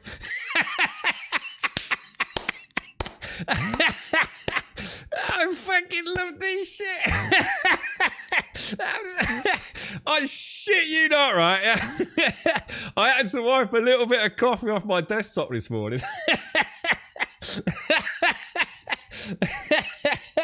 I know that is the funniest comment I read on fucking. Oh, look, is it Unreal Engine 5? Is this even real? Who asked for this? Oh, fuck my life, mate. What were they fucking thinking, dude? Oh, Jesus Christ. Oh, fuck me, man. Look, 7 Days, great game, but there's a point, right, when you know they're taking the piss, lads. You know what I mean? Oh, Jesus, that's funny as fuck. Oh, the stutter's so bad, Smack. Yeah, it's fucking really bad. The pimps sued people for using Mischief Maker instead of the Twitch integration, can never support them. I don't think they sued them. What they did was a gentleman called Cardinal Zin, wasn't it? Who was at least associated with the gentleman that made Mischief Maker. And Cardinal Zin was a guy who streams 7 Days, big part of the 7 Days community, right? And what happened was I don't think he was monetarily involved in the creation of Mischief Maker, but I think he built up a very good relationship with the guy that did make it. And I remember, you know, Cardinal Zin, he popped into our channel several times and he spoke about Mischief Maker, and I think the developer of Mischief Maker, I kind of didn't agree with Mischief Maker because I felt it was scamming people out of bits, to be honest. I think now you can use it like normally, can't you? We did run it a few times. It always felt a bit naughty, to be honest. But anyway, you know, regarding what his stance is, whatever, the Fun Pimps then went on to build their own, didn't they? Their own version of Mischief Maker with Twitch integration. That's what Mischief Maker was. So basically, you played 7 Days. You had Mischief Maker running, which is a piece of third-party app, which you ran through Twitch, and you could use actual real money to spawn in zombies and things. And we did run it, and it kind of was okay, as long as it didn't get too silly. But what happened was the Fun Pimps decided to go and make their own version of it. And I think what happened was that the Fun Pimps used a lot of the ideas that Mischief Maker had come up with. Now, I don't know enough about sometimes it's easy to claim plagiarism, even though it's kind of obvious. You know, like, so say, for example, I'm not saying this is factually accurate, but let's just say Mischief Maker, you could spawn in a loot crate. And if the Fun Pimps also spawned in a loot crate, is that really sort of plagiarism of an idea? At the end of the day, like, what can you spawn in? You know, it's the Fun Pimps game. Oh, I can spawn in, you know, a zombie type A. Just because yours also does it doesn't necessarily mean you're stealing it. But again, maybe they did steal things. I do not know. It's a bit of a moot point, to be honest. It doesn't matter what happened. It's the Fun Pimps game. But I think what happened was Cardinals in and some others kind of called them out on it, basically. And that's where it should have ended. You know, the dispute is the dispute, whichever side of the fence you sit on. But what actually happened was the Hwenick brothers just were children over it. I can't remember exactly what happened, but that there may have been a DMCA claim against him. Something like that. He was ridiculed within the community. And like, look, the thing is, whether or not the argument was a valid one. You're a professional games developer, and the one thing I've always said about that team is they're just a bunch of, like, I don't know how to put it without being too nasty. They've always come across as very egotistical and very belittling of the community. They've always reminded me of the schoolyard bullies. We'll do what we want and fuck you all attitude. I'm pretty sure Joel was reined in on multiple occasions back in the early days of 7 Days for saying things on the public boards that were just inappropriate. If you're a professional game studio, you do have to play that professional game studio dance. You know, you're not one of the community. You're not one of the lads. You can't have it both ways. There has to be an element of professionalism within your product and the way you liaise with the community. And I think what happened there was they just showed their true colours. It was gang mentality, which they seemed to promote, even if it was a little bit behind the scenes. And it came across as a very childlike response to what he was saying. And I think that's the only stance I've got on that. It just reinforced this adolescent schoolyard grown man who never grew up attitude, to be honest. And I think it very clearly came across as that. I'm not saying that I agree. I don't know enough about it to say which side of the fence I fit on or sit on. All I know is that there's things you don't do as a game developer of a multi-million-pound game, right? It's just below you to be lowering yourself to that level, really. But they've always been like that. It's simply the same way they've always been, right? They're so full of themselves, and of course they've made a huge amount of money out of it. You know, you don't need to be that asshole. You know, there was nothing to be gained out of it. Just stay stum. You don't have, look at Helldivers. The way the Helldivers community's been all up about the LGBTQ plus whatever it is. You know, they're not saying that they don't support anything. They're just saying we're not interested. Go fuck off. We don't want any about anything. We don't want any political views associated with their game. You know, we're going to ban both sides. Just go and play a fucking computer game, dude. Just enjoy playing a computer game. We don't want our gaming forum cluster-fucked up with all this other stuff. You know, there's other places to discuss that. There's other places to go and discuss it, debate it, hammer out ideas and mutually agree upon things. It's a game. You know, it's literally a video game. Keep it off our news threads, basically.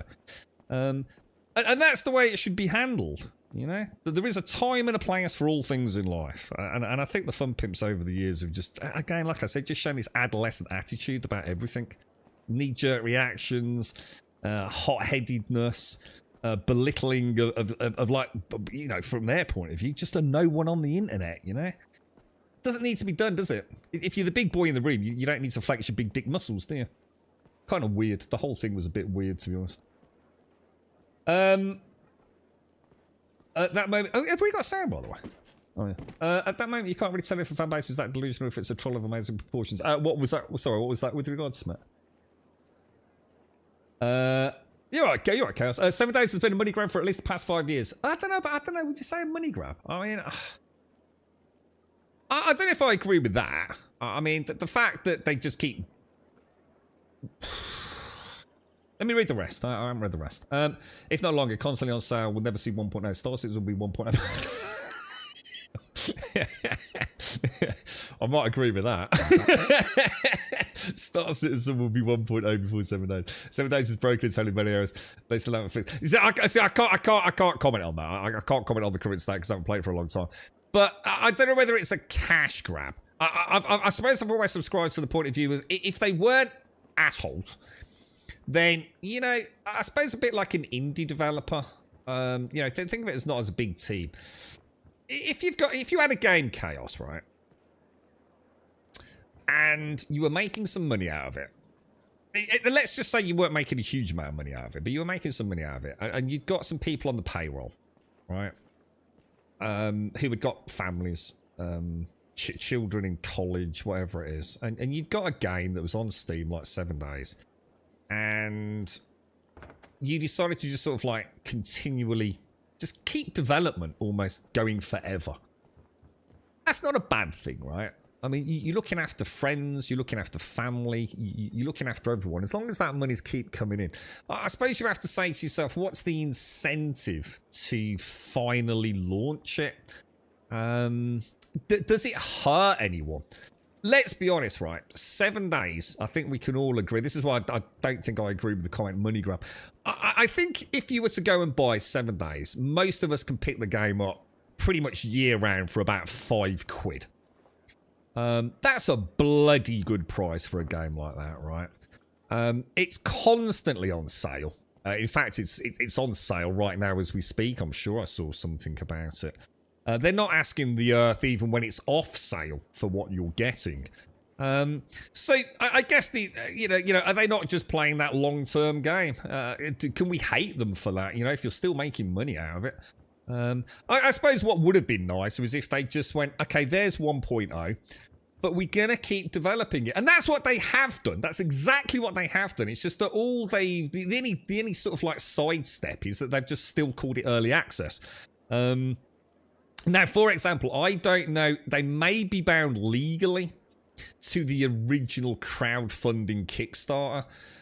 Wasn't there some reference, and this is why it's always been banded around, the bandits? So, to be fair, I don't see any issue with what they're doing. They're not ripping anyone off. There's always updates. We all know the game was finished, like, at least 3 years ago. Most of what we're seeing is just, you know, it's not necessarily a fundamental change over the last few years. It's just tweaking a few things, almost like for the sake of tweaking a few things. We've had some big updates, like the big mega cities. I personally think that ruined the game, but you know, that's purely subjective. But yeah, I mean, I don't begrudge them the price. I don't begrudge them the rolling content. I think the only bee in my bonnet is about how they've treated people over the years. And I think that whole Mischief Maker thing was a perfect example of them essentially rolling back to what they used to be. For anyone here will know exactly what I'm on about. If you remember the early days of the Fun Pimps forums, it was very much like Twitch when Twitch rolled over from Justin TV. You know, one day we had Justin TV, another minute we had Twitch, and if you remember, it was bizarre. It was so bizarre. It was just like really random no-ones with no real understanding of community management or the requirement to act in a professional way. It was like an internet wasteland. And that's what the Fun Pimps forums used to be like. They were forever promising things, failing to deliver. They were always getting embroiled in quite nasty arguments with members of the community that were saying that they were doing things wrong. It really was like a schoolyard, just ongoing fight on the forums. And then I think, they brought in, was it Roland or an actual dedicated community manager?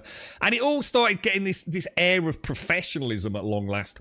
They were very cautious what they said. They no longer promised things. There was a little bit more give and take. It wasn't just like no, you're wrong and we're making this game. And, and I can't really say that, that isn't a bad thing. I mean, a game developer has the right to make the game they want to make, but then you don't also then go on the boards and say you're all a bunch of dickheads, we'll make whatever you want, you've got no idea what you're talking about, which is the way it felt.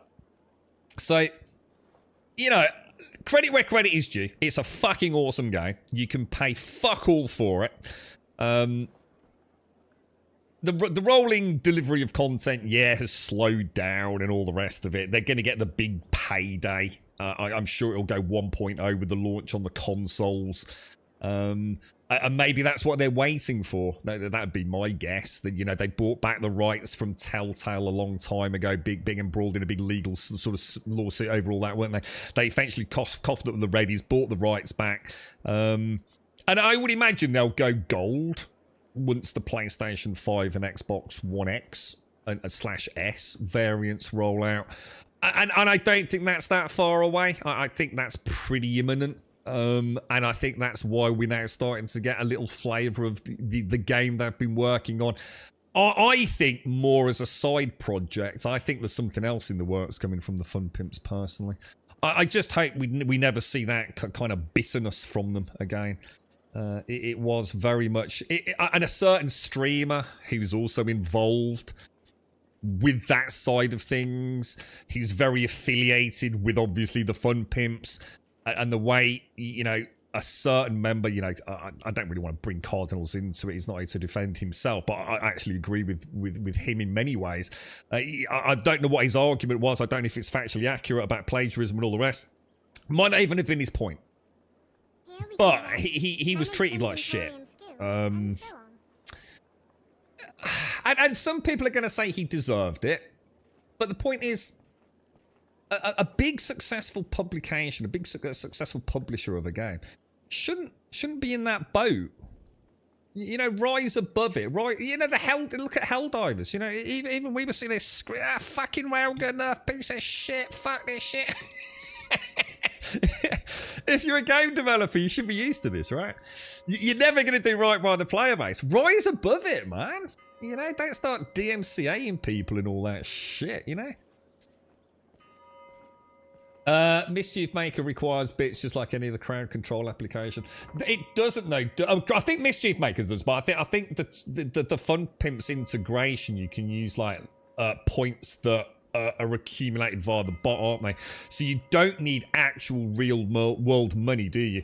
And I'm sure Mischief Maker did a similar thing, so you could trigger things without bits, maybe. I'm not sure about that, but certainly the Fun Pimps integration, you don't have to actually spend cash, do you? You know, Cardinal and the maker of Mischief Maker, some of the most wholesome people, just got fucked up. Yeah, I mean, what was the outcome then, Jonas? I mean, that's great then. Let's continue this train of thought. So what actually happened with Mischief Maker? Was Mischief Maker, did the Fun Pimps say it can no longer be used? Did they DMCA strike Cardinals in every time he did things? I don't know. I'm not here to talk about that, really. You agree? Yeah. A game should be a tool to escape reality, and it's all bullshit. Well, yeah. A game should be a tool to make our life, our ideal wife is. Just go and play a Korean MMA then, Welsh. Yeah, mate. There's better titty physics in titty physics. There's better titty physics in all Korean MMOs than any Skyrim mod ever did. Trust me on this. You played it for Star Game 5. It is. It's a great game. No one here is ever going to slag off 7 Days, right? 7 Days is a fucking brilliant game. Brilliant game. I don't know if 7 Days is on console. Well, it was on console back in a sort of Alpha 14 / Alpha 15 hybrid. Quite some time ago. PlayStation 4 and Xbox One. But sadly, Telltale had bought the publishing rights, and they actually hired a company, a very well-known company actually, called Iron Galaxy to do the console port. That actually worked really well. Iron Galaxy, obviously, new eyes on the code and trying to get things working for the consoles, worked very closely with the Fun Pimps. And both variants of the game got some nice, if you like, essentially technological updates. So it kind of worked quite well, but sadly, obviously, Telltale, for a myriad of reasons, ended up essentially going into administration, didn't they? So the Fun Pimps had to actually... it probably shows their naivety at the time, and possibly even ego. Maybe was involved in it, thinking no bad's going to come of it with a publisher like Telltale, but... the Fun Pimps lost the rights to publish the console version of their own game. And I do believe it came at quite considerable expense to buy those rights back. But they will easily recoup those costs when it launches on current gen consoles. The base game isn't a cash drop. Yeah, oh yeah, the new one's ridiculous. Dudes, anyone here remember early 7 Days? I fucking swear when I first started playing 7 Days, there was like a mode where it was just waves of zombies. And you used to get airdrops. I'm sure I remember that. I could be completely wrong there. You played on PlayStation 4. When I say early, it would have been when I started playing. So I'm gonna guess Alpha 5 through Alpha 8. I'm sure there was like an actual like horde mode. I'm fucking sure there was. And if that's the case, and they're going to ask for more money for that exact same... I mean, all right, it's not the exact same, because this time around, I suppose one could argue their new variant of 7 Days has got the asymmetrical element. So you do have the conductor of the zombie orchestra, don't you? Which wouldn't have been there. It was just AI, you know, the AI just spawned in and you had to last for a certain amount of time or whatever it was. So, but it is a bit of a shame. I mean, what a cash cow. I mean, you know, maybe as a thank you to the player base, and again, this comes back to what I'm saying about the fun pimps, they've made a phenomenal amount of money out of 7 Days. Phenomenal amount of money. If they could have done, right, we're going 1.0, and by the way, as a little gift to you all, here is this horde mode that we're adding to the game. Dude, fucking amazing, right? Instead, they're gonna basically make a mode in what is a game that doesn't fucking run well most of the time. And charge you money for it. I mean, fucking hell. I mean, they really could have played it a lot smarter, couldn't they? Surely they don't need any more money. Millions and millions and millions of copies of that game sold. It's a fairly small studio, right? I mean, presumably Joel and what's his name? What's his brother's name? They can't be badly off. I mean, I'm not saying like there's not always a need for more money, but it does seem a bit of a fucking... I don't know, a bit of a piss take, really, doesn't it? I don't know. It's a difficult one, and it's very easy to sit there and say, "Oh, you don't need any more money, Mr. Wennick." But there would have been a fantastic PR plug there, right? A fantastic opportunity to say thank you for all the years, and here's like an extra free mode after it's all gone global, you know? Who knows? Who knows? There was that mode. Yeah, I thought there was. Yeah, I thought there was, yeah. Back in 2013, I don't know, dude. I don't know when it came out, mate. Yeah, it was proper angular, wasn't it, before they brought in sort of like, yeah, that's right. Yeah. And the PlayStation version of 7 Days got me watching Grum every day. Yeah, I mean, the PlayStation version was shit. It actually was fucking shit when it launched. But Iron Galaxy did get it running pretty well by the end. Greed Trump. Yeah, I do get it. I mean, I know it's very easy to say, oh, why didn't you just do it as a freebie? And the thing is, it might be $1.99. Do you know what I mean? Who knows? Maybe they will even announce. You know, when we just looked at that page, didn't we? I mean, who knows? Maybe on this store page in a week or two, it'll go, this game's coming soon on Steam, you know, $3.99. If you already own the game, maybe they will give it you for free. Who knows? But I should imagine probably not. But it is. It's a great game.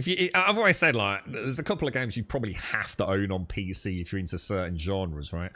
I think 7 Days, because you're going to get it for less than £5. Why not get it, right? I just think... I think the only thing they made a mistake on was they should have just put them... Like most big developers, put yourselves out of the picture. Don't liaise with your community directly. It didn't work for them. They're too outspoken, and that's fine if you're streaming content and YouTube, you're a content creator. That's the whole point. You've got to have an opinion, otherwise, who gives a shit? I'd rather disagree with someone that's got an opinion than someone who sits on the fence all day. But that's not the role of a developer.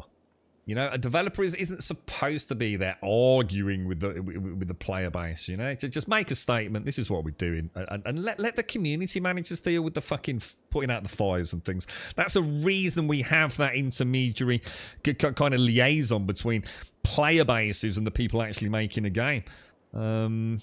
You need to essentially put yourself outside that sort of global criticism, really.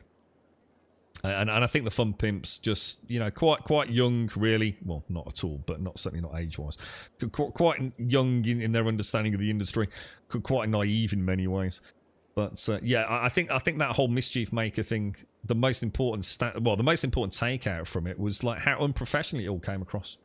It really was. You know, it's okay for a player to have a spat and throw their money out of the pram. I'm not saying that's what happened. I'm just saying in any game.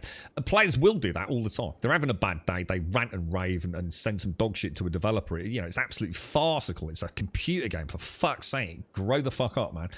But we do, you know, we're passionate about our games and we rant and we rave. But the one thing that a developer shouldn't do is lower themselves to that. You know, stick to doing what we pay you to do. Make the video games. Don't get embroiled in all the fucking tizwas. It's no one's going to win from that. Maybe they're taking financial advice from the Ark devs. Yeah, I don't know about that.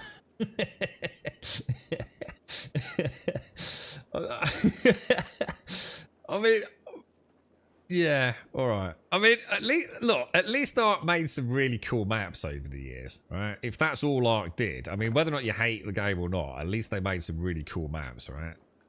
Probably stolen from the community, no doubt, but you know, 7 Days hasn't really done a lot over the last few years, has it? It's like more a case of making a change for the sake of making a change, really, isn't it? Just to give us an annual update. I mean, I'm not trying to be dismissive, but it certainly hasn't been revolutionary. It's not like every year we get like a whole suite of new traps and new zombies and things, isn't it? All they seem to focus on now is catering for what they are, which seem to be immature adolescent adults. By, for example, putting the lady in it with the giant, biggest pair of fucking tits, I think, outside of a Korean MMO. What the fuck was that about? You know, that's so fucking bizarre, right? I mean, look at some of the promotional material they've done over the years with their what was it, the stripper zombie with the tits hanging out. It's just a little gaggle of like boys that never grew up but made a successful game, and I'm super grateful for that, but I kind of just wish they'd disappear into the darkness a little bit. Just stay out of the limelight. It's like they want the fame, you know? Most devs just give it to like the big streamer in the directory. It is the alpha, go and play it. But now now they're streaming, and now they want to be on camera, now they want to be the face of the product. It's like, fucking get over yourselves, dudes.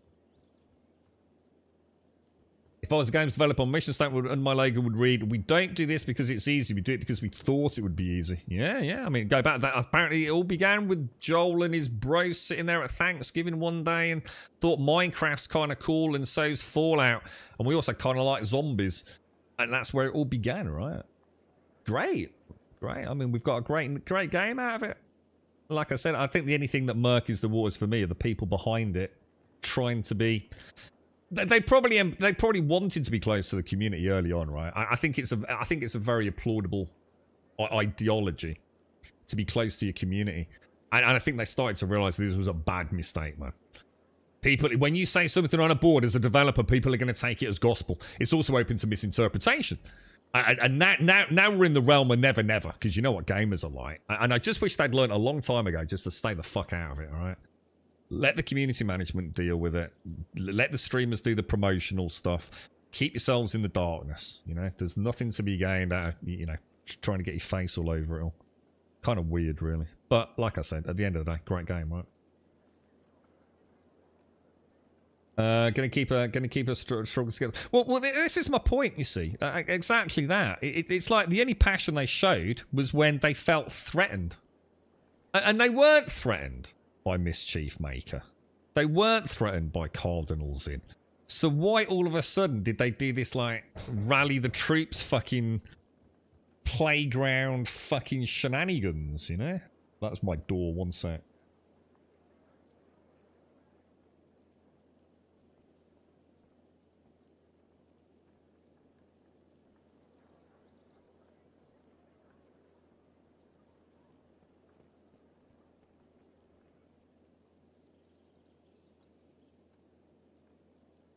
So yeah, I mean, like you're saying, Fresh, you know, they'd been quiet for a little while, and then all this hoo-ha happened. Just fucking ignore it.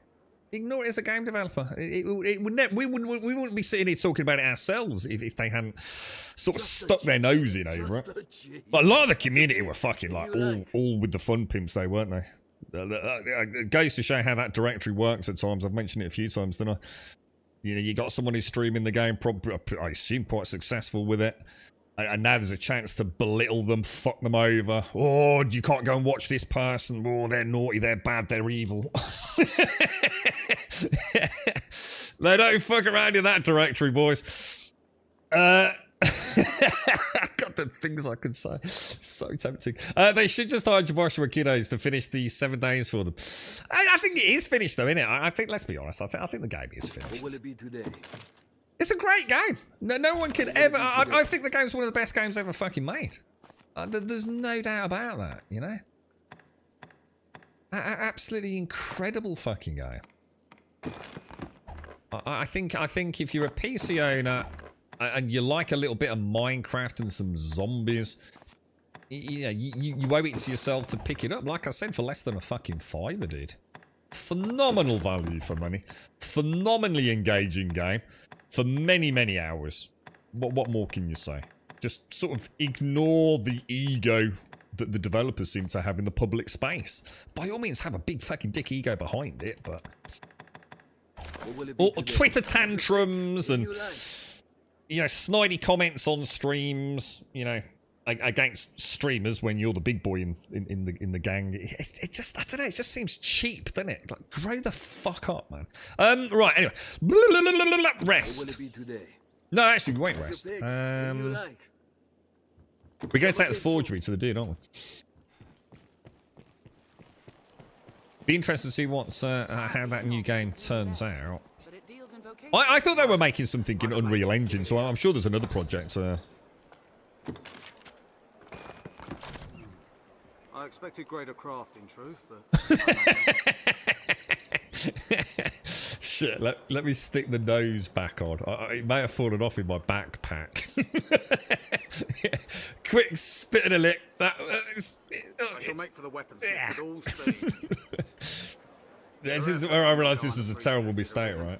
When next we speak, you shall find my selection. The master works all. You can't Master, I really don't care, dude, to be honest. Right, so that's that sorted. Do we have another MSQ anywhere? I'm a bit worried here. We've got Kill Rabbits, a load of bullshit quests no one gives a fuck about. Bugle, Snakeskin, Seekers, Grancis, Fish, Bayleaf. I've got no quests, boys. All these workers going about their business. Huh. Anyone got any suggestions? Should we go back to the main castle? That seems weird. That seems weird how I don't seem to have an MSQ anywhere, doesn't it? Have I skipped over it, boys? I'm not sure about where... the only thing I can think of is go back to the main dude and see if a cutscene triggers. And I'm not sure if that's this way or not, is it? What, can I get to... Is it up here? I don't hate Ark. They're just a good recent example of creative financials. Well, the thing is, I mean, look, creative or not, at the end of the day, Ark is in the position it is because someone, again, in power, got ideas above their station. He invested heavily into a automobile company that fell flat on its arse, and he nearly bankrupted the whole lot, didn't he? So... You know, again, we have to be careful we separate development teams from the people that hold the purse strings. Obviously, with the Fun Pimps, they are one and the same. Wildcard, you know, were bought out, Snail Games, all the rest of it. Who knows who's telling them what the fuck to do? I'm sure the team themselves are very talented and very passionate. We do need to be careful where we point the finger of accusation, right? Go to the castle, mate. Yeah. I can get in through here, right? Yeah. What about if I just double check with Max? Did Max have a speech? It is plain. We'll go speak to that Aldous, or whatever his name is. He seems to be like the key hub for questing at the moment, doesn't he? And we won't get arrested because it's daytime, yeah? So let's go there. Let's put that away. I don't need that one, do I? You like the outfit I've got? It's very beautiful, isn't it? Yes. It's very beautiful. He's quite the Bobby Dazzler down the local tavern. He's our little grummy. No, not as cool as our pirate Jesus from Skull and Bones, though. I mean, he... Oof. Arisen, sir? Arisen? I bear a message from Milady Eleanor. She would speak with you, sir. In private, if you please. Ooh, word is out. The old beast of Birkenhead. Some would raise an eyebrow at such a request, giving the lady's vows to the Duke. I trust. Okay. Forgive me, Arisen. I must learn to hold my tongue around proper company. Pray, find me tonight in the castle gardens.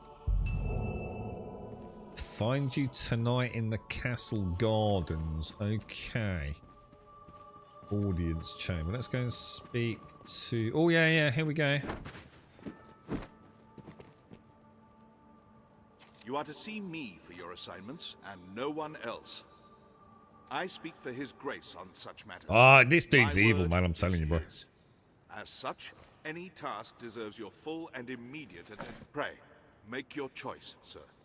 You've a stake in this, and a right to hear, sir. You know of Fornival, aye? Yes. He is among the wealthiest of Grand Soren's merchants, though now he stands to lose all. Okay. He is accused of a litany of crimes. I would beg a favor, if you've the time. I accept. It seems Fornival was as busy in his underground dealings as in his honest work. His bill of crimes includes bribery, fraud, abduction, the selling of secrets. Oops. Even collusion with Salvation. The inquest continues as we speak. Should the present tide prevail, he will likely be found guilty and put to death. Opinions are split, however, on the credibility of the present proofs and testimonies. A few days yet remain before the matter is decided. I ask that you go and gather what facts you can. Any proof is welcome, be it evidence or testimony. Aught that clearly shows his guilt or innocence. Justice must be done. And for that, we've need of the truth. Okay. Collect the evidence, you say? Let's see if we've got anything else. Oh my god, sorry guys. I speak for his prey. I would ask you to... Alright, let's have a read of that as a summary. The Absent Apprentice. No, that's not right, is it? So we've got Meet Mirabelle. It's not nighttime, so let's not worry about that. Trials and Tribulations. Gather all the evidence and testimony regarding Fornival you can manage and report your findings to Aldous in 4 days. How do I do that? I'm starting to really lose interest in this, to be honest. Is this just going to make me go and... what the fuck is this game turning into, dude? I want to clamber up onto a Cyclops' back, jump off and stab him in the penis.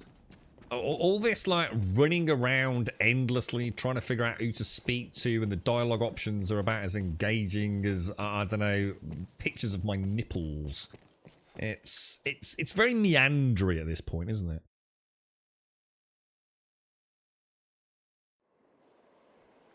it? Griselda. Why not ask Jasper's family their opinion on... I'd love to do that if I knew who the fuck Jasper was, mate.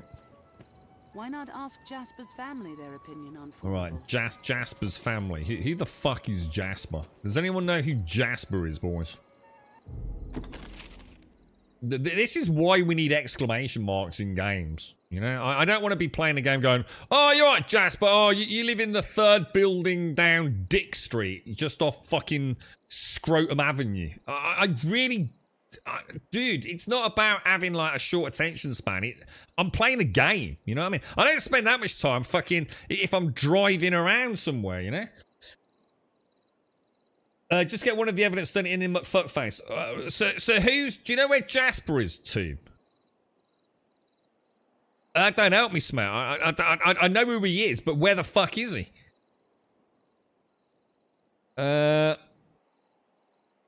Spur from marketing, yeah?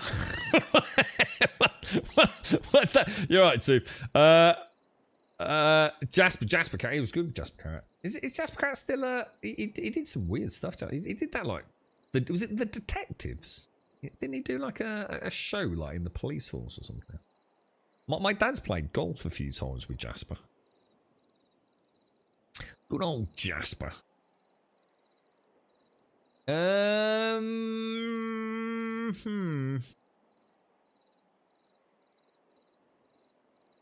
Not seeing anything that it's making me think, that's Jasper. I'm going to assume he's in the garden area, right? Is it like in the big open wheaty field, which I think's down here, isn't it? Is it down here? You know, like where the little lad was up on the roof and all that, Joe? I don't think this is the right way, is it? Well, it might be. It might be. The trial is about the noble. Again, I'm not asking that. I'm asking where fucking Jasper is. So he's down. Oh, so he's in this area, is he? Let's go and have a look then. So somewhere. Where shall we head? Why is it accessing the server and giving me stutter all the time? Jasper. Oh, Jasper! Whoa. Has that changed? Did that look like that before? Oh. I suppose the merchants have need of open space to ply their trade. Seems everywhere's coming up short.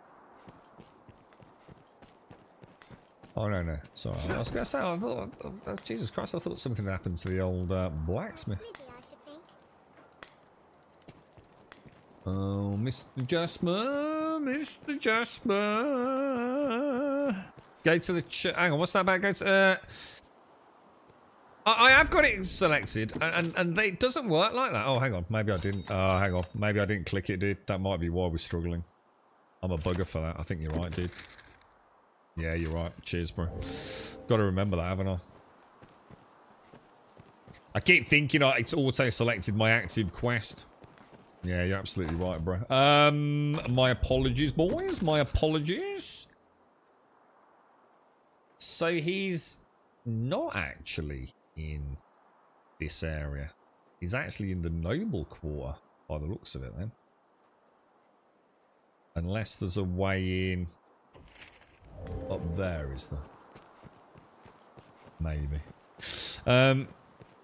Twitch chat just thought the first two characters stuck in mind. Yeah, I wonder if this is what happened to Doc earlier. I'm sure Doc posted something that didn't seem to make a lot of sense. But I mean, Doc's not an inarticulate member of the community, so I did wonder, dude. The family wasn't evicted as great. Yeah, I was gonna say I bought the house after shooting the kid off the roof. Let me just come down here because I've never actually been down here, and then we'll go back up. Can't imagine there's anything down here, but it doesn't hurt to have a ganders, does it? Beyond this gate is the Grand Sea's lair. No doubt you're well familiar. I'm not. Let me just see where that actually is. Because that's like 3 exits from Grand Soren that we know of. Or is it 4 exits from Grand Soren? Grand Soren. Oh, wow, I didn't know about that. Fuck. Beating heart of all Grances. I didn't realise we'd got that gate as well. Kind of weird, little moment of deja vu there, actually, looking at it. A little memory from the past somewhere. What do I think about the graphics? Well, bear in mind this is the original Dragon's Dogma. Dragon's Dogma 2 is not out yet. Hide Fury. So, this is the original 2012 variant. Or whenever it came out. So, I mean, to answer the question, remarkably okay, to be honest. And I'm sure at the time, if you had a PC running it, if you could have run it at a high resolutions, I'd say you would have been very impressed. It's a very clean image. Very crisp. The lighting's very nice. It's nothing, even remotely impressive for 2024, but it's still nice. You know, putting the lantern on and some of the sunsets we've had. Texture detail holds up. You know, if you're not really sort of like spending forever staring at it. You know, when you're playing the game, it's all adequate. Obviously, if you stop and start, pixel counting, it's going to be a bit different. But yeah, it's held up. The one thing that's excellent, dude, is the animations, for example. The animations are very, very, very good, man. For a game of this age. I've played games in 2023 where character animations are not up, you know, in the same league as this. The stairs ahead lead atop the castle walls. Serve as a useful route in their own after this piece of shit quest, I think you've only got a couple more main missions left. I thank fuck for that, dude. It is outstaying its welcome, guys. I mean, not to the point where I'm actively disliking it, but I do feel like I just kind of would like to know what happens now and get. I'm sure we end up with a big battle with the dragon, right? And that'll be it then, right? And we can look forward to maybe Dragon's Dogma 2, but. So, 2 Chatty McChattersons. So I just need to get like a bit. Oh, this is Fornival Manor. I've never been here. Right, that's the dude I recognise. The blustering fools just barged in. They hold me prisoner. Potato Head is the way I always think of him. Okay. It's madness and base insult. Yeah, pretty much, Max. Yeah, I've enjoyed it. And I'm still hoping we get some dungeons. I'm always happy when I'm not wandering around aimlessly. And I shouldn't say aimlessly. You know, for example, a little bit of a cock-up there. But even if I had come out of that quest, it would have been go to the map, look where the red circle is, go to the red circle, have some very uninteresting dialogue with some, you know... Yeah. No options, no choice of dialogue, no consequences for what I choose.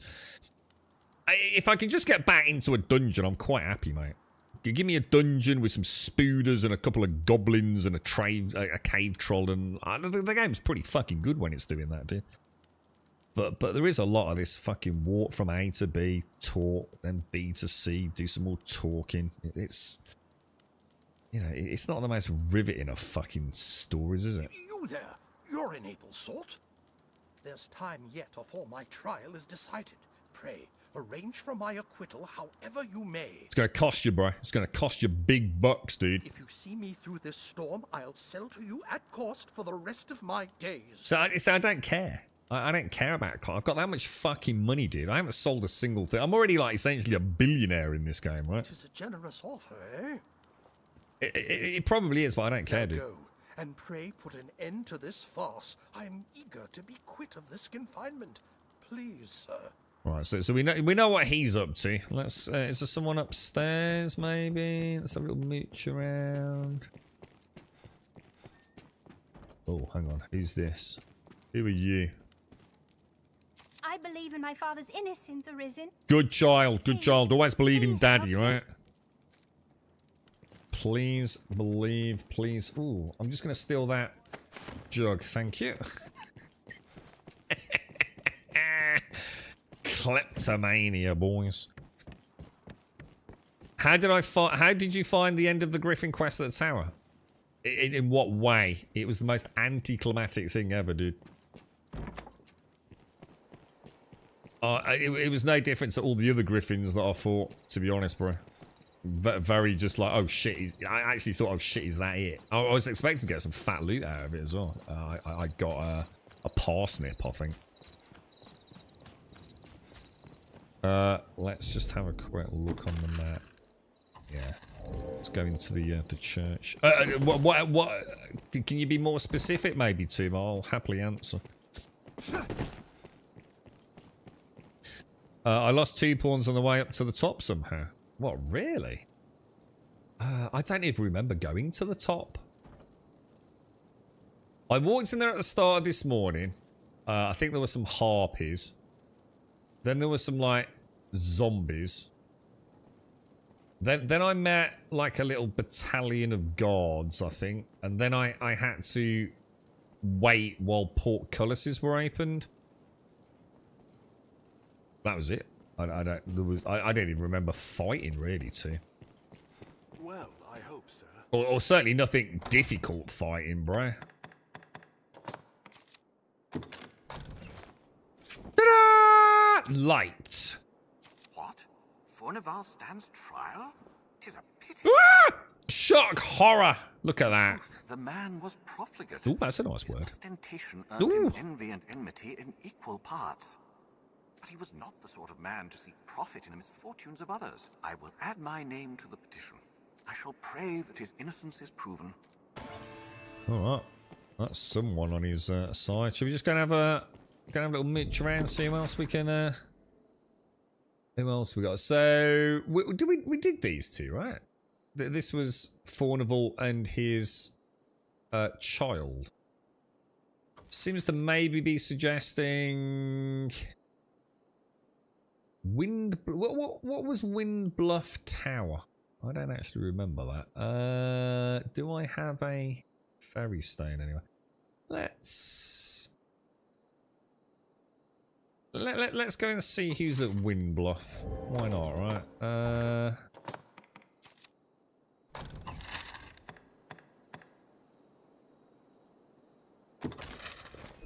Gonna have a go at this. The Griffin kept smashing the walks on me and pawns would fall to the abyss. I did get to the scene where they tried to pull off a bit of an Uncharted run towards the camera mode. If that makes sense too. So there was like this kind of like little quirky moment where the camera angle changed and I was a bit busy having a chat. And yeah, I think I just auto failed because the floor collapsed beneath me, so I had to start again there. Oh, fucking wolves! Oh fuck! I forgot about. I should have done. Should have. This is where the game just becomes so fucking boring. It's just like wolves. Let's spawn endless wolves. Every time a wolf howls, it spawns in more wolves. This reminds me of this is like Helldivers, but with breaches. You know, like one little aphid knobber summons a breach, and that breach summons in 14 bile titans and a herd of chargers, and it's like, for fuck's sake, really, bro? It's a far different climate. Perhaps it bears novel fruit. Fruit, you say? Fruit? Low-hanging fruit? Can I catch the apple?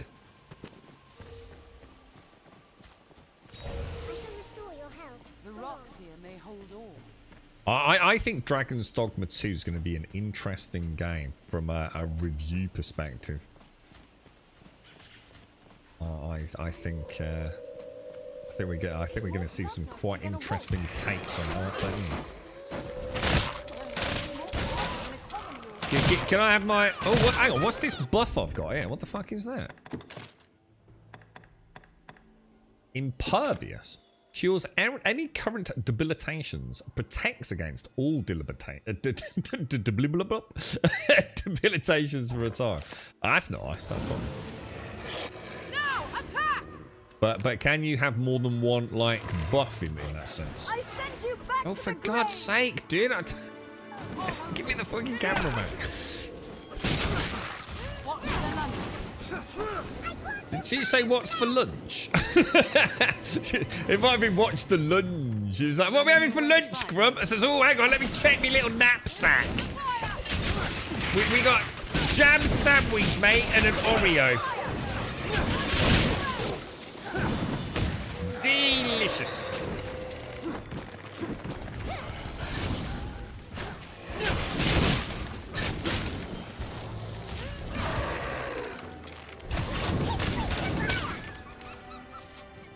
Do they keep stealing your limelight? Hang on, who? Hang on, what? Stealing limelight? Hang on, who's stealing my limelight? My testicles. They are quite swollen and grand. I don't know, Shades. What is? Just look, the pawns. The pawns are stealing my limelight. I don't know. What did I say that's initiated that comment? I don't know. You're gonna have to revert back to what I meant. Or what I said, I'm afraid, mate. Yes.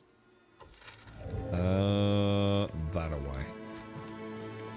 Should we see if we can cut through a little bit? It's probably going to end badly, right? Oh, give me back my camera. Oh, it's like every time they do these, like, fucking special moves, it's like... whoosh off. But therein lies the problem with the game. Most of the beginning of the game, right? It's say like your... warrior has grabbed someone around the throat and he's holding them ready for you to stab. If you run, like if I run from here to that wolf, I'm like knackered. So I can't do anything when I get there anyway. That has, to be fair, been somewhat massively diminished in terms of it being problematic. I seem to be able to run for days now, man. At some point, my stamina has just gone like fucking crazy, dude. And I have no idea what. I did get the augments, but I had the... Oh my god, this camp's a tricky one, isn't it?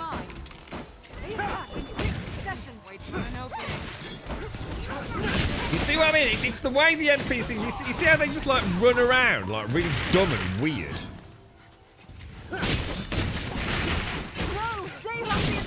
It's like so hard to like hit anyone. I'm gonna get fucking murdered here, aren't I? Stun locked half the time. Oof. That's a nice move. Mage dead.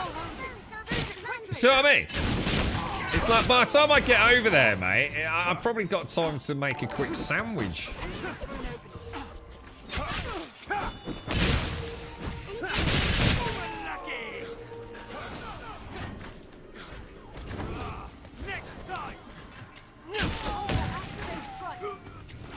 Oh, he's dead. He's dead.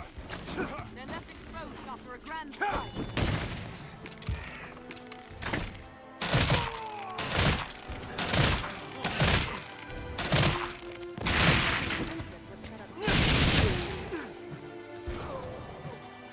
Lovely jubbly, lovely jubbly. We're talking quick succession. Death to our enemies. Sweet grubby. Looks like Felicia's got a freaking lightsaber over there. Come on, wifey, what's going on? We have triumphed. Yeehaw, grubby. I shall restore your health. Hold on. Oh, what? What is that? That was so weird. Look. What the fuck? I think we're going the right way. I'm going to assume my lantern's gone out again. The lantern seems to be running out a lot, doesn't it? To be fair.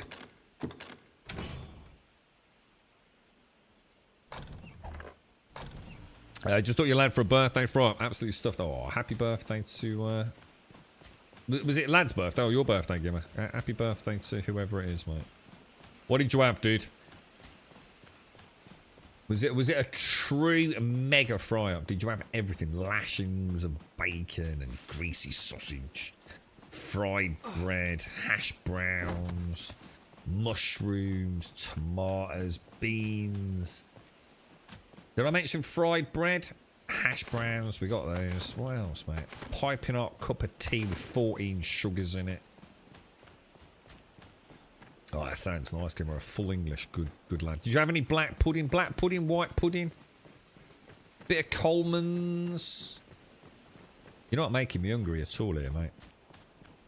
Teenagers are a pain. It is said a band of thieves prowls this region. I know I was a pain in the ass as a teenager. So yeah, definitely. I suppose teenagers finding their way in life, right?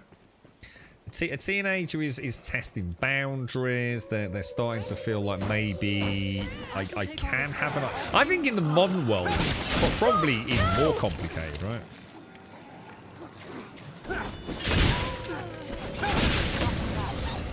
You know, you're trying to find who you are. You're trying to find out, you know, what is it that I like? What is it that defines who I am? What are my wants and needs and desires? What are the things that I want to be passionate about? And you know, I'm not we, but certainly some folks in chat probably, you know, probably had fairly, comparatively speaking, and now with access to the internet 24/7 on mobile phones, and probably had less things to experience, right?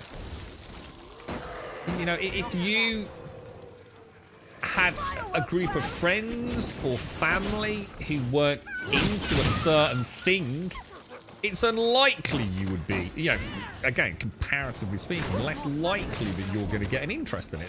Take football. You know, if your mom and dad and your siblings, whatever, are not interested in football, and even though it's a huge thing in the UK, there's probably less chance you're going to be into it, right? Whereas in this day and age, you know, everything's at their fingertips. It's probably quite overwhelming, and probably comes with a whole bunch of stresses like people of a different generation will never understand. It must be a horribly confusing world out there for a teenager right now. I wouldn't wish it upon my worst fucking enemy, I don't think. It's as much as the world is a magical and truly incredible place with some amazing people in it. It don't stop it being confusing, does it? You're right, Project Natal. Is that Natal or Natal? Did you have black pudding, Giver? Wow, I've not had black pudding in years, bro. I always liked a little smear of Coleman's mustard on my black pudding.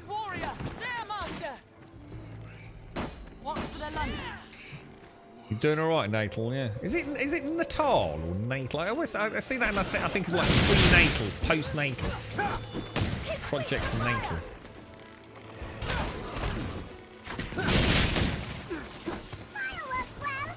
That doesn't work like that, Natal.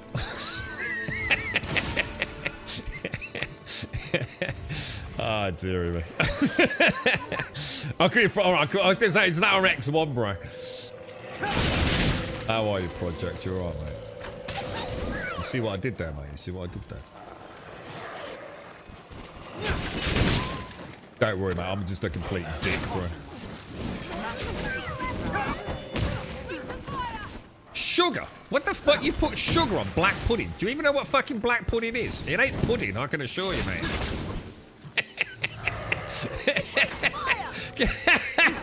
I can just imagine Shades, right? So Shades, yeah, we've met up. It's like, Shades, going to take you out for a full English, mate. Proper full English.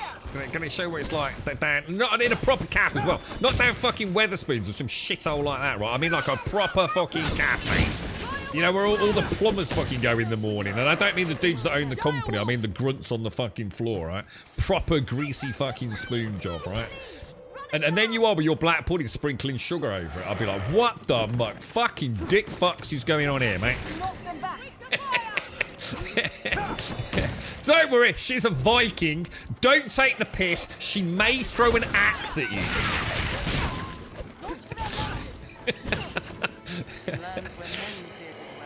Monsters always fill the void. Yeah, HP. Yeah, that's a good call, actually. Oh, I think for me, you know what it was? You know the reason? I mean, HP, absolutely. Oh, yeah, 100%. I think for me, the Coleman's was always like, I don't know what it was about it. I always feared for using... I've always liked Coleman's, right? Coleman's is something you've got to be careful with. I've always liked a little bit of Coleman's, even with a... You know, as long as if it's a cheap piece of steak, a little bit of Coleman's, right? A couple of mouthfuls just with a bit of edginess to it. You might chew through the gristle, right? I've always liked it with black pudding. I don't know what it is, but as you say, probably just for a little bit of the black pudding. I wouldn't smear the whole black pudding in Coleman's. Again, it would be a little bit of the pudding, maybe with a little bit of Coleman's. I'd probably do the same with a little bit of the sausage as well. So if you have 3 or 4 nice, big, juicy Cumberland sausages, you know, just so it doesn't get too repetitive, because it's big, isn't it? A big English breakfast, a mighty meal. So yeah, a little smear of Coleman's, just for a little bit of excitement here and there, you know. No, not chocolate pudding. No, I've been stirring the blood from my grandma in the bucket before it was made. That's fucking disgusting. What? Can we talk about fucking cheesecake? What the fuck, Shakes? You used to stir the blood for your grandma. Oh my god. Jesus Christ, mate. I'm just gonna have to be so careful what I say to you, mate. I really am starting to fear for my life. The things I learn about you, it's just some sort of like weird necromantic dark fucking magic. It wasn't making black pudding, was it? What the fuck was your grandma making? I got this picture, you know. This fucking stirring it. It's fucking blood congealing. Little bits of fat floating to the top. Oh, it's nearly ready, grandma. Am I going to play Dragon's Dogma 2? I don't know yet, mate. It depends how it reviews, to be honest, bro. My friend from Liverpool likes to take his dumplings out of his stew. He then has... I don't think I've ever had a dumpling. I really don't think I've ever actually eaten a dumpling. Straight up legit. I still, to this day, I'm pretty sure I haven't. We've arrived at the Duke's northern stronghold. I've never been... sort of... I don't even know what a dumpling is. I take it it's like a little doughy ball, is it? But I've never, you know, it's the kind of thing I suppose I'd associate with a stew or something, right? But I've never had one, man. Commons with beef. Yeah, I'm the same. Yeah, we were talking about this the other day, weren't we? So a nice cut of beef, or honey, what was it? A honey. What were we talking about? Honey ham. What's it called? Honey roast ham. What the fuck's it called? You buy it from the butchers, didn't you? And then they slice it off on that cool machine. Roast honey mustard? No, what the fuck's it called? Yeah, but roast beef on a sandwich with a bit of Coleman's is really nice. You always had black pudding when they slaughtered a pig. What? So you literally used to live? What? So you lived in a place where they slaughter a pig, and then you'd like fucking hang it up, get all the blood out, and start stirring it. Are you actually a Viking? Like, did you like go to work on a boat? What the fuck, my friend?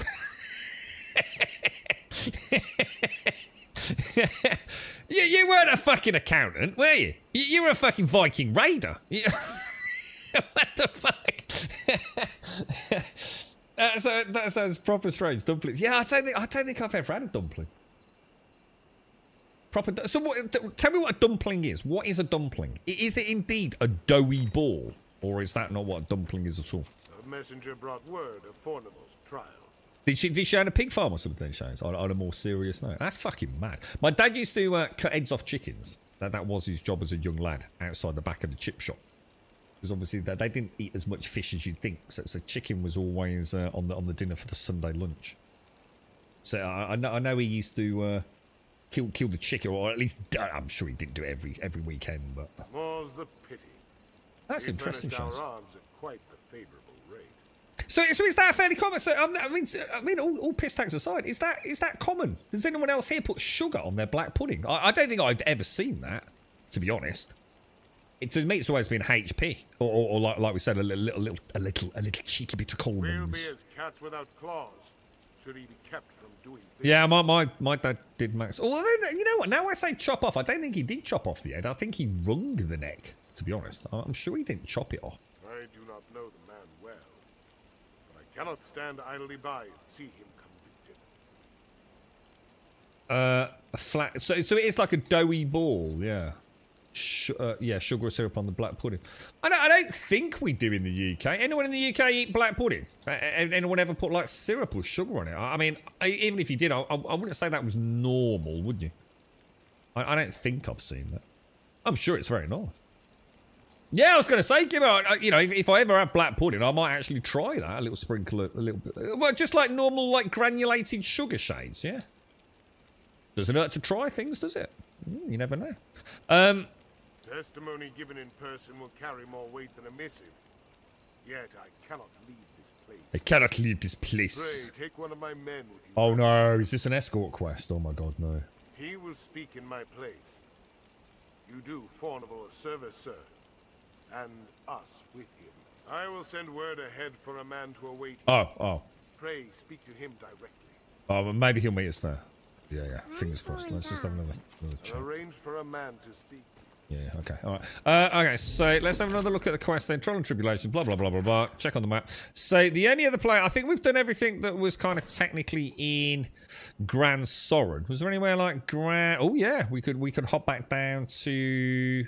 Oh, we'd have to go to Gran Soren, wouldn't we? Sorry, no. Casadris, I think, or Casadris, I think it's called, isn't it? Use Casadis. Let's go. Bean sauce? What the fuck is bean sauce? Black pudding is god tier as well. I don't eat it all that often due to it not being good for you. Is it not? For what reason, dude? Just fatty content, or? You know what? Now I'm not entirely sure I know what black pudding is. Obviously pig's blood, but do you just stir it until it goes like hard? Because it's in like a sort of sausagey format, right? What's the outer casing on a black pudding?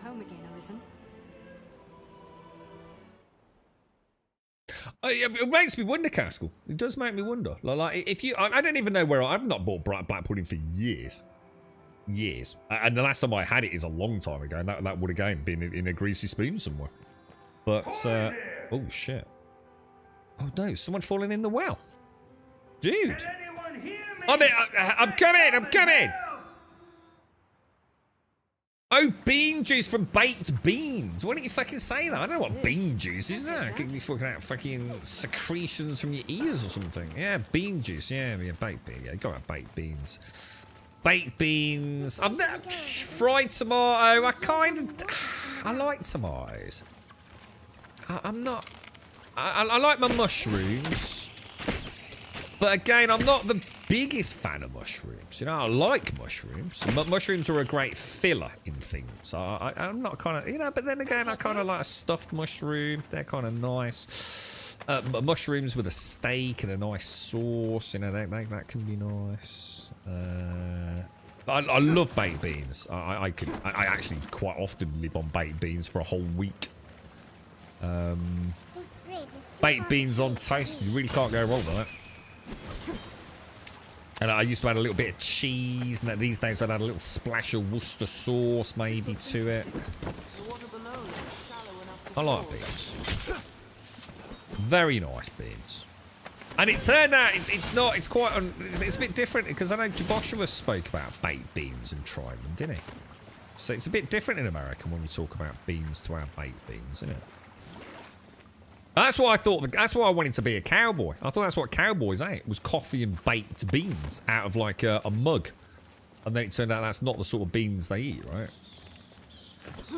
Not my lovely tomatoey sauce beans, anyway.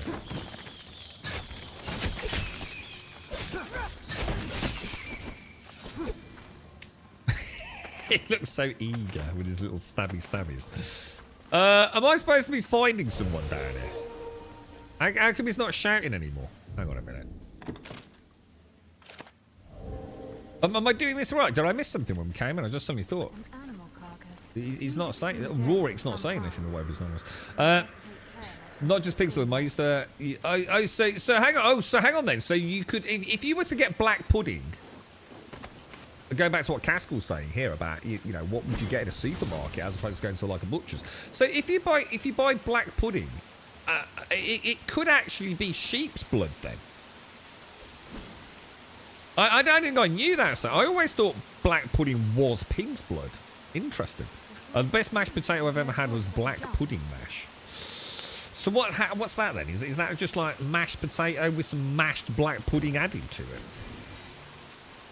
Flour. Oh, I don't know. Yeah, I'm the same. Yeah, I'm exact. I'm a big believer in not having the bean juice, to be honest. I like my beans almost mushy. There's a cut-off point. I like to simmer that sauce down to really condense that flavour in Swazza. I'm exactly the same, dude. The reason for that, Swazza, is because it doesn't make the toast mushy.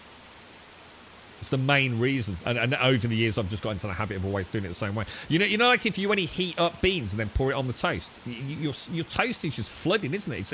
You've got mushy toast. Whereas if you condense the actual, because there's not a lot of sauce in there, right? You know, if you've got a cheap tin of beans, there tends to be more runny sauce. But if you buy a decent tin of beans, it don't take long to condense it down, does it? So yeah, I'm the same as you there, man. You miss eating rabbit. Rabbit's nice. Yonka used to be a gamekeeper. Well, I say rabbit's though. It depends on how you have it. Rabbit stew and things like that is nice. You love beans on toast? Oh, same here. Love them. Absolutely love beans on toast. Sliced ham, mini sausage, and topped with cheese. Yeah, I mean, I used to just add a little bit of cheese. I used to call them, what was it? Cheesy balls. Yeah. Baked cheese on toast with cheesy balls. It's congealed blood, so it's more blood jelly mixed with fat, flour, and herbs and spices. At least, yeah. I mean, I can get the herb spices. I wouldn't have thought of flour, but it does make sense. Yeah. Obviously, the fat. I wasn't sure if that was just a natural part of like extra stuff they got when they drained the blood out. To be honest, but yeah.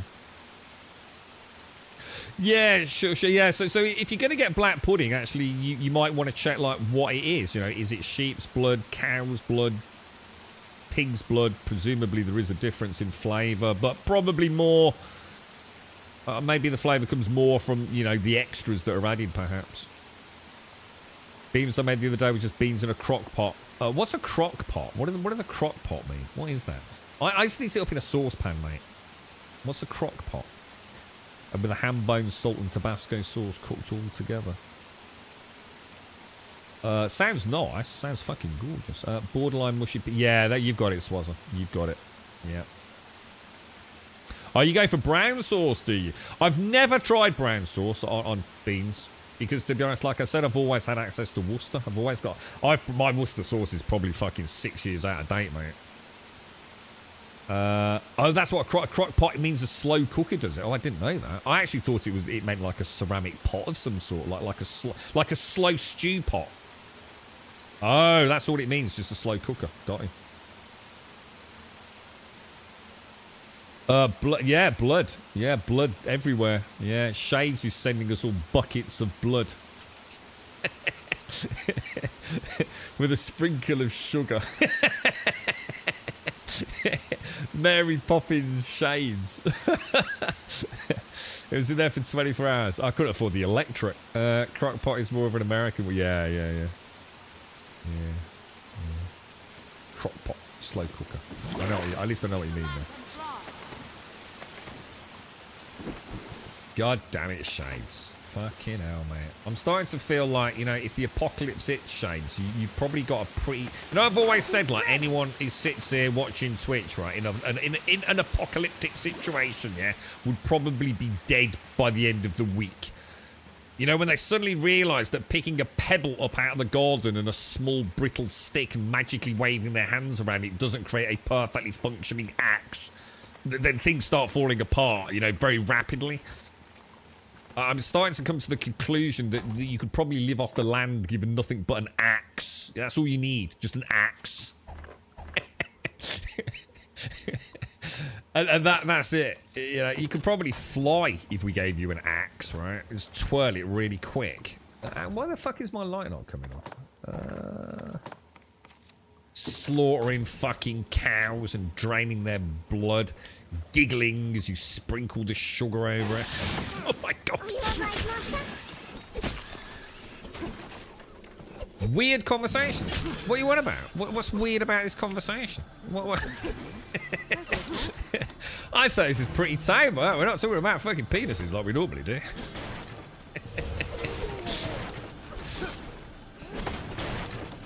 I think Thor needs to fucking look out if fucking Shades has a fucking Barney with him, mate. I tell you.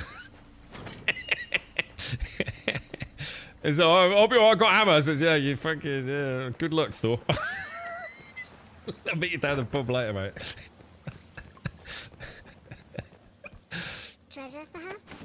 When you enter the stream, the first thing you hear is buckets of blood. I think you're lucky. I think if you enter this stream and that's all you hear is the first words that emanate from my potty mouth, I think you're fine, dude. I'd take that as a fucking deep win. You're right, Hamilton. I'm also a Dragon's Dogma Dark Arisen. Today is my first stream. I'm so sorry, dude. I can only apologise. Just feel under no obligation to leave now and just say that was a lucky escape. What is this Twitch bollocks all about? Thank the fucking Lord. I didn't get embroiled into this culthood. Just get the fuck out, Hamdan. Just get the fuck out, dude. From my understanding, it's like a Dutch oven. But it's... Hang on, what the fuck is a Dutch oven? You can't explain something by then throwing something else that's incomprehensible. A Dutch oven to me is just like an electric hob cooker, but it's in Dutchland, all right? What even is a Dutch oven? I know what... I have no idea. You can't tell me I know what a Dutch oven is when I clearly don't. What the fuck is a Dutch oven? Oh, I've got an English oven. And I turn it on and hope to fuck it works because it has been a bit janky recently. The bulb don't work and the seal on the front's gone and it's fucked. But that's an oven, right? It's an electric oven and it's got a fan in the back. But that's because it used to be a fan oven. Only the fan don't work. So mine's not a fan oven. So I have to be really careful how I preheat it and obviously then add extra time on the cooking. Otherwise it undercooks it and you'll all die from food poisoning. How long have you been playing the game? Me? You'd have to define playing.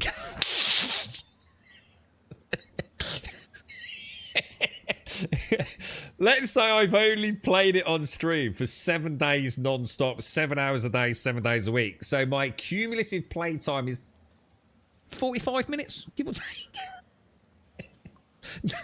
Might be a stretch. Half an hour? Don't know. Might have to take an average from chat. I thought a Dutch oven. I've been playing it for 7 days, Hamdan.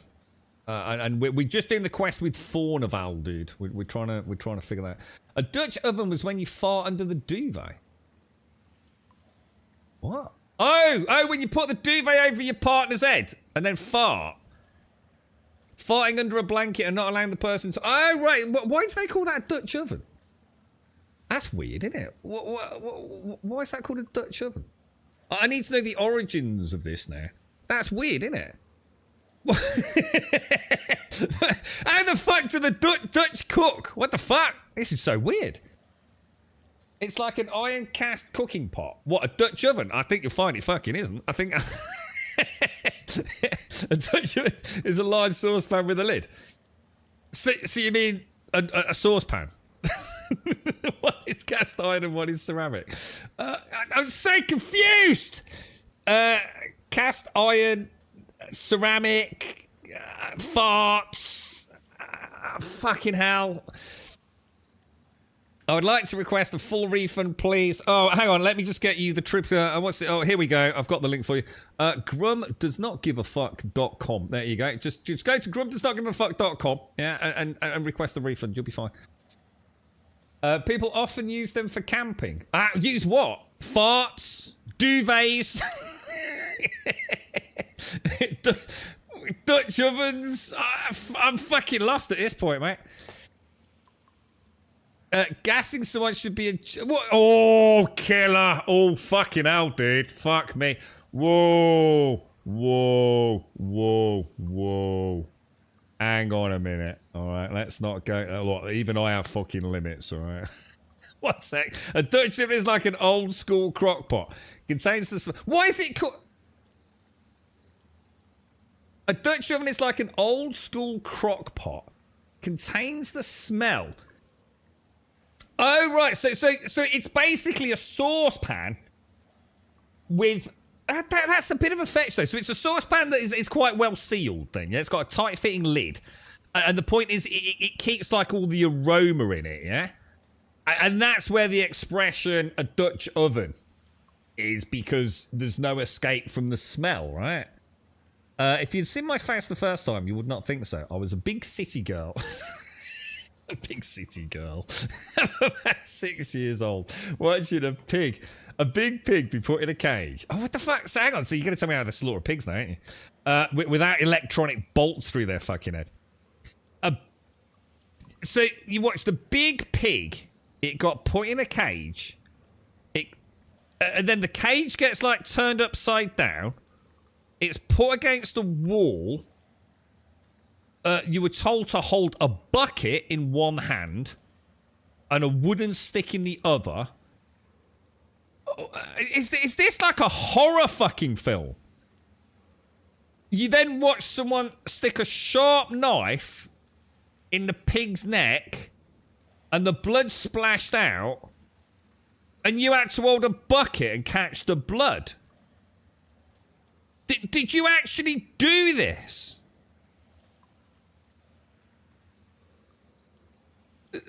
How the fuck old were you? 6 years old? Fucking Christ on a dick, mate.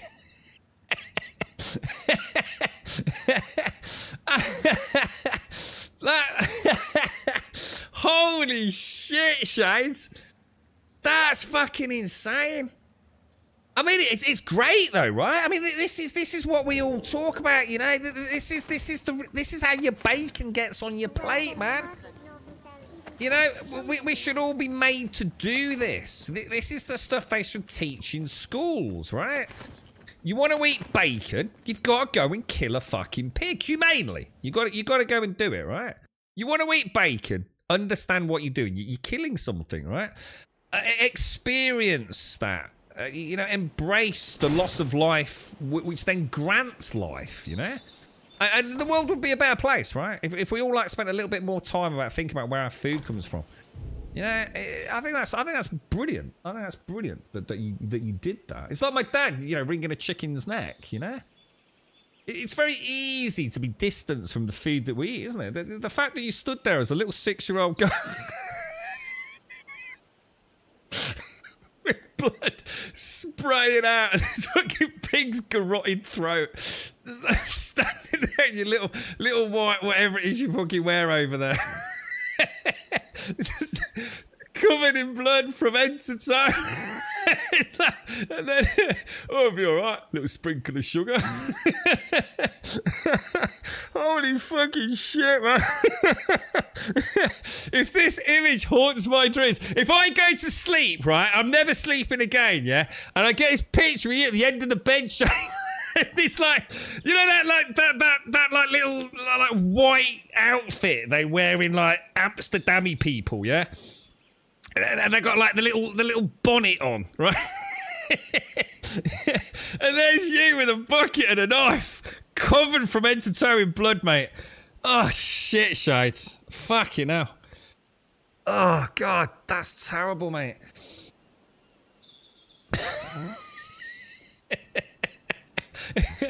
It's a miracle you turned out alright, Missy, alright? Fucking well done, Gaff. You're alright. You survived the slaughter. Fucking Jesus. I suppose it's true though, isn't it? I mean... Oh, we didn't find the dude. I missed the dude. 6 fucking years old, man. Can you imagine a 6-year-old today, Shades, doing that? Can you? Fuck me, dude. They'd freak out if the internet went. If the internet died for half an hour, wouldn't they? Oh, the fucking internet! Oh, I can't play Minecraft. Oh, get out there and slaughter a pig, you little shit. Oh my god. We're so out of touch, aren't we? We're so out of touch. That's just like one generation, right? Oh, Jesus. Fuck me. Speaking of this experience, I need to start educating my boys. That's it. Go and buy a pig, shove it in the garden, right? I've heard you've got to buy a cage and hang it upside down, mate. I know how to do this now. You were so afraid of your uncle. See, this is the dark. You're so afraid of your uncle that I just did what was said to me. It was actually the same place my cousins tried to teach me riding a bike for the first time. They didn't put you in a cage and hang you upside down, did they?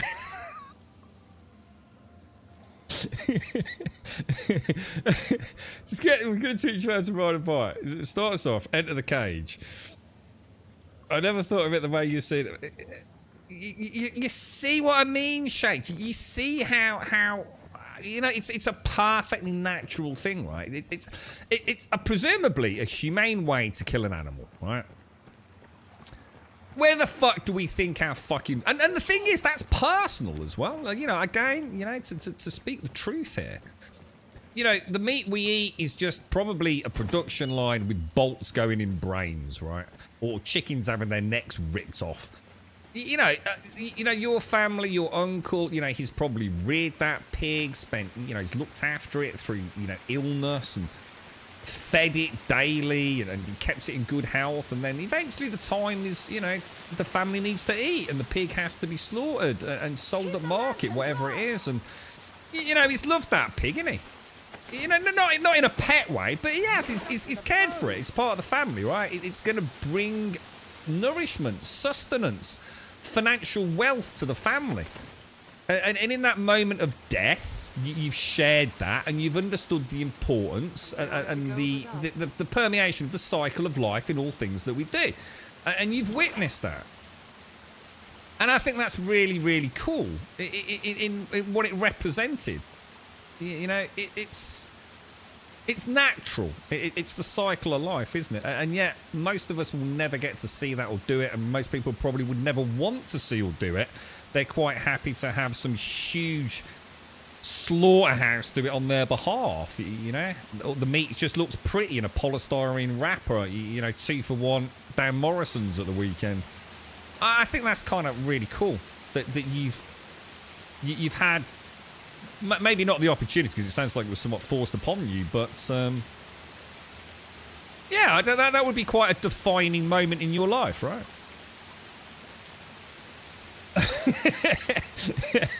I'm trying to make a good thing out of a bad thing, all right, Max? The casual trauma bomb is out. Everyone's read it. I'm trying to fucking get us back where we were, all right? Work with me, Max, not against me, all right? My 8-year-old almost fainted after seeing my operation scars. God knows what would happen if I got him to stir pig's blood. Oh, God, we don't have a lot of pigs up north, but we do have a lot of deer. We harvest 4 to 5 a season. Did you do that? Did you hunt them yourself, automated, and drag them back? And we would butcher pigs, dads would kill them with a sledgehammer to the skull. Oh, fucking hell, really? Wow. What? Yeah, I suppose it's... It ain't getting up from that, is it? Fucking hell. I didn't know they did that. I suppose it makes so. You ain't getting up from a fucking sledgehammer over the back of it. Why am I down here, guys? I can't find what we're looking for. I thought there was supposed to be a dude down here shouting out he needed help, but I can't find him. Treasure, perhaps? I wonder how many people would actually eat meat if they had to go and kill the things that they do. Did you think you would? I know a lot of people in chat, you know, American. I'm probably used to, you know, killing deer, like you've said. So I wonder how many Europeans who don't live in, say, you know, live in a more urban environment. I wonder how many of them would, if they, you know, they wanted a bacon sandwich or they wanted to eat sausage or whatever it was, and they said, right, there's food to live on, fruits and vegetables and things like that. But if you want to eat meat, like a chicken, you've got to go and kill the chicken. I wonder how many people would say, you know what? If that's the only choice, maybe I won't eat the chicken, you know? I wonder how many people would actually be able to do it. Because it would have been ever so commonplace, right? It wouldn't even have been a topic of discussion.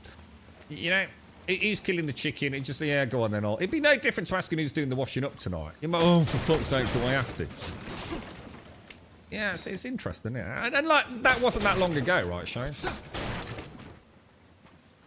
Yeah, take care, automated. Stay safe. Does anyone know what I'm doing in this? In this? I can't find what we came in for. We heard a voice in the well, but there's no one down here, guys. I'm sure I've been everywhere. I skin chickens when I butcher them. I hate plucking feathers. I imagine that's a right royal pain in the ass, right? I bet plucking a chicken is really fucking annoying. And like probably quite hard work, right? Yeah, it's weird, isn't it? It's did we even get a quest for it? I don't think we did. That's weird to me. I don't know what to say, man. Maybe we just missed something. What's that? I haven't seen it, LMG. No, there's nothing there, dude. Let me just... Oh my god. Let me double check. No, nothing. Yeah, let me just scroll down just in case it popped in at the bottom. No, nothing. It was some dude called Rorik or something like that. Was screaming help down in the well. I'm sure I've been everywhere down here and he's not here. I would, but probably less meat than I eat now, and mostly birds or rabbits. Yeah, I mean, that's an interesting one. I mean, like, maybe killing it. That's why I said chicken. That's specifically why I chose a chicken, because I think... chickens, you know, like chickens, they're weird, right? A chicken is quite an alien-looking thing, isn't it? It's not particularly... I mean, there's going to be someone... There's always someone in chat. Oh, I really like chickens. Yeah, what the fuck ever. You know, a chicken is not like a cuddly-looking thing, is it? You know, like, if you... I mean, who... You know, you've seen, like, cuddly toys. You know, the classic teddy bear, right? I know for a fact I've seen... Look at Peppa Pig. You get little cuddly toys of pigs. You get cuddly toys of cows, don't you? You don't really get cuddly toys of chickens. The closest you're going to get is one of them rubber ones from Spitting Image or something, innit? So, you know, I think most people probably could... You know, oh, shit, I really need a fucking bit of chicken, man. Now, they could probably kill a chicken, right? But could you kill a pig? I bet there are very few people that could take a sledgehammer to a fucking pig. I bet you. I bet that is not an easy thing to do. Obviously, if you've been raised and culturally that is just a day-to-day thing, like I said, no more different than doing the washing up, then obviously it's not a problem. But in 2024, you go and take your average Joe walking down the street to the number 66 bus stop or whatever it is. It's weak to fire. they probably would not be able to swing a sledgehammer and kill a pig. They'd probably do a bad job of it, and the pig would probably be very poorly, right? But yeah, killing a cow, killing a pig, yeah, I bet a lot of people couldn't do that. A lot of folks would struggle with it. Whereas, like, you know, I mean, fish. I bet a lot of people would start eating fish, wouldn't they? Fish get a bit of a raw deal on that, don't they? Chicken and fish. You know, you can eat eggs, you know. So a lot of people would probably eat a lot more eggs. You probably would eat a bit of chicken. Certainly eat a lot more fish. But things like pigs and cows, if you had to actually kill it yourself somewhere, I think people would have a different view on it. And I'm not knocking. I'm not saying that's a good thing or a bad thing. I think it's just, you know, we've distanced ourselves so far from the slaughter of the food we eat.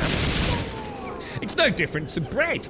And I mean that in not a piss-taking way. You know, I bet very few people, I know I don't. I have no idea how to make bread. Fucking no clue. I think it involves wheat, possibly flour, something like that. Shit you grow in a big field and you grind it up, get some flour. Fuck knows what you do after that. You know, we're just so far distanced from the creation, the slaughter, the creation of food, aren't we? We just buy it. We just buy it as it is. Crazy, really.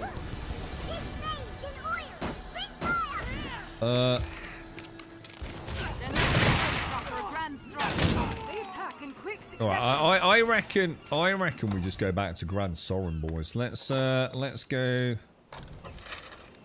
I don't know if I can be bothered to keep looking for things I don't seem to be able to find. Mostly birds or rabbits. I suppose if you, yeah, I mean, obviously I'm not talking about catching these things, so yeah, I mean, yeah, if you can just have a rabbit. You're running away from chat to avoid talking about animal slaughter and blood, also known as a good time at, hang on, Ubis. My uncle would just burn the feathers off. Alright, why don't people do that then? Isn't that a problem though? Because it's not about bird, doesn't the quill part, as in isn't that a bad idea with the chicken? If you burn the feathers off, you've still got like the bit inside the chickeny flesh, haven't you? Does taking the feathers off just make it easier, maybe? Chickens are the nastiest effing animals. It's like I said, I think most people would, I mean, chickens are pretty ugly, right? They don't look that great. I mean, obviously a little baby chicken is kind of cute and yellow and fluffy, right? But a Frankenstein monster, right? It's like the inverse of a butterfly, really, isn't it? They ain't the prettiest things. You don't have over 200 of the damn rats with wings. Chickens. Yeah, yeah, exactly, Missy. Yeah, fish. Yeah, I agree. Yeah, definitely. Not me. They do. How do they say broke it? As in, cut it up with the head to bottom, taking out the stuff inside, and then it was left strung upon a ladder in the barn for a day.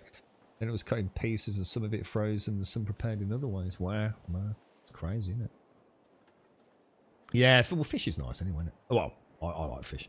Faith got a plush cuddle chicken from our daughter last week. Oh, right. So I bet it looks nothing like an actual chicken, though, right? I bet it's a highly sort of romanticized version of a chicken, and not those nasty ass beaks and soulless eyes and wrapped to like little chicken feet. Yeah. I wasn't there though, LMG. That's what I'm saying. I went down the well and there was no one in there. That's what I'm saying. You killed a chicken in Skyrim? Could you kill chickens in Skyrim? Alright, we need to go back to... oh, hang on. Where are we going? We want to go back to... We want to go back to the Citadel, right? Is that right?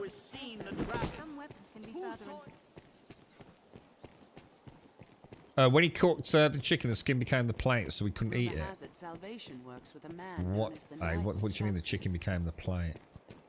My uncle got us to soak them in boiling water before plucking pheasants. Not sure how that helped. Yeah, well, I can imagine that, because through osmosis, you're probably getting a lot of water in that area, aren't you? It probably makes it a little bit easier to slide those...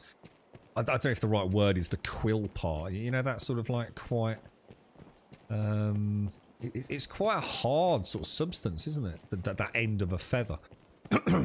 I'm not sure if that's the right That might be in terms of like writing, perhaps, but chickens will eat anything and they shit everywhere. They stink and make constant noise. They are the politicians of the avian world. See, that's interesting because a lot of people do keep chickens, don't they? I mean, even in the UK, it's not uncommon. I mean, it's also not particularly common, but I'm sure if there was like, 20 people in the UK in chat, at least one of them probably has a chicken in the back garden, you know what I mean? Or a couple of chickens. It's not unheard of.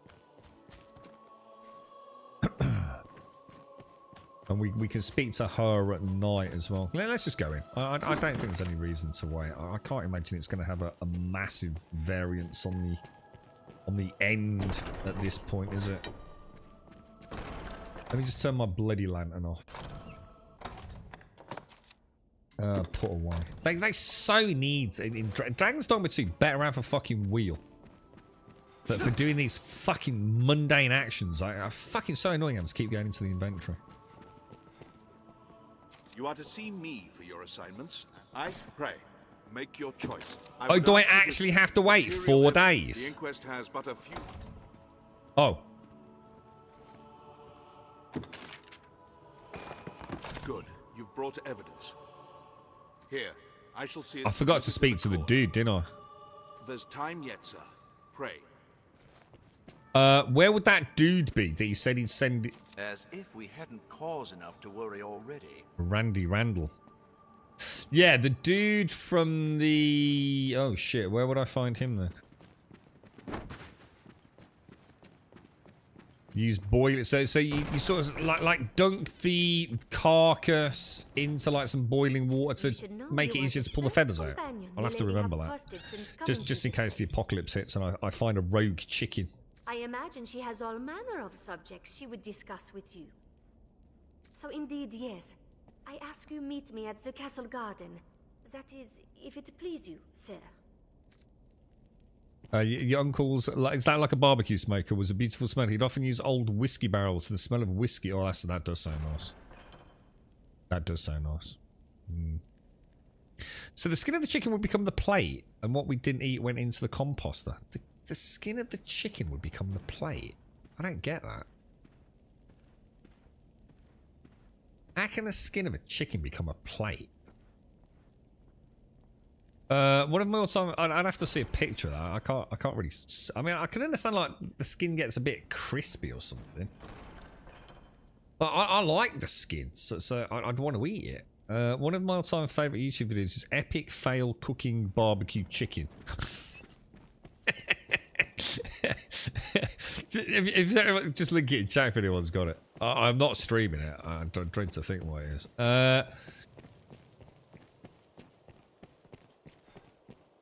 I'm feeling like I'm doing the classic Dogma meander around trying to find boring ass motherfuckers to speak to be honest, dudes. I was sort of expecting to see a representative from that place to speak to. Would I have to actually wait 4 days for this?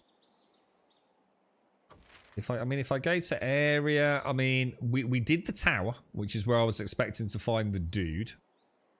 So we've done that, and yet it's still giving me a fucking quest there, which is annoying. We went. Oh, I never went to the encampment. We'll do that just very quickly. Use if we go to Casardis. Well done. So the skin after burning the feathers would often be burnt and have burnt feathers on it. So when we ate the chicken, we just left the skin alone. I don't know. It just seems like such a bad way to do it, doesn't it? It's just like, why not just pluck it properly and just cook it and have the wonderful crispy skin? You were just fucking lazy, weren't you, basically? Pal had a brand new truck. We took it over to show his pal. Pal had ducks. And he said, don't park it there. Oh, is it all... Oh, what the... Oh, I thought you were going to say, like, duck poo everywhere. The ducks actually flew into...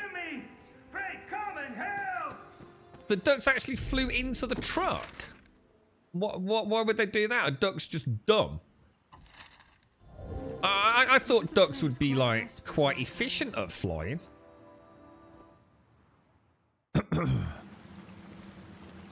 Oh my god, he's here now! What a fucking dick! Place is fit to set the hairs on your neck to standing on end, huh? And with good reason. Oh, he looks like that dude from The Matrix.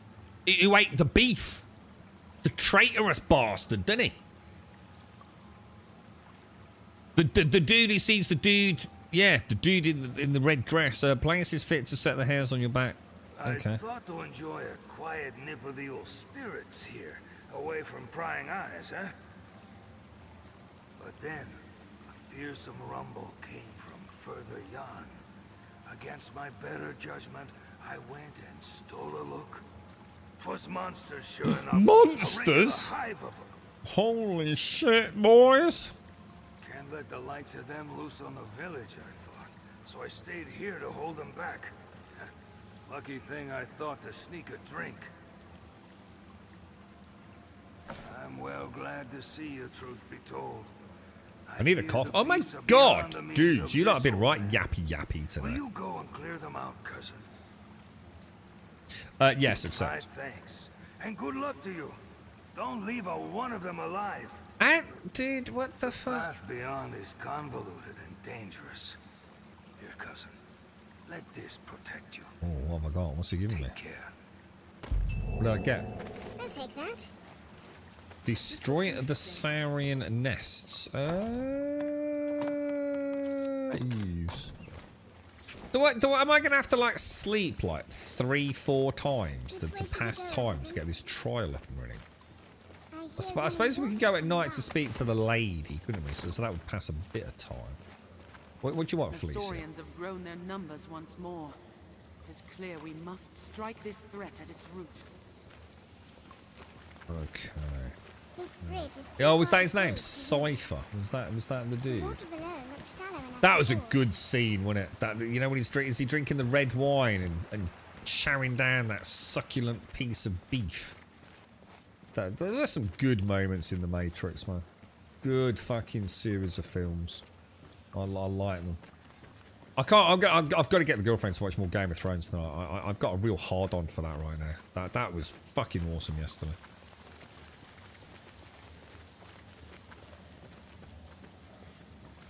An animal carcass. Seems it's been dead for some time. We'd best take care not to meet the I can hear them. I can hear them. If we're to proceed, we've no choice but to jump. Oh, isn't... Okay. He's unusually vast for a well. No, well, there's nothing...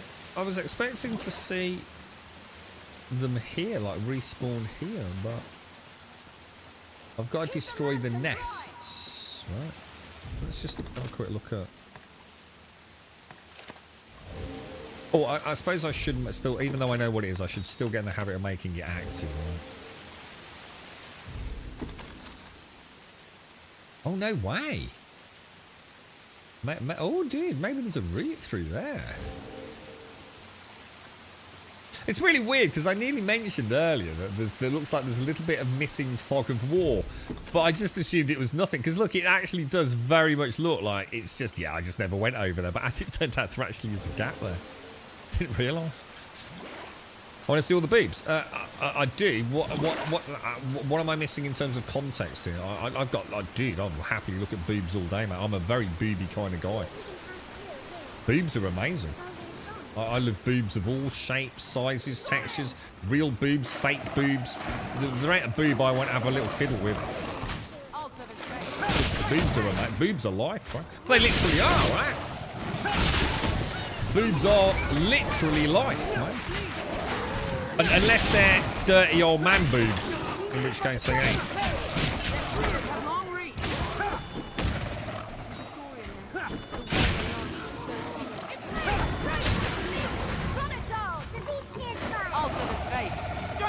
Oh, look at our warrior.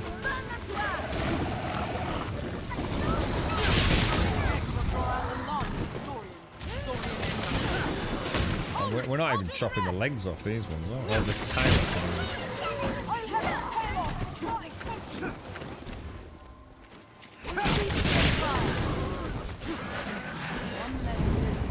Jesus. Oh, they're actually destroying the eggs themselves. Look at this, isn't this kind of cool? See, if the game was like this all the time, you're like, fucking hell, this is fucking cool as fuck, isn't it? Hopefully Dragon's Dogma 2 has this. Look at this, the crackle of the nests burning. Griselda's like just fucking crazy, man. Jesus Christ, Griselda. Give it your look. Go on, darling. One less She should play Helldivers. She would kick the fucking shit out of Chargers, man. Damn.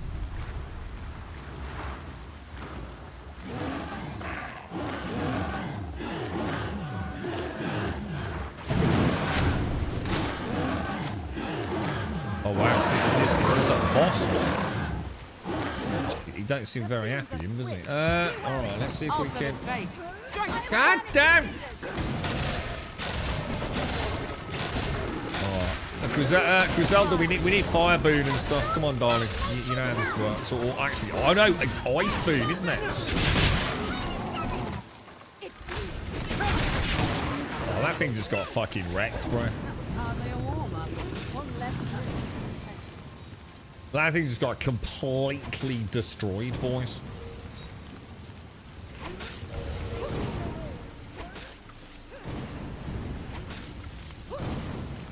Speaking of Game of Thrones, I still haven't watched the last season. What, really, dude? What, have you been watching it, like, recently?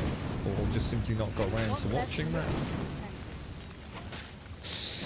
I mean, a lot of folks said they hated the ending, dude. But, I mean, you gotta watch it. I mean, it's how I felt with The Walking Dead. You know, I thought, well, oh no!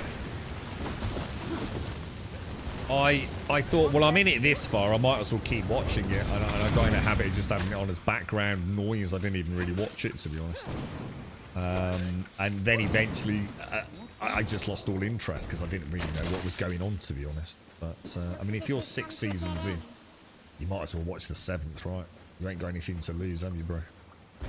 At least you'll be able to have a chat about what you think of it. I'm classed as wet, aren't I? So I can't get my torch out.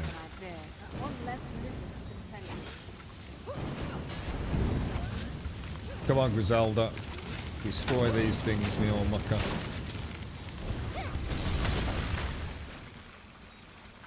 Are there any more? There's maybe a couple around here.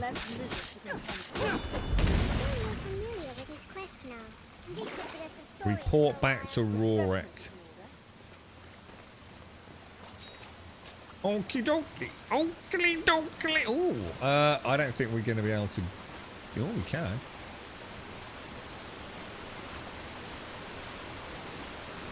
Oh, this is the right way. Sorry, I thought this was another way.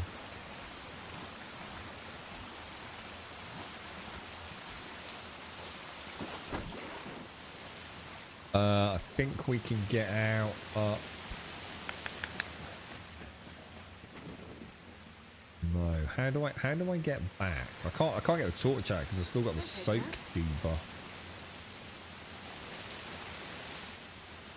Where didn't we drop down from somewhere? This is just a little dead end, isn't it? This is where we get all the herbs from. I mean,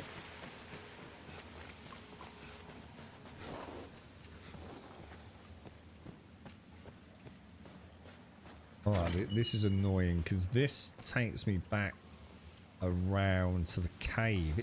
Can I get back to Rorik from here? Or whatever his fucking name is. Because we drop down, don't we? But I can't see where we drop down. Oh, is it up there? Oh, shit, I'm in the wrong place. It's up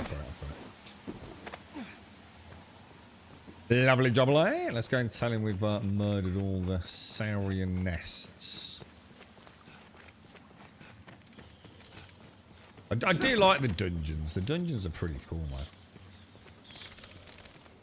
Even got a nice little bit of ambience with the bats. I mean, they're annoying as hell, but... doesn't work, does it? Putting the lantern on? You're kidding me. Is it that simple? You're telling me move... Oh my god. That's ridiculous. After all this time.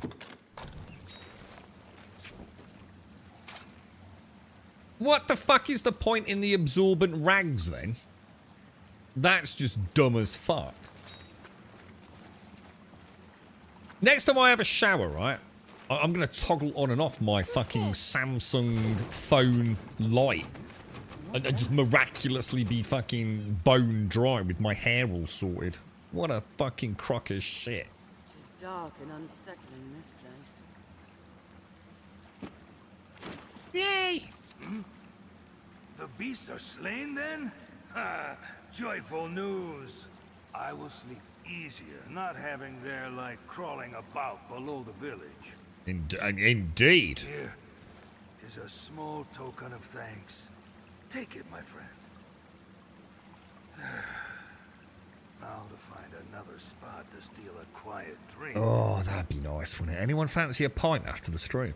Should we nip down the local? Who's up for a pint? An early afternoon pint. Oh, that'd be fucking nice. My life is so boring. This looks interesting. Come on, girls. Crack on. Team Grum. Let's head back. Let's go and spend the evening. Oh, what was that? The mysterious island known as Bitter Black Oil. Don't care. Fairy Stone. Use. Grand Soren. Yes. Will it still be night? If it's night, we can go and see the lady in the garden, can't we?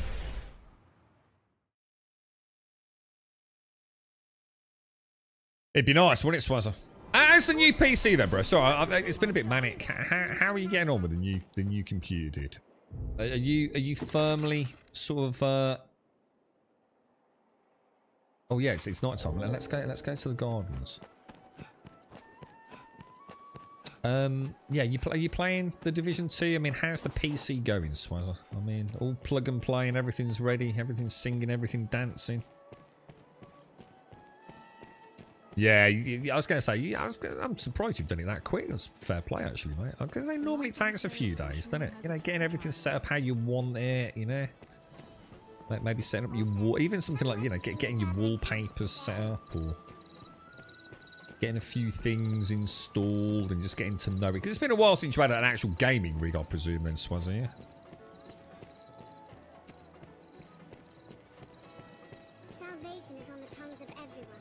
I was this close, mate, honestly. I was thinking about it yesterday. This close to beating up the Division 2. But, I don't know, man. But I feel like I've been there, done it, you know? But it don't matter. A good game's a good game, right? 6:30 in what? That would be too early to have alcohol, wouldn't it? It'd fuck your day up drinking at that time, wouldn't it? I sometimes had one early-ish. I mean, you know, a long time ago, we'd knock off work. I can't remember what it was on a Friday. It was either 3 or 3:15. I can't remember. 3:30, who knows? And we'd go straight into the city centre. We even had one trip where we put one of the lads in the boot of the car. I think we had some temps working there. And he raised... Well, actually, one of the guys that we knew for a while ended up in the boot. Hair-raising experience for him. And, yeah, we'd have a couple. I used to, like, go and buy myself a shirt for going out that night. There's always, like, a little treat at the end of the week. Buy a nice shirt. And not designer or anything. Just a night. I used to go into... What was it? Like, Burton's or something like that. Whatever the fuck it was called. Maybe buy a video game. Or some music. That was like a little treat, just a little consumer treat at the end of the week. A couple of pints with the lads straight after. And then we'd all head home. Get all showered and bathed and get the old aftershave on. And we'd be back downtown, I'd say normally by about... Probably about 7, 8 o'clock. And then that was it. Fucking just out all night, man. So yeah, I never used to drink early. Okay, like I said, occasionally a couple of pints, sort of 3:30 onwards. Probably 4 o'clock by the time I got to the pub. Bit after that. Got other laptops and computers, but I had a gaming rig. Got the headphones sorted and missing an HDMI for second screen, but otherwise great. You're missing an HDMI? What, just that's in a cable? Playing Div 2 on ultra settings means there's tons more trash, etc. in the streets, so it feels different but similar. It is. It's a really good game. Isn't it? Keep an eye out high up, Swazzer. It's one of the things I think most of us that play computer games are always focused on the horizon and sub-horizon. In a game with so many towering buildings, that don't just look down alleys, look at the windows up high in the alleys. And I won't say too much, but there's some really cool shit you'll see in the Division. You know, like you'll see a pot of paint in the Division, and you can shoot it, and the paint will pour out and form a puddle in you know, on the road or wherever it is, or to drain off the pot of paint on a wall. It's the same with like some of the what are they called? You know, the water dispensers and things like that. But you'll see dogs and cats and all sorts, rats scuttling about. You know, dogs scavenging for a bit of food in a dumpster somewhere.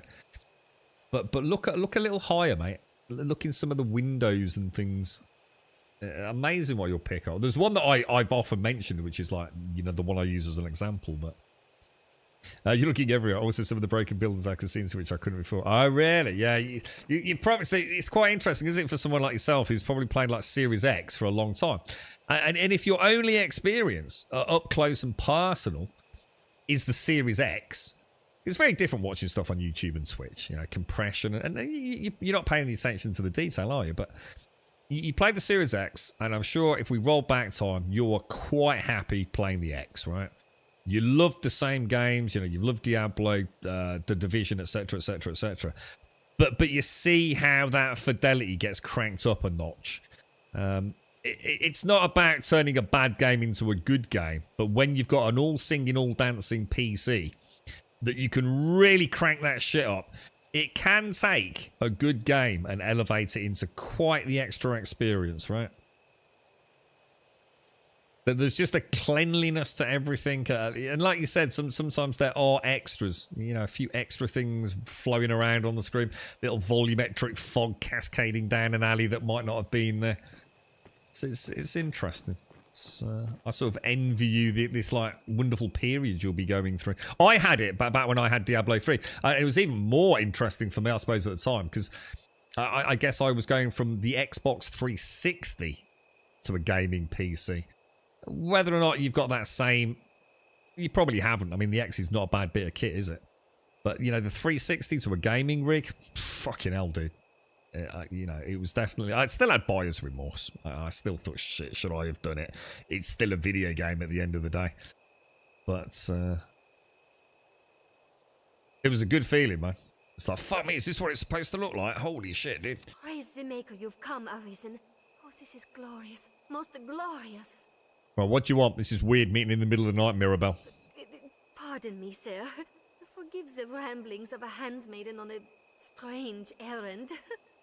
Could I have a game on 1080p again? I've always said, right, if I can game at 1080, 60, as long as it's native 1080, so I'd have to have a 1080 screen, so 1920 by 1080 or whatever, I'd be all right, mate. I wouldn't hate, as long as, you know, the price I'm paying for that resolution drop is being able to have all the bells and whistles, which I don't think would be a push. Then yeah, I think 1080 gaming, a decent frame rate, and for me, obviously if I'm playing like if I played Counter-Strike, I'd want way higher than 60 FPS. But if I'm playing something like The Witcher or something, and I could play that at 1080 60 with all the bells and whistles, I'd be quite happy, dude. I wouldn't begrudge that at all, mate. So yeah, I could definitely do that, dude. Are you there? You're not hearing audio. Fixed. I was thinking of upgrading to 4K. The only price to paying to upgrading to 4K is, are you actually trying to get 4K gaming, or are you just getting a 4K screen? There's a big difference. Because yeah, exactly. You see, yeah, exactly. If you're gonna get a 4K screen, which is absolutely needed for 4K, right? It's not really negotiable, that part. The problem is if you can't get a frame rate that you're satisfied with at 4K, and you have to downscale. So in other words, if you say, okay, game, you're not running at 4K, I need you to put out a signal at 1440, it's going to look like shit, dude. That's the problem. But that's where DLSS comes in. And that's why I still say don't buy AMD, because FSR's fucking shit. So yeah, for 4K, it's a sight to behold, Max. Yeah, and that's just one of those things, right, Swazzer? I mean, you know, Cyberpunk, great game. Visually, if it doesn't tickle your pickle, not a problem. What about trying The Witcher 3, dude? That would be really interesting for someone like yourself, if you like The Witcher 3. They've just, well, it was a while back now, but they did update the Red Engine to include, like, ray tracing elements. That is... Because The Witcher 3 was always a bit of smoke and mirrors. It was never, like, as it was never as clean an image as people thought. There were a lot of smoke and mirrors going on to create what looked like a great game. And therefore, does it matter? You know, does it matter how they reach that end goal? Not really. But, you know, if you really look into the fine detail, The Witcher 3 doesn't really hold up. But the new ray tracing stuff that they added to the game, and the overall increase in fidelity, because they actually had the guy who worked on the HD remake project, didn't they? From Nexus, and was actually either brought on board, or at least his textures were used, and it was all done, you know, legit, and he was given credit for it, whatever. It's really nice, dude. Oh, you hate The Witcher 3? Yeah, I think we've had this conversation, haven't we? Because I think you and I both, I mean, I didn't know you hated it, but I must admit, I've always said that The Witcher 3 isn't quite as good as people make it out to be. You know, I think Geralt controls terribly. I think the combat can be a bit stupid at times. Yeah, I'm not a Witcher 3 is the holy grail of all role-playing games, personally. It's a great game, though. I mean, I still like it as a game. Go with OLED 1440. The Witcher looks beautiful. Yeah, it did. Yeah, it is. It's a good game. It's a good game, but I never thought it was a 10 out of 10 that so many other people did. First in all my years with her. I hate controlling Geralt. He's just fucking ridiculous. I so wish they'd just change how he feels to walk around. He's so weird. The sense of, like, floppy arms he has. I trust you understand the delicacy of the situation. Milady is a married woman. I need not remind you. You need a game that doesn't work. It's time to delve into Star Citizen, Swazzer. I mean, you need to, bro. You've got to join me in Star Citizen. Get through the honeymoon period, right? And then we'll really get you into PC gaming, all right?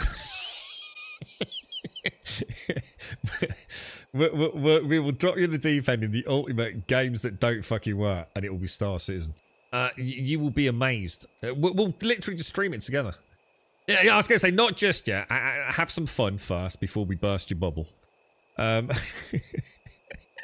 Let me know when you're ready, right? And we'll pop back and we'll stream, and we'll have you and I, and we'll go out in a little Titan, and we'll have fun together. Well, I'll have fun. You won't. I will. And well, yes. Oh, dear me. Conversation could be bent foul were it discovered by others. Pray, walk softly, Arisen, and have a care to let none find you visiting Milady's chambers. I must admit, I haven't actually seen The Division 2 for a long time. It's been a long time. It was one of those games that was always installed on my PC at one point. Alright, so how are we going to get there? Because I'm not allowed inside at night, am I? Shit, that's a good point. How would I get... Hang on, so if I've got to go over there... Has anyone done this quest? If I need to get into here... How would I do that at night if I get arrested the minute I come into here? Didn't I get, like, immediately arrested? Didn't Smet say something about you're not allowed in here at night or something? Shall I try it, see what happens? So, well, let's throw in a save.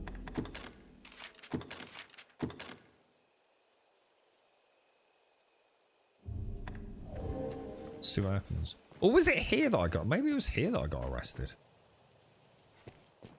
Can't remember. Oh, I did. I got banged up, didn't I? For, like, no, apparently, well, what seemed like no fucking reason. Oh, it was here. Oh, shit.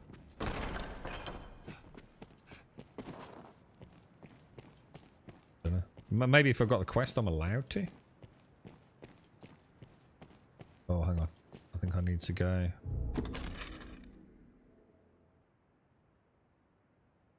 Second floor. Could be at the back of the...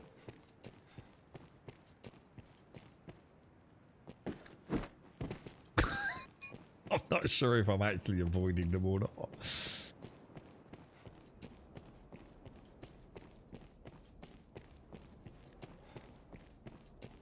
I feel like this is not the way, right? I feel like this is close, but oh no, no it is. Holy shit, look at me. Okay, now. Get QLED. Avoid all screens, eh? What? Is that how you game Welsh? Yeah. It's that visual fidelity when you haven't got a monitor. It's just breathtaking in your eye. You know, your My mind. warrior has come for me. You must think me a shameless harlot. Would that words could prove my love is pure? Off to a nice siren after a long day's ruling, sire? No, you must hide. There's a boldness of What the hell? Quickly! You storm my lady's bedchambers with the urgency of a man in battle.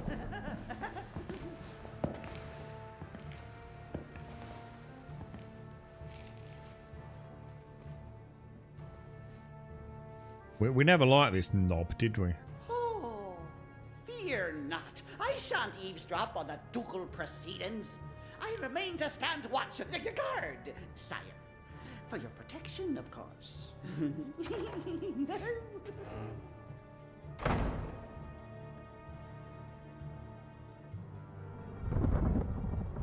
My Lord Edmund, would you had mentioned your coming, I might have dressed more finely.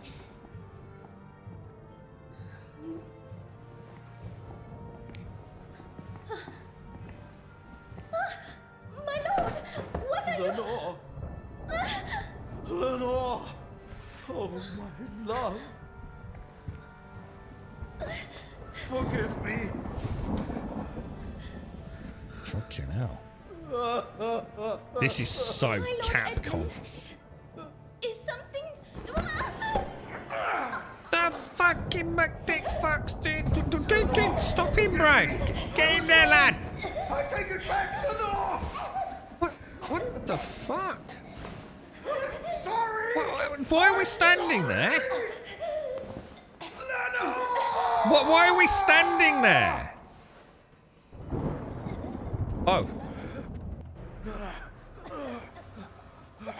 Dude, you've crushed the fucking...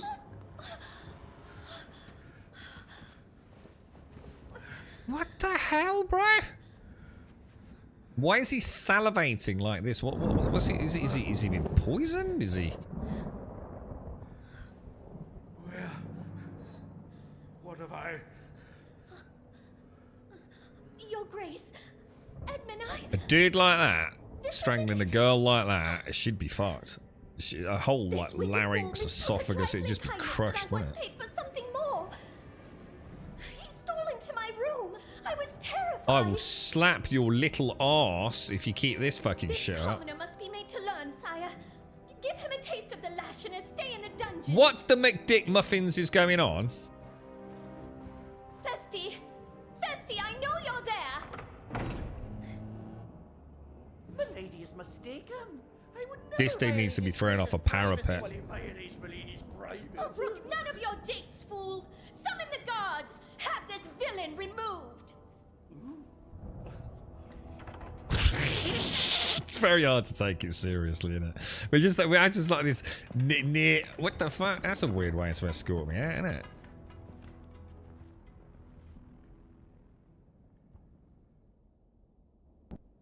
Well, now, what have we here? Ooh. Friend of the Duchess, sneaking off to her chambers for a cup of tea. Must be a fine tea. What to come all this way in the dead of night? Or perhaps you seek refreshment of a different sort. Like a turning the sheets with his grace's own wife. You're tougher than you seem. Perhaps there's aught to this arisen business after all. This game is so fucking weird. Like disturbingly strange, right? What the hell? There is some real weird male fantasy bullshit being played out here, isn't there? Barley, thank you for the 14 as well, dude. I do apologise. It's literally just popped on my screen. Barley, thank you for the 14 and the Prime, dude, if you're out there, mate. I do apologise. Thank you. What have I done? I cannot ask forgiveness for this betrayal. What? But I was certain the Duke would cut me down where I stood had I not spoken so. What? But...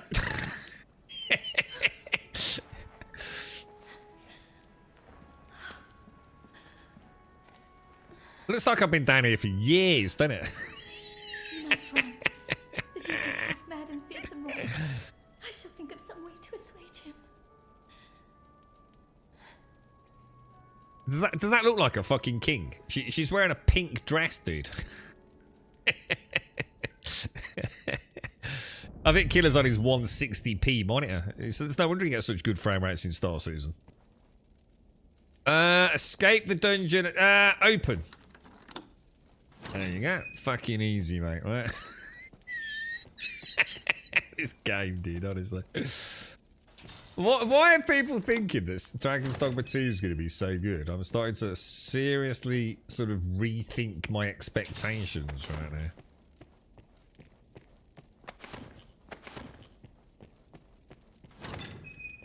Nothing like leaving jail with some nice mushrooms between your thighs, right? Smuggle them out. Ooh, talking of which.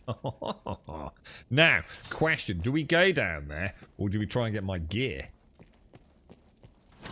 You know what I mean? Do you reckon am I going to have to go and find my...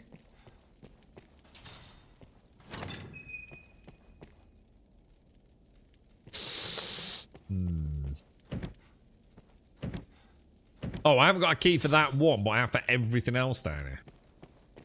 Woo!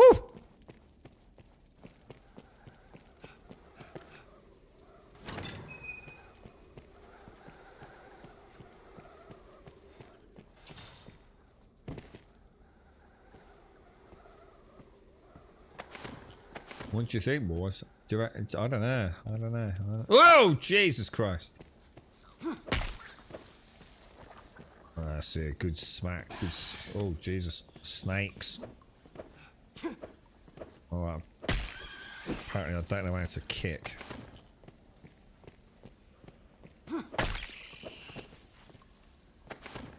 This is a little bit straight. I'm a bit paranoid, like I'm not going to get on my gear back if I don't go. Should I go and beat the crap out of that guard?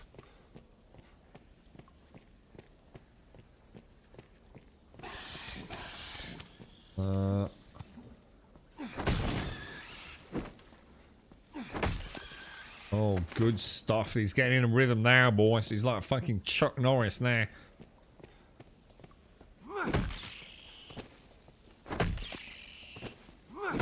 Oh, look at this, boys.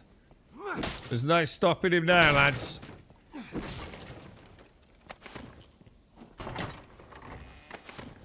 Oh, I don't know what to do. I'm seriously like, oh, do we go back? Do we go back? Oh my god. Jesus Christ, are these snakes or fucking arrows? Jesus Christ, bro.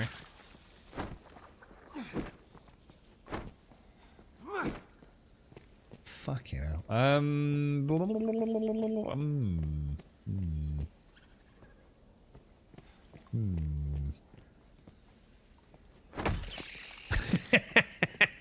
It's such a...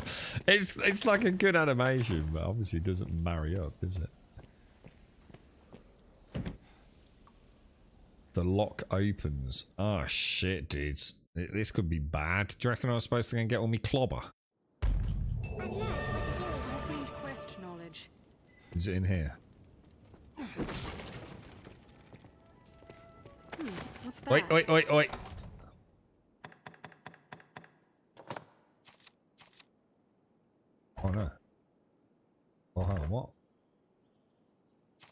What? Give? Why can't I wear it?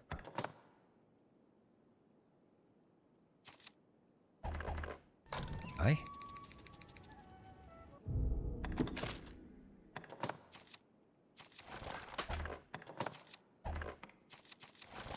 Wrong menu, wasn't it? Wrong menu. I still find that really weird, like these two like inventory / what's it menus. It's kind of weird. I get it. I know why they've done it, but I don't think I've ever got used to it through the whole playthrough. Hang on, weapons. Did I equip weapons? I didn't. All right, we're back. Okay. Quests. Let's see what's going on then. So, trial and tribulation. The merchant for Navarre stands accused. Prove his guilt or innocence. The absent apprentice. I feel like this is weird. I mean, I can't just like I've just been detained, right? Surely, if I go back to Fornival, I mean, I don't get it. It's so weird. I mean, I just walked into the king's like personal quarters, right? Got arrested, thrown in jail, and now I'm just about to walk back to the Citadel. Surely it's not going to let me do that, right? What's this? I don't know. What is it? I reckon you just scooped some piss and shit out of a pot down here, mate. I don't think that was what you thought it was, darling. I reckon that may have been what they... What did they used to call them? What was it called? The old piss pot? I'm sure it had a fancy term. I don't think we're getting out up there either, are we? You're right, Toxic. How are you, man? My character is as big as the rat. No, my character is significantly larger than the rats. Let's not exaggerate, okay? The rats were just very large rats, okay? But nowhere near as gargantuanly and impressively formidable as my own very manly male alpha statue, right? Those without a trade or the means to earn a wage live here. There is many a man who would love to be of such a figure as I have here.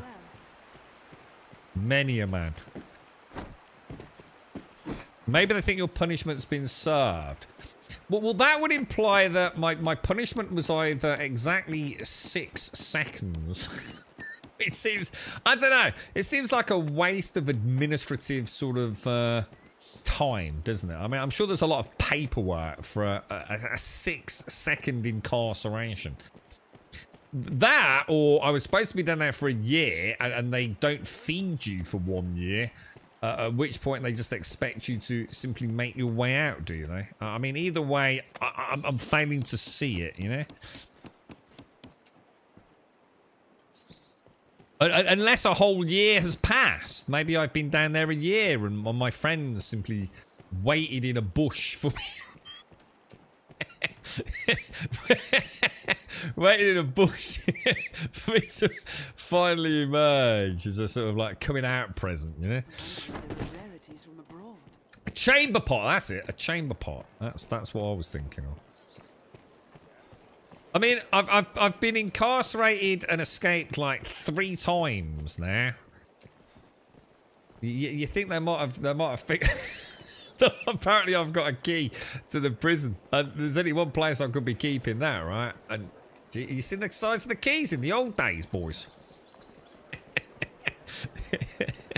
They weren't like a little Yale key. Oh, these things had weight and jagged edges, boys.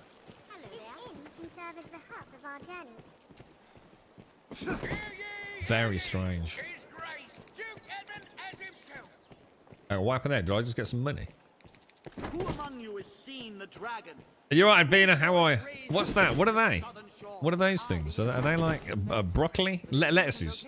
You're the reason you have plot armor. I think I've got... This has been such a... I mean, it's a great game, and it's also a terrible game, isn't it? It's like someone tried to make like a pretty cool sort of medieval fantasy, and then Capcom just had to do their normal Capcom stupid shit like they do in Resident Evil, right? It's dead weird, man. The capital swirls with ill rumors. I'm fucking knackered. There's so much running around in this game. So much running around.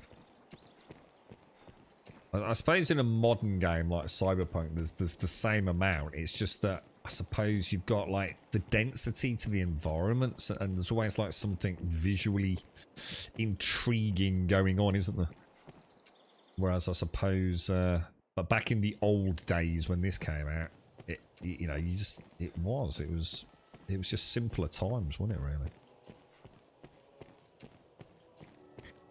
Oh, people in a bush, is that what it is? It always reminds me of Divinity Original Sin when you used to go into stealth mode and you'd literally turn into like a little grayscale bush, didn't you?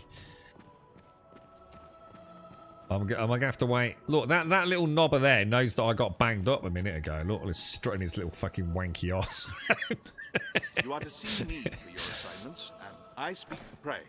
Make your... I would... The Alright, so shall I just pass some time? I think I have to go to the inn to pass time though, don't I?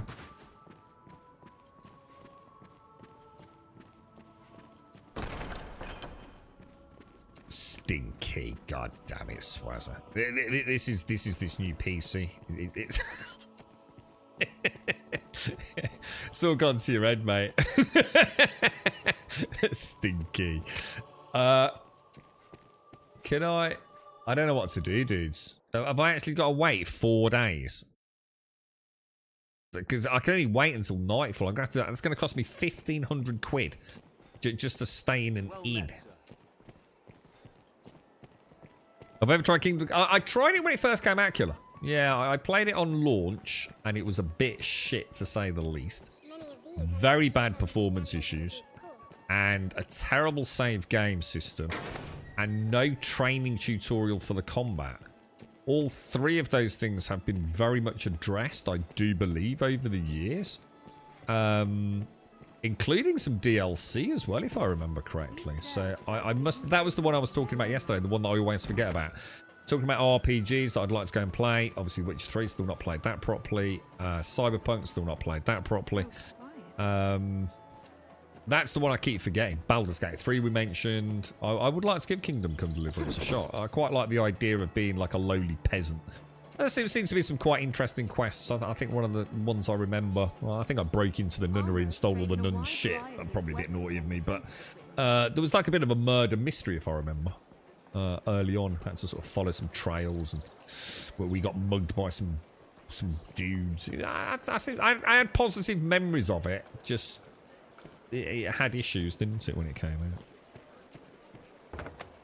Yeah, the combat was a pain in the ass because it was so different to what we were used to, but I think once you mastered it, it was quite good. And they did add like a trainer, didn't they, in the end? I hear no end of...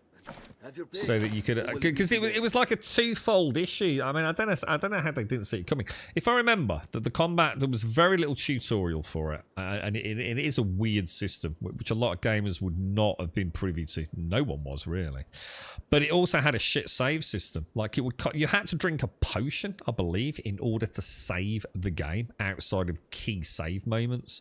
And they costed an exorbitant amount of money, you know, early on in the game. So there was like a dual punishment to a new player. Yes, it had a shit combat system, but it wasn't shit. It was just that you didn't know what it was. So you had to there was a bit of trial and error there in order to understand the nuanced combat.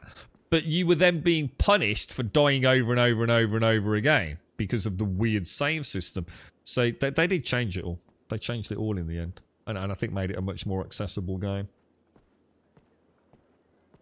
So yeah, I'd like to try that. Each time I do this, isn't it going to go accessing server for half an hour as well? And I've got to do this like at least, well, presumably 3 times. Oh, Griselda's come back. Oh, Smet had Griselda. I got 28,000 rift things. And a veteran's periapt. A charm imbued with the wisdom of a storied soldier.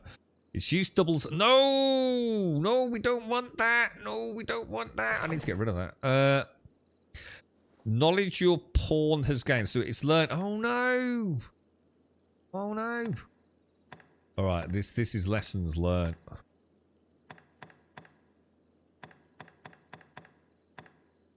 God, this could be potentially so spoilery, couldn't it? What the fuck do you mean? 2-star fucking rating for Griselda? I'm gonna have to ban his fucking scrawny ass from Twitch chat, aren't I? 2 out of fucking 5. Did he get confused and think it was out of 2 or something? Do you know what I mean? What the fuck, Smack? 2 out of fucking 5. Are you playing at like fucking 12p or something? You know what I mean? I need to get rid of that. She's not wearing that periaps, is she, Smack? I need to not have enhanced XP. Don't want that. Kingdom, was she any good, Smack? Kingdom Come Deliverance was the closest I got to the closest I got to a Skyrim experience. I loved riding around to different inns playing Farkle. What the hell is Farkle? We'd best hurry. Collect evidence. 2 days remaining. Let me just check. Griselda's not got any weird. I've already got one of those XP enhancements. I keep it firmly under lock and key in the storage, don't we? I've got to do that again, have I? Fuck, this is a pain in the fucking ass. Another fight. All right. States or Nightfall. She's surprisingly good. Yeah, I kept. That's why I didn't play about with the inclination too much, Smart. We seem to have nailed it first time around from the first chair. We sat her in back at Cassadris or wherever it is. She does fight. She's a dedicated mage, but she's not. She's a dedicated healer. Lots of debuffs, lots of buffs, and just a little bit of, you know, holy fire. Seems to be a nice combo. So, I'm not going to overshoot here, am I, right? If I do save and continue, I can't, like, go too far in the future. I mean, shall I rest until morning, maybe, now? Oh. Is that where I sleep? Is this costing me 500 gold a night? You fucking shit for... I will fuck you up, dude, with your fucking weird hat. 500 gold a night for this? For 4 of us, mate. What are we doing? Fucking sharing the beds and the fireplace, mate. Fucking hell, Christ. There's no privacy or anything, bro. I mean, people can just come in and out, mate.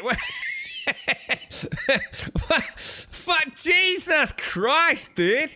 I got a better fucking room in Cassadris, and that place is a shithole full of peasant twats. Jeez Louise, dude. This is daylight motherfucking robbery, dude. It just cost me 2 grand. For a corner. It'd be like going down the local and like being told to sleep on the bar stool, dude. I can assure you there is no freaking English mighty breakfast either, no. There's no trimmings or nothing, bro. Christ on a fucking dick, boy. We need to get out of here. I'm starting to feel like this quest needs to be done. This is better. Oh, hang on. Hang on. It still says near deadline, and if it's near deadline, it's not the deadline. Do I need to sleep again?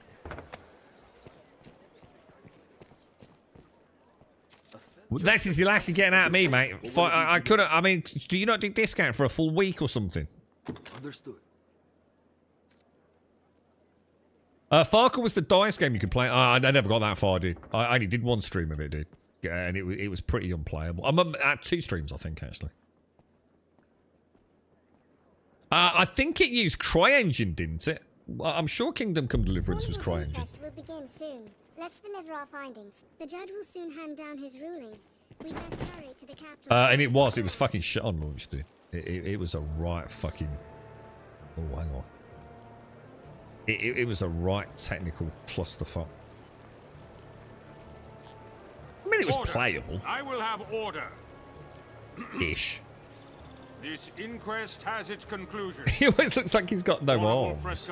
Oh shit, maybe he hasn't. In the name of His Grace, Duke Edmund Dragonsbane, the court hereby proclaims its verdict. Oh, it's because he's got his hands in the stock things, right? Innocent. Guilty. What? Whereas you have deceived your fellow man What? to sate your I thought... avarice, What? the court sentences you to life imprisonment. But... This inquest is I thought we hereby helped him ended. out.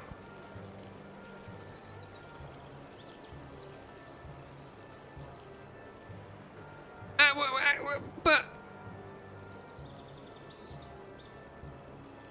Well, sorry, Fornival. I do apologise. I honestly thought we'd helped you out, mate. Our task is done. Let us report our progress. Also, some weapons can be further enhanced with their aid. Aldous. Aldous is the dude back at the... Oh, let me get my light on. Jesus Christ, it's just like the same things over and over and over and over. Oh, I can't wait for this to be done now, man.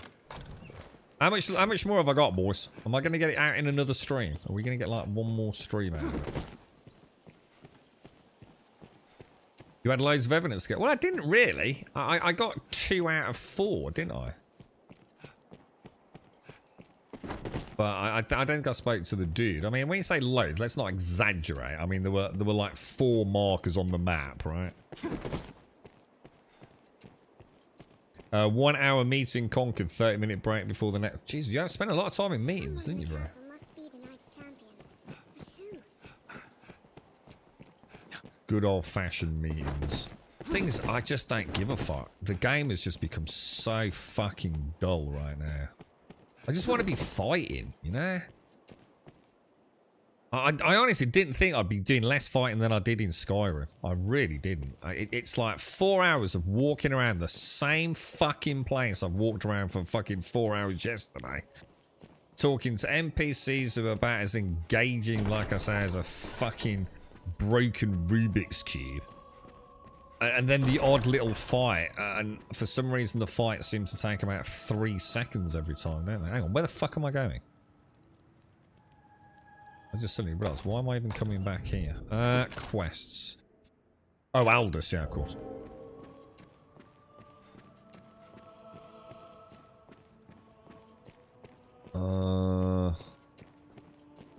Looks like he's on the move on this upper floor, look. Do you think you're messing with the Duke's wife and anything to do? I did not mess with the Duke's wife, did I? Alright? that was a false accusation. I did not fiddle with the Duke's wife. But I don't know, he might have done. I hope he doesn't go back to jail. He's still walking Freddy from last time. It's getting it in's not a problem. It's getting it out, Swazzer. It's so much more complicated getting it out, man. My life is an endless sea of meetings to discuss issues, coordination, and blah blah blah. Is it a lot of meetings? Is it? It was a fair trial and thorough. Justice was done, thanks in great part to your efforts. I am not without pity for him look and at his Automate house, swinging his big dick in such chat. are the wages of wickedness. His assistant. What's that? Oh, sorry. What's that? Do I want? Oh yeah, top up the jacuzzi. Yeah, please. Yeah. Can you put the champagne on ice as well? The stream's about to finish. Yeah, thank you. Did the Lamborghini come back? Thank you. Sorry, I'm just having a chat with my assistant chap. Sorry. And for you, sir, the wages of diligence. Take it with my thanks. Okay, boys, the quest is successful. Okay. I think I just stole something. I don't know what I stole. Many within the castle praise your bold deeds of late. I pray such good works continue apace. I've more tasks that require your attention. Oh God, really? Can you not just give me a quest to go and kill some fucking troll or something, dude? This is like really getting dull now. Recover stolen items. Whatever. I don't really care. An item was stolen from the castle's stores. It's probably me, dude. I've been nicking everything from every. If it ain't fucking nailed down, I've been fucking lifting it, bro. All right. It was a possession of the Duke's and a treasure of the realm. The Worm Kings. That wasn't me. I'd remember that. That wasn't me, bro. The land was stolen under heavy watch. I fear it to be the work of someone within the castle. See, you've basically got like a Dobby, have you? You've got your own house elf automated. You're so fucked now. Next time you see your assistant, he's going to, do not call him Dobby. Do not call him Dobby. Do not call him Dobby. Oh my God, Grum, I'm going to kill you. You're right for it, how are you, mate? The band was stolen under heavy watch. I fear it to be the work of someone within the castle. First, the ring must be reclaimed. Yeah, whatever. Of course I'm going to do, yeah. Would you ask them... Oh, God, it's always going to speak to people, dude. Is a treasure to all Grancis and a symbol of the Duke's authority. Holy fucking shit. This is abominable, dude. Many within the castle praise your bold deeds. Oh, they obviously don't know I've been, like, banged up 3 times. Works continue apace. I've more tasks Shagged the that Duke's require your missus. attention. Pray, make your choice, sir. Although I'd like to point out I didn't, but everyone thinks I did. This theft is fast becoming... It pay. Oh, Jesus Christ. Right, so go back to quest. Mark it as the... what's this one? Rabbits. Mark that. Go to the red blips on the... Or orange blips and speak to people, right?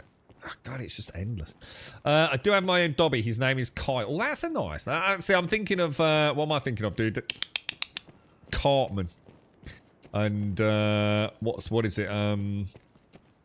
South Park. There was a Kyle in South Park, wasn't it? Wasn't he the good lad? Wasn't Kyle the good lad? I cancelled my sub-G, figured I could just send out the cash once a month so you get something. Yeah, I wish... we don't know what to do for. I mean, yeah. I mean, thank you. Yeah, I just don't know what to do. The thing is, it's for people that have got, like, long-running streaks and things for... You know... Is there a chance maybe one day... I don't know. You know, I just don't know. We've had a long chat about it today, for. He'll go no. 5th time's a charm, right? He'll go no. All right, wait, apparently we ain't getting in there. I did try, boys. I did try.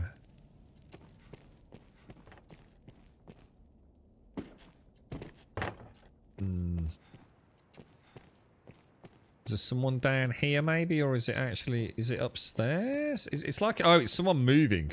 Whoever it is moving around. It's an NPC. There we go. Oh my God, he looks like what's his name from Friday Night Dinner, doesn't he?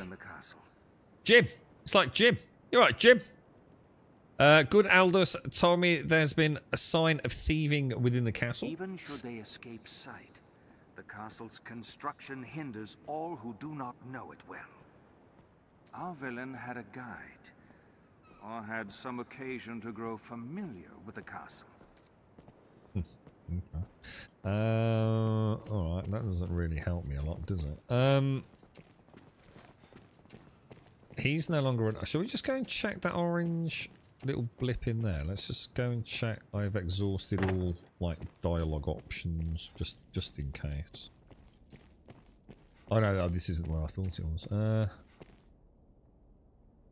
Alright, why is there an orange circle here?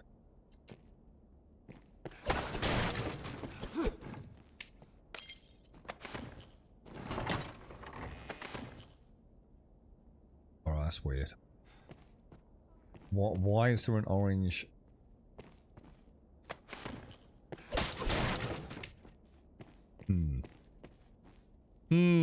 What do you think, boys? What do you think?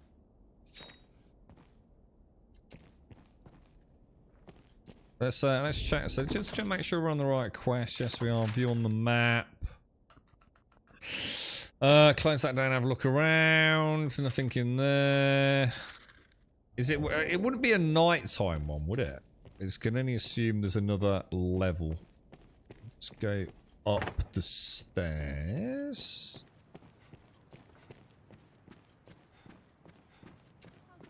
I was going to say, for a minute I was thinking, oh, is there like a secret door or something we're missing? But there's been nothing like that in the whole game, really. Oh, we've already done you. I don't think there's been anything else in the... Oh, there's the Duke. Sorry for shagging your missus, dickhead. I heard a report of an unfamiliar man seen within the castle. I heard a report. Say he had a look at that sorcerer. I'm gonna steal whatever's in here, mate. And this money in the corner. And this. And this. And this. And this. Have you got anything else? Oh! Check behind here, boys.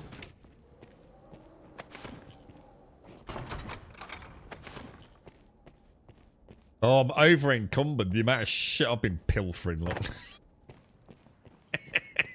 The swag bags are full. Look. Kyle. Oh, he was Kyle. Oh, hang on. No, sorry. I'm getting confused. I was going to say, shit. When you said Kyle was blah, blah, blah, I was thinking Kenny. Kenny. No, Kenny was the one that kept getting killed, wasn't he? So Kyle was... Oh, he was the Jewish lad. Yeah. I've got you full. Yeah. Not many people see the Duke's drawn and live, so they'll talk. This is such... Honestly, it's getting so weird. So weird. Yeah, we're going to come up with a committee, and Caskell's head of the committee for. So I'm just going to stream, and Caskell's going to monetize the channel for me. In a fair and equitable manner. Is that right, Caskell? He looked a bit... He got the same tash as Jim, didn't he? It's above you over... Yeah, I'm always over encumbered, mate. I just can't help but steal everything. The thing is, I suppose to be fair to me, though, I didn't know... is that going to be below me now? Yeah. You never know what's useful, do you, in these games? But it's turned out that, to be honest...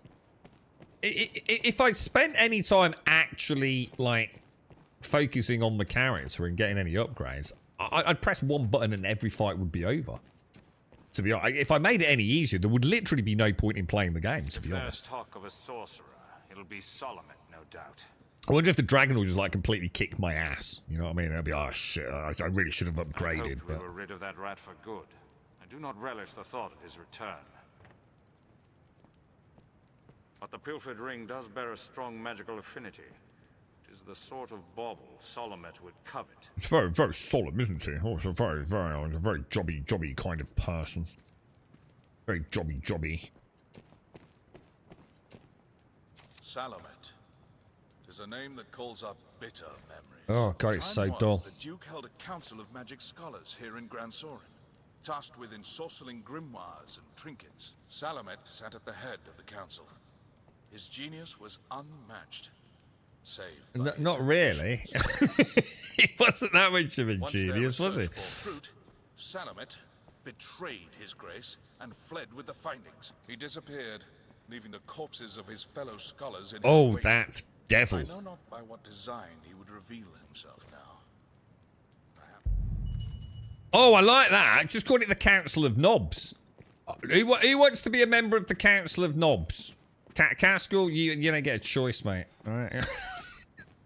This is your punishment, bro. What would you call, like, the head person in the council? They call him, like, the chief whip in the UK, don't they? Caskell would be like the chief whip in the Council of Knobs. Fucking hell, it sounds pretty cool, actually. Can I be on the Council of Knobs?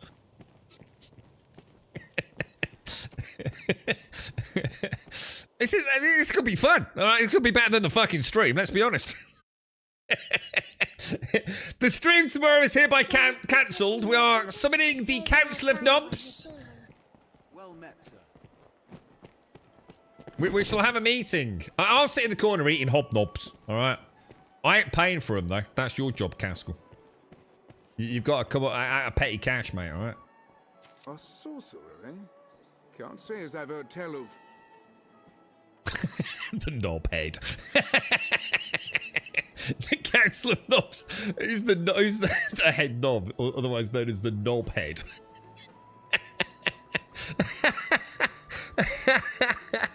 I like that. Oh, the whipper of the knobs.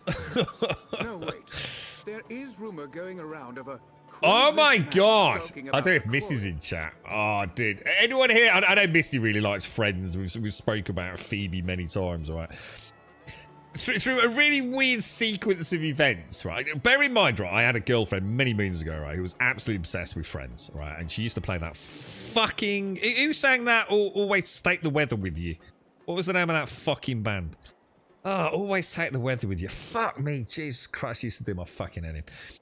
But anyway, she was really into Friends. So I've seen a lot of Friends, but I'm going to be honest, I was normally just thinking about how I could get a bit of crafty sex out of her most of the time, right? But the point is, I watched a lot of Friends. I had to watch Friends. I wasn't getting any that night, all right? So, you know, I sort of watched Friends, and I've got to admit, I really like Friends. But I also haven't seen all of Friends. There's many, many episodes that I've not seen. Through a weird sequence of events, literally yesterday afternoon, no, was it Saturday afternoon? Saturday afternoon. Friends was on the TV. And I started watching it, and it was mid-show, and it's the one where Joey gets the part where he has a seed which is full nudity, but he can't be circumcised. So Monica makes him some foreskins out his shit, and he goes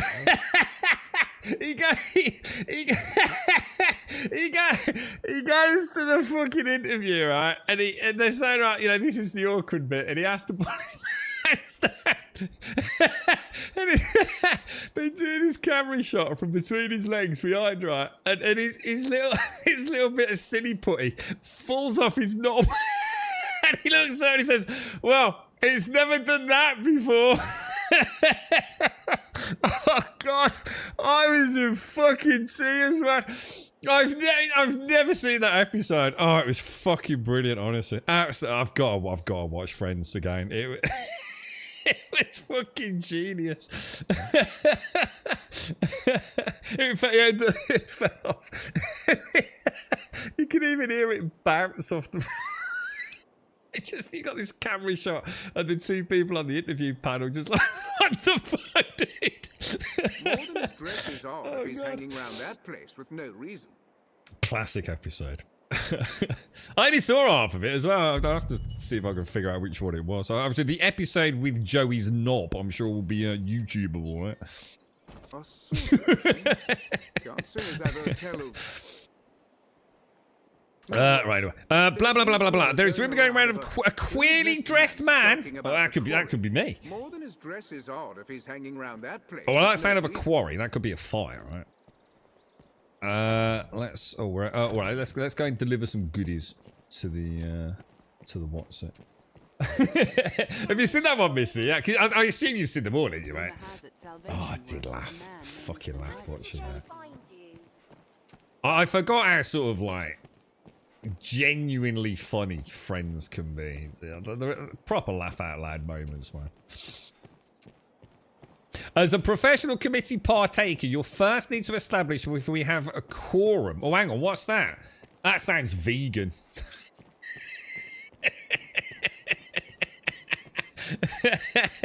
That sounds very vegan, dude. Question though, did watching Friends make you horny? Pamphlov's dog. Friends make me horny. It brought back memories. I'm gonna be honest, it did. It was an interesting time in my life, and Friends was very much associated with a bit of yeah, a little bit of early cheeky boom boom. To be honest, yeah, definitely. It was quite a coincidence given a recent sequence of events as well, because that was a certain lassie where things may or may not have happened. And she might have been whisked away from England. And no one's got any idea what I'm on about, but I have. Right, anyway. Careful, Grub, careful. This is all in the memoirs, mate. Don't give away the retirement book. The Secrets of Grum in his early years. Oh, Jesus, there's shit I could tell you, boys.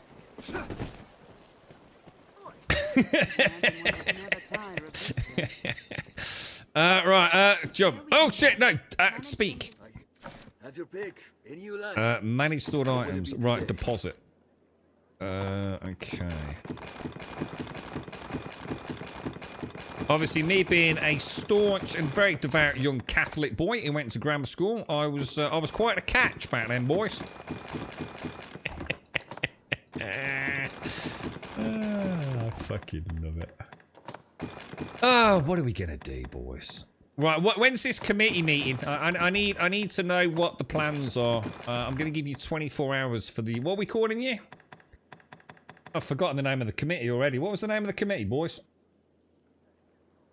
Was it Council of Knobs? Was it the Council? I quite like that, actually. The Council of. It sounds quite regal. The Council of Knobs is adjourned for today. Oh shit, that was oil. I probably wanted that.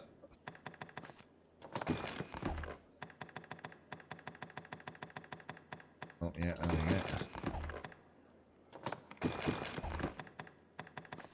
There we go. Okay. Felicia. Oh, that's like Fellatio. Can't be the only one, right? And then if we withdraw curatives, we want all the spring, don't we? There they are. 1. Shit. 1. Felicia. Felicia's a bit of a guzzler. What will it be today? We're done. Right. What time is it? Oh my fuck god, it's 3:23. Shitballs.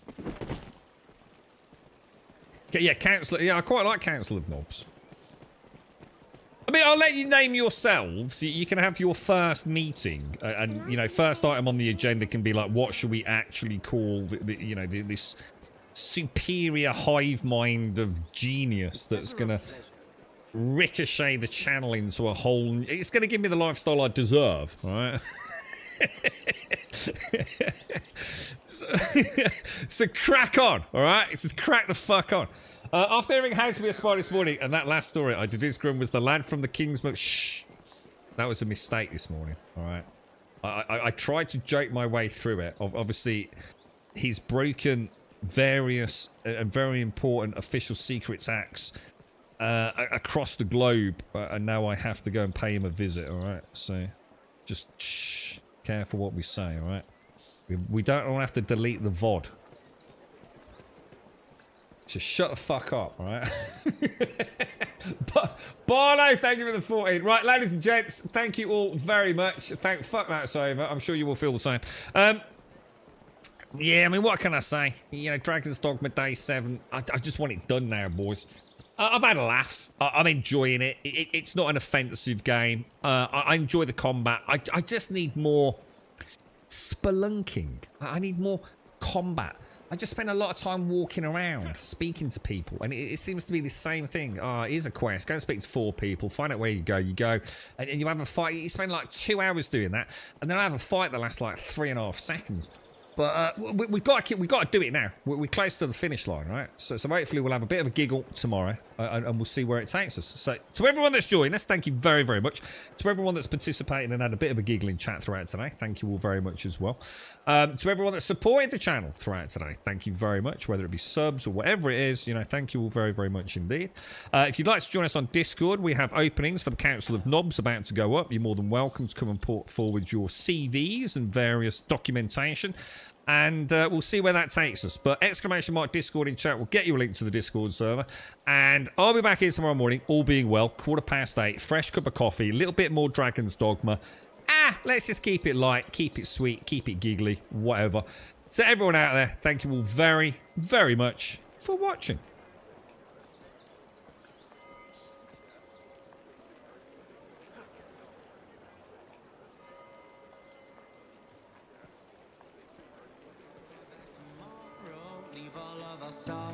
See where all this road goes, maybe San Diego. Maybe San Diego. Roll down all our windows, just see where the wind blows. One leg out the window, sit like a flamenco. Sit like a flamenco. You can run and you can hide. You can look and try to find. Take a breath, open your mind.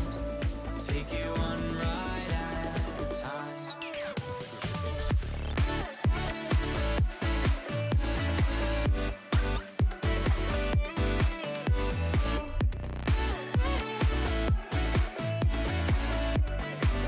Take it one ride at a time.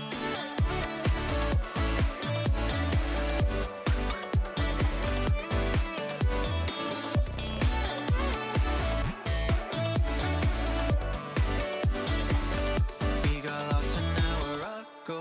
Where did all our time go? Where we are, no one knows. Maybe San Francisco. Maybe San Francisco. We could roll down all our windows, just see where the wind blows. One leg